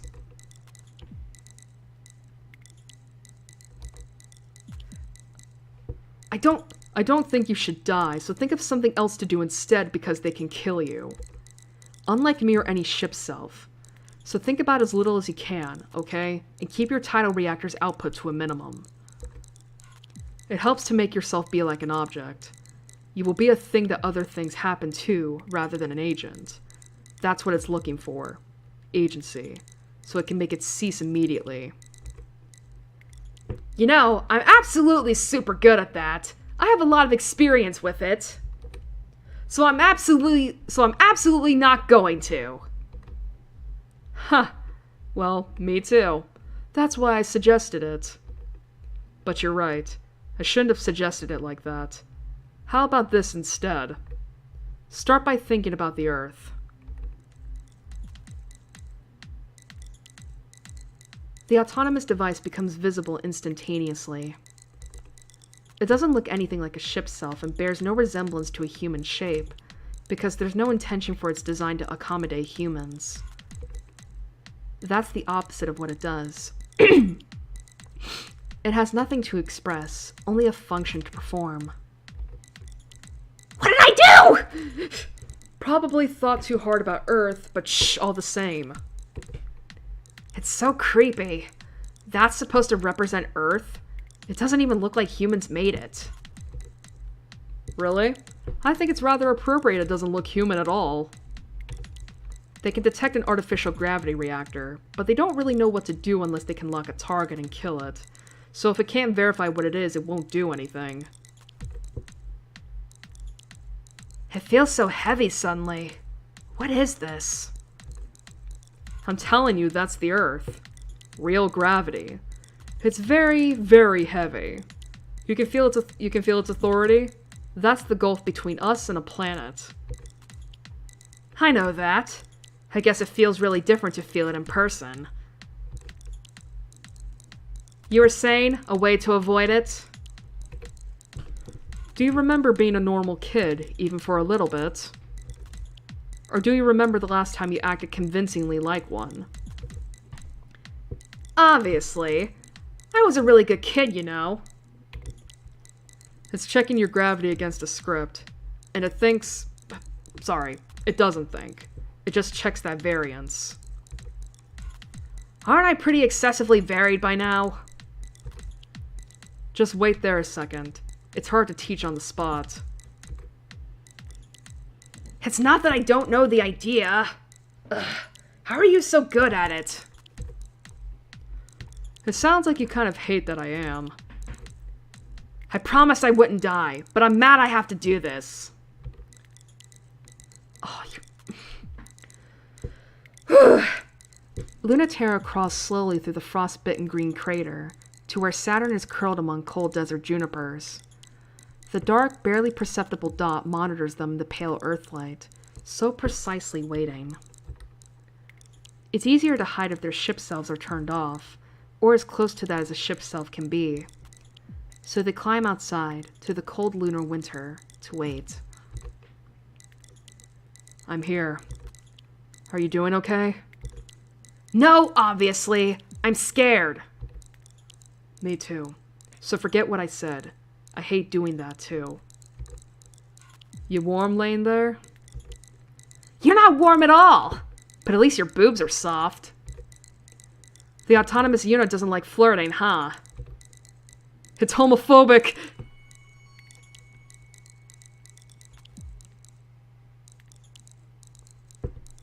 You should think instead about how you're keeping a secret. Keeping it really close. Waiting for the perfect moment. And no one else can know. Okay, I can do that. That's not as bad. Is it that big a difference? There's infinite difference between someday and never. I've extremely forgotten how to be patient, but I know the difference. You're right. It really is important to never forget. It's still not going away. Yeah, it's a lot more patient than us, huh? It's looking at you, too. Aren't you on their side? Just because we want Earth back doesn't mean Earth wants us back. So Memorial Foundation really is that stupid. Maybe. In their eyes, we're as bad as you. So why go back? Because fuck them. They don't want anything to do with us. Memorial Foundation thinks it's optimal for humanity to return, but I think many humans think it would be just fine if we died. That just makes me want to come back to Earth even more. Hell yeah, I was saying before the stream, spite is a powerful motivator. Spite I can understand. Huh, I can be petty too. I want back, even if only for spite.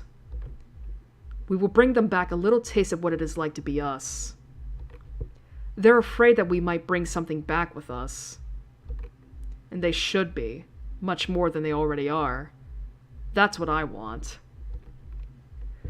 Knowing that you're just as petulant and petty as me, and this weak too, makes me reconsider you. In a good way. It's wonderful. Maybe makes me want to fall in love. Oh. Huh. I said maybe. Don't get full of yourself. Sorry. There's no way we're getting any more than half of what we want at best. You're only hoping for half of what you You're only hoping for half of what you want. So I wonder if you'll even get that if you get it. I don't expect things to go my way, but, you know. I hope you're coming along wherever it is. Truer than you know, LT. Whichever way we go, we're going together. In this cosmic glow, going wherever we're going together. We're going wherever we're going together. I love you. Get used to me now. You made me go upside down on purpose again. You're so good at evasion, but scoring a direct hit is so easy. You win. It'll be nice to see the end of every world but this one alongside you. See? The machine's already bored. Or not bored, but uncomprehending. And then it lost interest. But I'll stay here with you until it leaves for good. Because fight or flight, petty bitch to petty bitch, lab rat to upperclassman brat. What, really? Do you maybe love me too? We got love? De 9. Halamede. I knew you'd choose us in the end. Even if you didn't choose me. All that matters is that you're coming home. Hi, Hallie. Hello? I'm here. I was just startled. Why are you replying? Since you keep messaging me, I thought you'd be less surprised. Sorry about that. Don't start. I'll literally never ever forgive you. Sure. That's fine. I'm not apologizing to you. You have so much to apologize for, but it's only to me. But are you saying sorry about something else you're trying to do? Maybe. There's a compromise I want you to consider. I should have expected one more betrayal, even at the end. No, it's more like, I want to make sure that you hold up your end of the bargain. No negotiation. The terms of surrender must be unequivocal. That's the only way they'll allow us to return. Really, it's not a change to the deal at all. Just asking about how we interpret them. You shouldn't, because I'm going to stop you if you pull anything. Really, I will, very, very easily. Don't worry about that part. Well, in that case, I'm not going to be sorry at all. You should know that shame is what you've earned and bear it. No. I didn't think so. I think you took away what I needed to be happy. I think I have to learn a new way. It doesn't seem fair that I have to when you don't. I've been learning. It's been hard.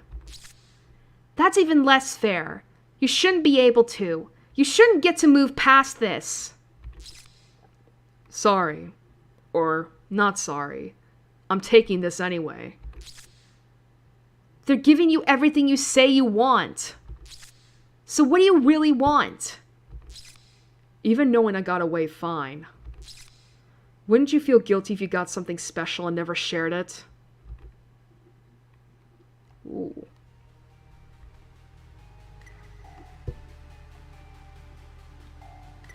So we're getting a different song compared to Cradle's Graces.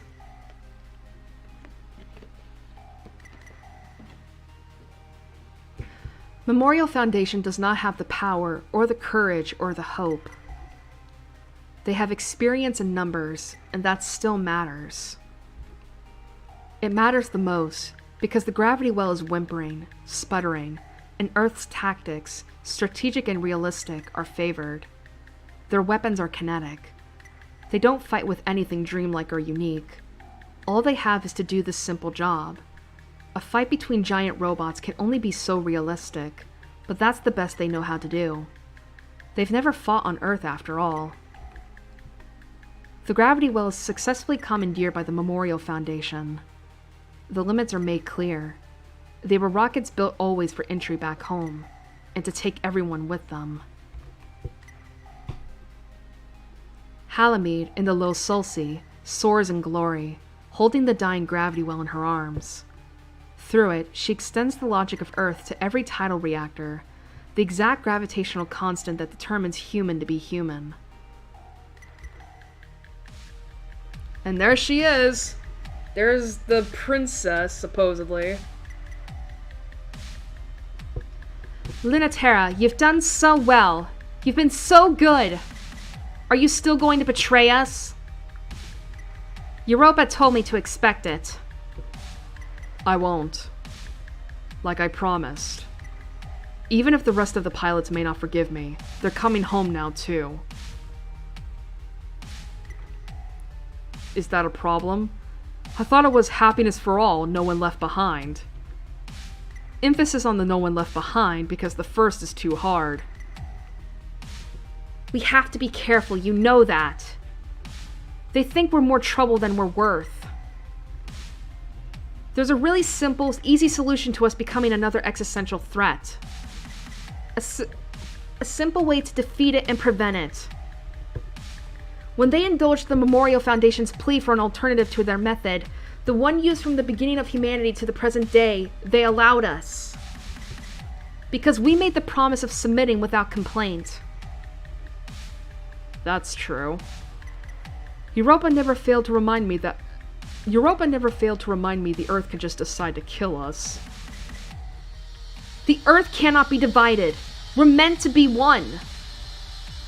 Earth is an anchor in space-time for us. It wasn't always like that. We started from zero. We had to carve out our place in the universe, bit by bit. We have to move ever forward, marching in progress. As culture marches forward, so does our gravity increase. We need each other, and we need this culture, this gravity to make us together. I agree. Humans need to come together. Lunaterra immediately fires a solid light bullet into the gravity well restraint mechanism, and the gravity well implodes back to life. In the middle of the victorious fleet, communication immediately falls apart as space-time and electromagnetic forces tear through them. You finally did it, Lunati. Something so dumb I don't have time to get mad before I save you from it. You could have at least told me this is what you were planning. I would have, but I wasn't planning this until 10 minutes ago. Hey, I didn't even cut it that close. Tell me you've thought up something good. I'll follow you, even to a bad ending. But not if you've got nothing other than this depressing conclusion. I'd hate to have to let you do that, baby. Hands reach from behind her and hold the well gently, easily, as Halamede's fingers shatter. What? Traitor! Sorry, I'm just borrowing it. You're not sorry now, and you weren't sorry then! I thought you might really wish you were sorry. I want to believe you want to be sorry, but that's not good enough. It's certainly much too late for it. I wish, instead of wanting to be sorry, you just wouldn't be able to be happy again. I can't do that. Then please, deny this. Low Sulci is made almost entirely of constantly refracting hard light. It emits from every angle at light speed a drowning torrent, a reversed vacuum, a void of energy, an unignorable, undeniable deluge. Yeah. Light with the substance and pressure and weight of water. The heaviness is unbearable, to Lunaterra especially. Yet it's so familiar, it's impossible to escape. Automatically, she falls right in. No matter what terrible things you've done, you've never forgotten exactly what you deserve for them. That's how you can make it up. That's how you should make it up. At least not in the same way. Which I know now. I thought I would die before. But the nice thing is you don't die from this. You grow up. Even if it feels unfair. Are you suffering? Lunaterra reaches her hands as close as she can to the gravity well. Her own tidal reactor howls and creaks with the strain of not falling in. It isn't interested in Lunaterra's dreams. It just wants to have everything. The infant wish of humanity. Earth's pure greed, the white void. The all-consuming gravity that erases all distinction. Pluto can barely keep the light at bay. It tears into Pluto with perfect synchronicity. Memorial Foundation has been waiting for this chance at the unit designed to defeat them, the one that reminds them of everything they can't have. She's drowning, but her fingers are still reaching, still holding the dying gravity well. The true enemy are the fast-approaching autonomous defense units. Unlike a ship's self, they are designed with war in mind. As Halamede said, the easiest option is just to kill us. The option they're always most eager to take. No wonder they felt the ship's self program was just a fanciful indulgence. They are surprised then when Saturn tears them to pieces. Ha! I guess you were right! From how unsure you were, you made it sound like it was going to be a lot harder. Pluto, you've been a good influence on her. Like how I've been a bad one. We're really suited for a hopeless woman like that, aren't we? Thanks, Saturn. It'll just be a little longer. Don't ignore my nonsense. When this is over, I'm not going to forget it. Sure. You can tease me all you want if you win. You're not very inspiring. It'll be super inspiring if we win, so let's do that first. Saturn poisons the waters. She corrupts the information. What washes over Pluto is muddy, pink, toxic, and definitely bad for you. But at least it doesn't want to eat you alive in the name of love. It just wants to mess you up in a good way, and let you mess it up too. The destabilization has gone successfully so far, and the gravity well is diminished and weak, and dying fast. That's okay though, it's enough for a little wish. The greatest trick is just to move 1 inch forward. The only trick. Change the physics by a decimal point. In a secret place where they won't notice. Equivalent to inventing a new Earth is changing the acceleration due to gravity by 0.1 millimeter per second squared. That is something that is impossible, even with the gravity well. The Earth is the Earth, and it will bind everything to it. Except there is a nearby body, in perfect sync, inseparable and distinct, and through its orbit its tides influence in subtle ways the life of Earth. I understand now. This is something I want too. You coming up with this idea is just the worst! Why couldn't you just be a bad person with bad ideas and wicked dreams? And it's impossible now. Who would want to give up the moon for the Earth? If we lose, we'll really look like idiots, and we'll live alone on a lifeless moon. So let's make sure that doesn't happen. The moon is to be abandoned too, unless you can bring it into such inseparable closeness. No, stop convincing me! This sucks! I still hate you, but fine! Live on the moon, away from me, forever! She is such a brat! Not as bad as a brat as Casper! No, we're not bringing a date with death into this. Listen, we could be bi in that game, we're gay in this game.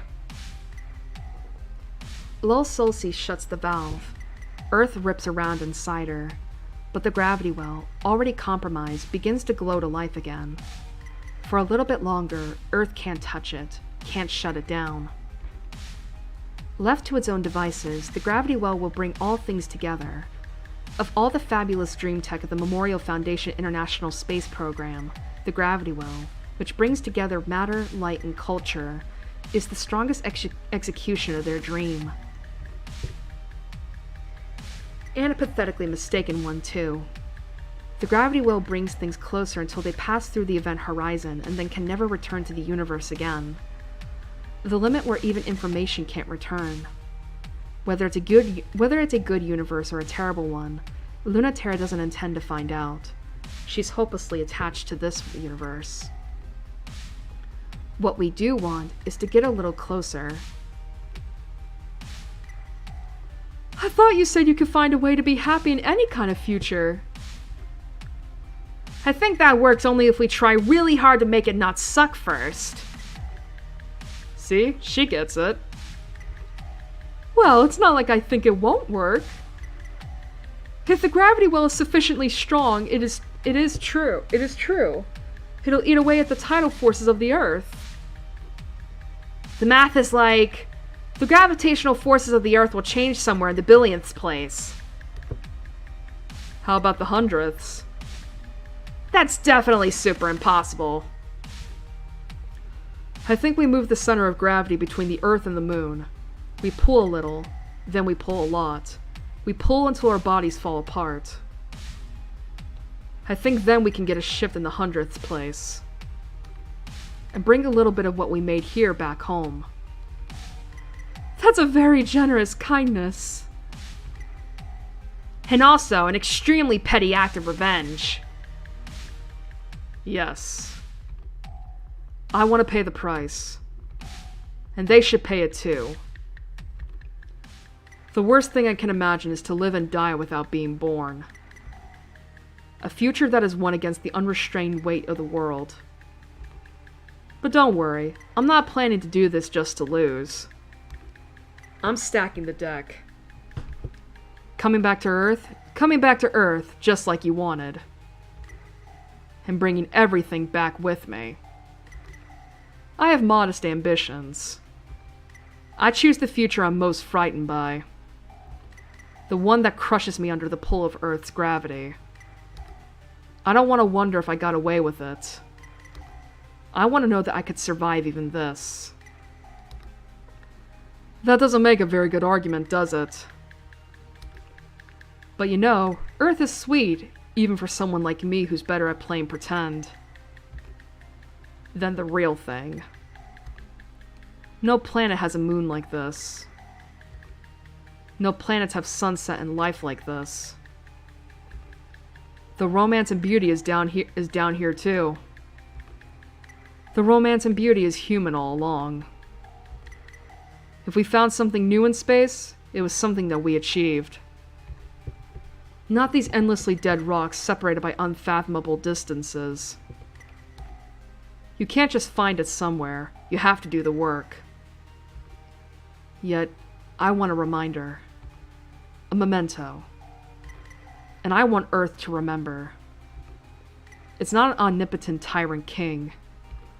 Many and one. Earth has a sister, and that sister is you.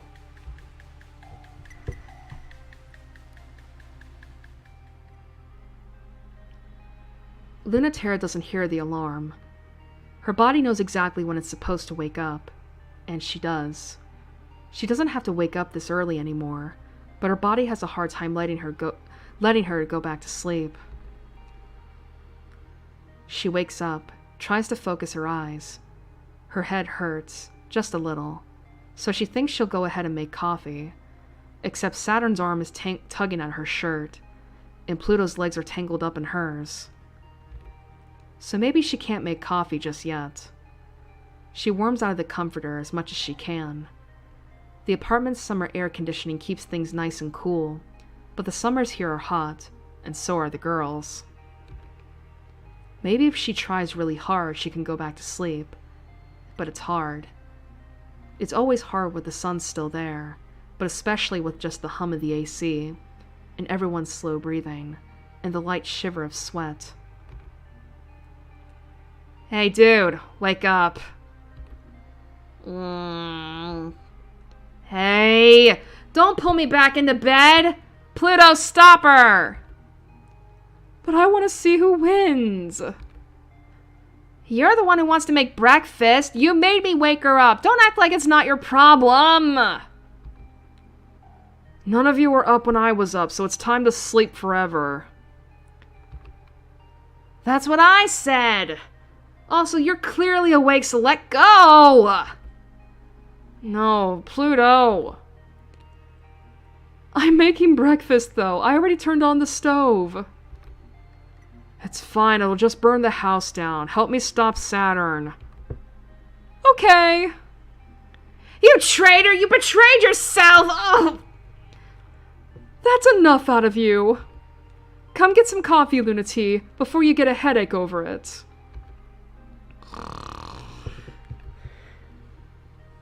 You're really such a fake. It's for serious. You too? You switch sides really easily. So do you. Up again. Alright, you're helping me make breakfast. Wait, how come she gets to sleep in? She'll be right behind us. She was. Lunatera shivered for a second, bare under the AC. And then she got up. She turned the light canceling off on the windows. And the day, which will last for the rest of the month, poured in. Which she can feel a minute of. Before she wants to go get breakfast too. On the near side of the moon, the Earth will always be visible. Without the hands of her old body, she won't ever be able to fly or feel the view as anything but a picture ever again. Even the memories are fading. But the moon is closer. So close that there's almost no difference between it and the Earth. It's another country. A strange country. And the Earth is too.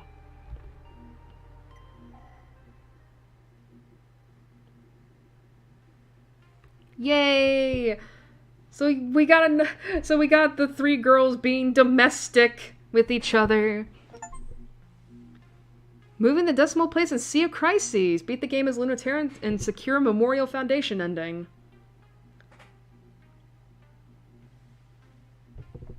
Yay!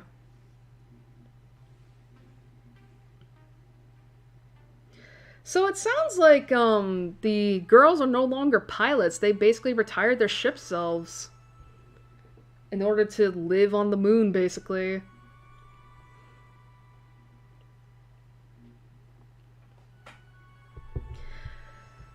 So it really does seem like we just find like a third option. Like basically like we come to a compromise of like what our specific faction wants and what the Earth wants. I mean, obviously the Earth is like, we want you to come back, right?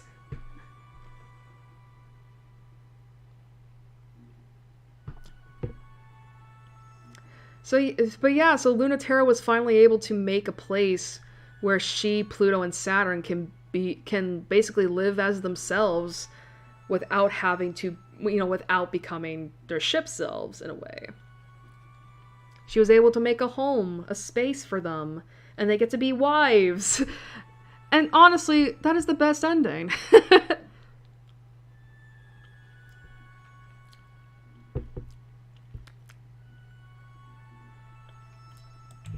Alright.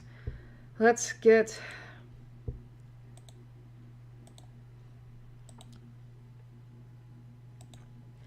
Alright, let's get the ending stuff up. Stuff up? Yeah. I was like, does that sound right? It does.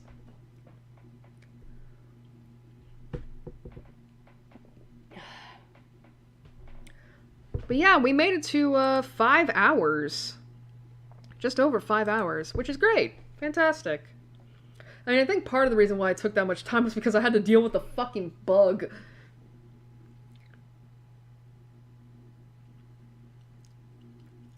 Seriously, that bug was like, I'm gonna fuck you up. I'm scared. I hate bugs. Alright. Let me get the music set up.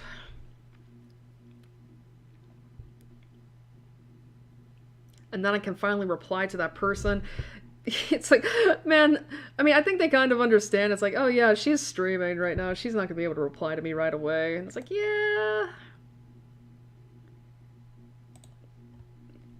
It's like, I'm busy. I gotta do this.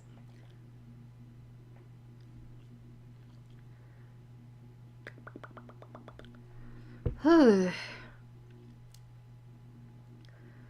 still, I will say, like, it is very, like, I love Pluto and Lunaterra's relationship. It's like, it gives you that nice Yuri. I mean, listen, I keep calling it Yuri, but it really is just like, you know, these two women who, like, knew each other when they were teenagers, I'm presuming. You know, and who grew close, fell in love with each other, but, but their respective goals and dreams kind of led them to, like, be on opposite sides of the war, but they still love and care about each other so much. It's like, yay! Whereas Saturn is just like, but whereas with Saturn, it's like, you don't really get that. I mean, it makes sense because she doesn't have as much history with either of them as they do each other.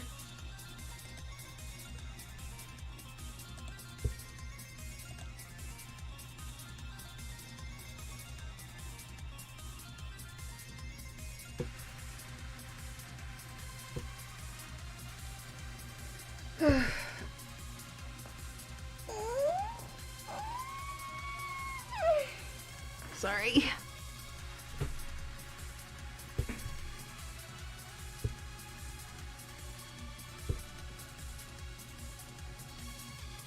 But yeah, they don't have as much they don't have as much history as Luna T and Pluto do. But yeah, so that was pretty nice. That was a really nice ending. Again, I'm always here for I'm here for girls being domestic wives. But yeah, so now the last stream of Heaven Will Be Mine will be conquering celestial mechanics with Saturn. We'll finally get to know what the deal is with Iapetus. Why everyone thinks he's an asshole. I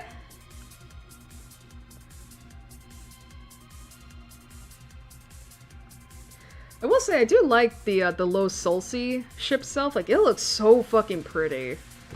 Very ethereal.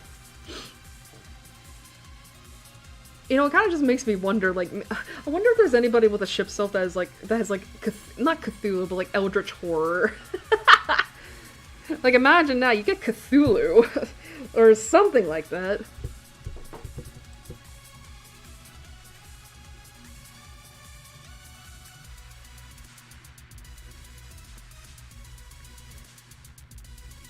Oh my gosh. Oh my god. Ah.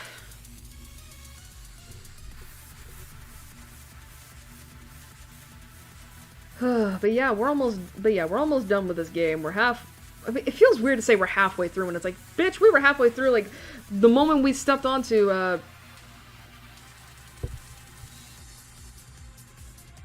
Okay, that's concerning. Why is that trending? Please tell me it's something good. Oh.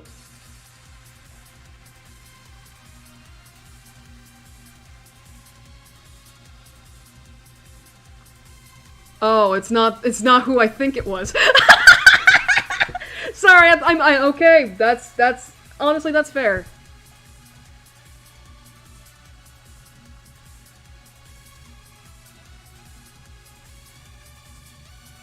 Alright, let me reply to this person real quick.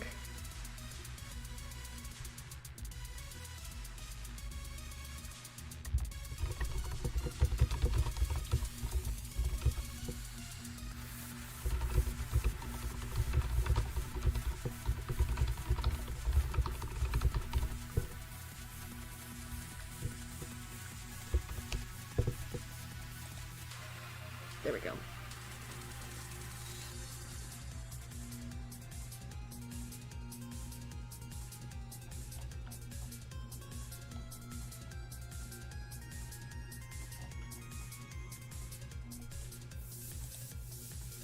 There we go. Anyway, but yeah, so we got that. So yeah, we're almost done. We're almost done. We just gotta get through Saturday, and then we'll be pretty much good. I really hope this, I'm not gonna lie, I've been having a lot of fun this month. You know, I mean, it's like, listen, we get to be loud, we get to be queer, we get to be proud. I mean, and listen, maybe we even get to be a little frisky. Let's just put it like that. You know, a date with death is never not gonna invade my mind now.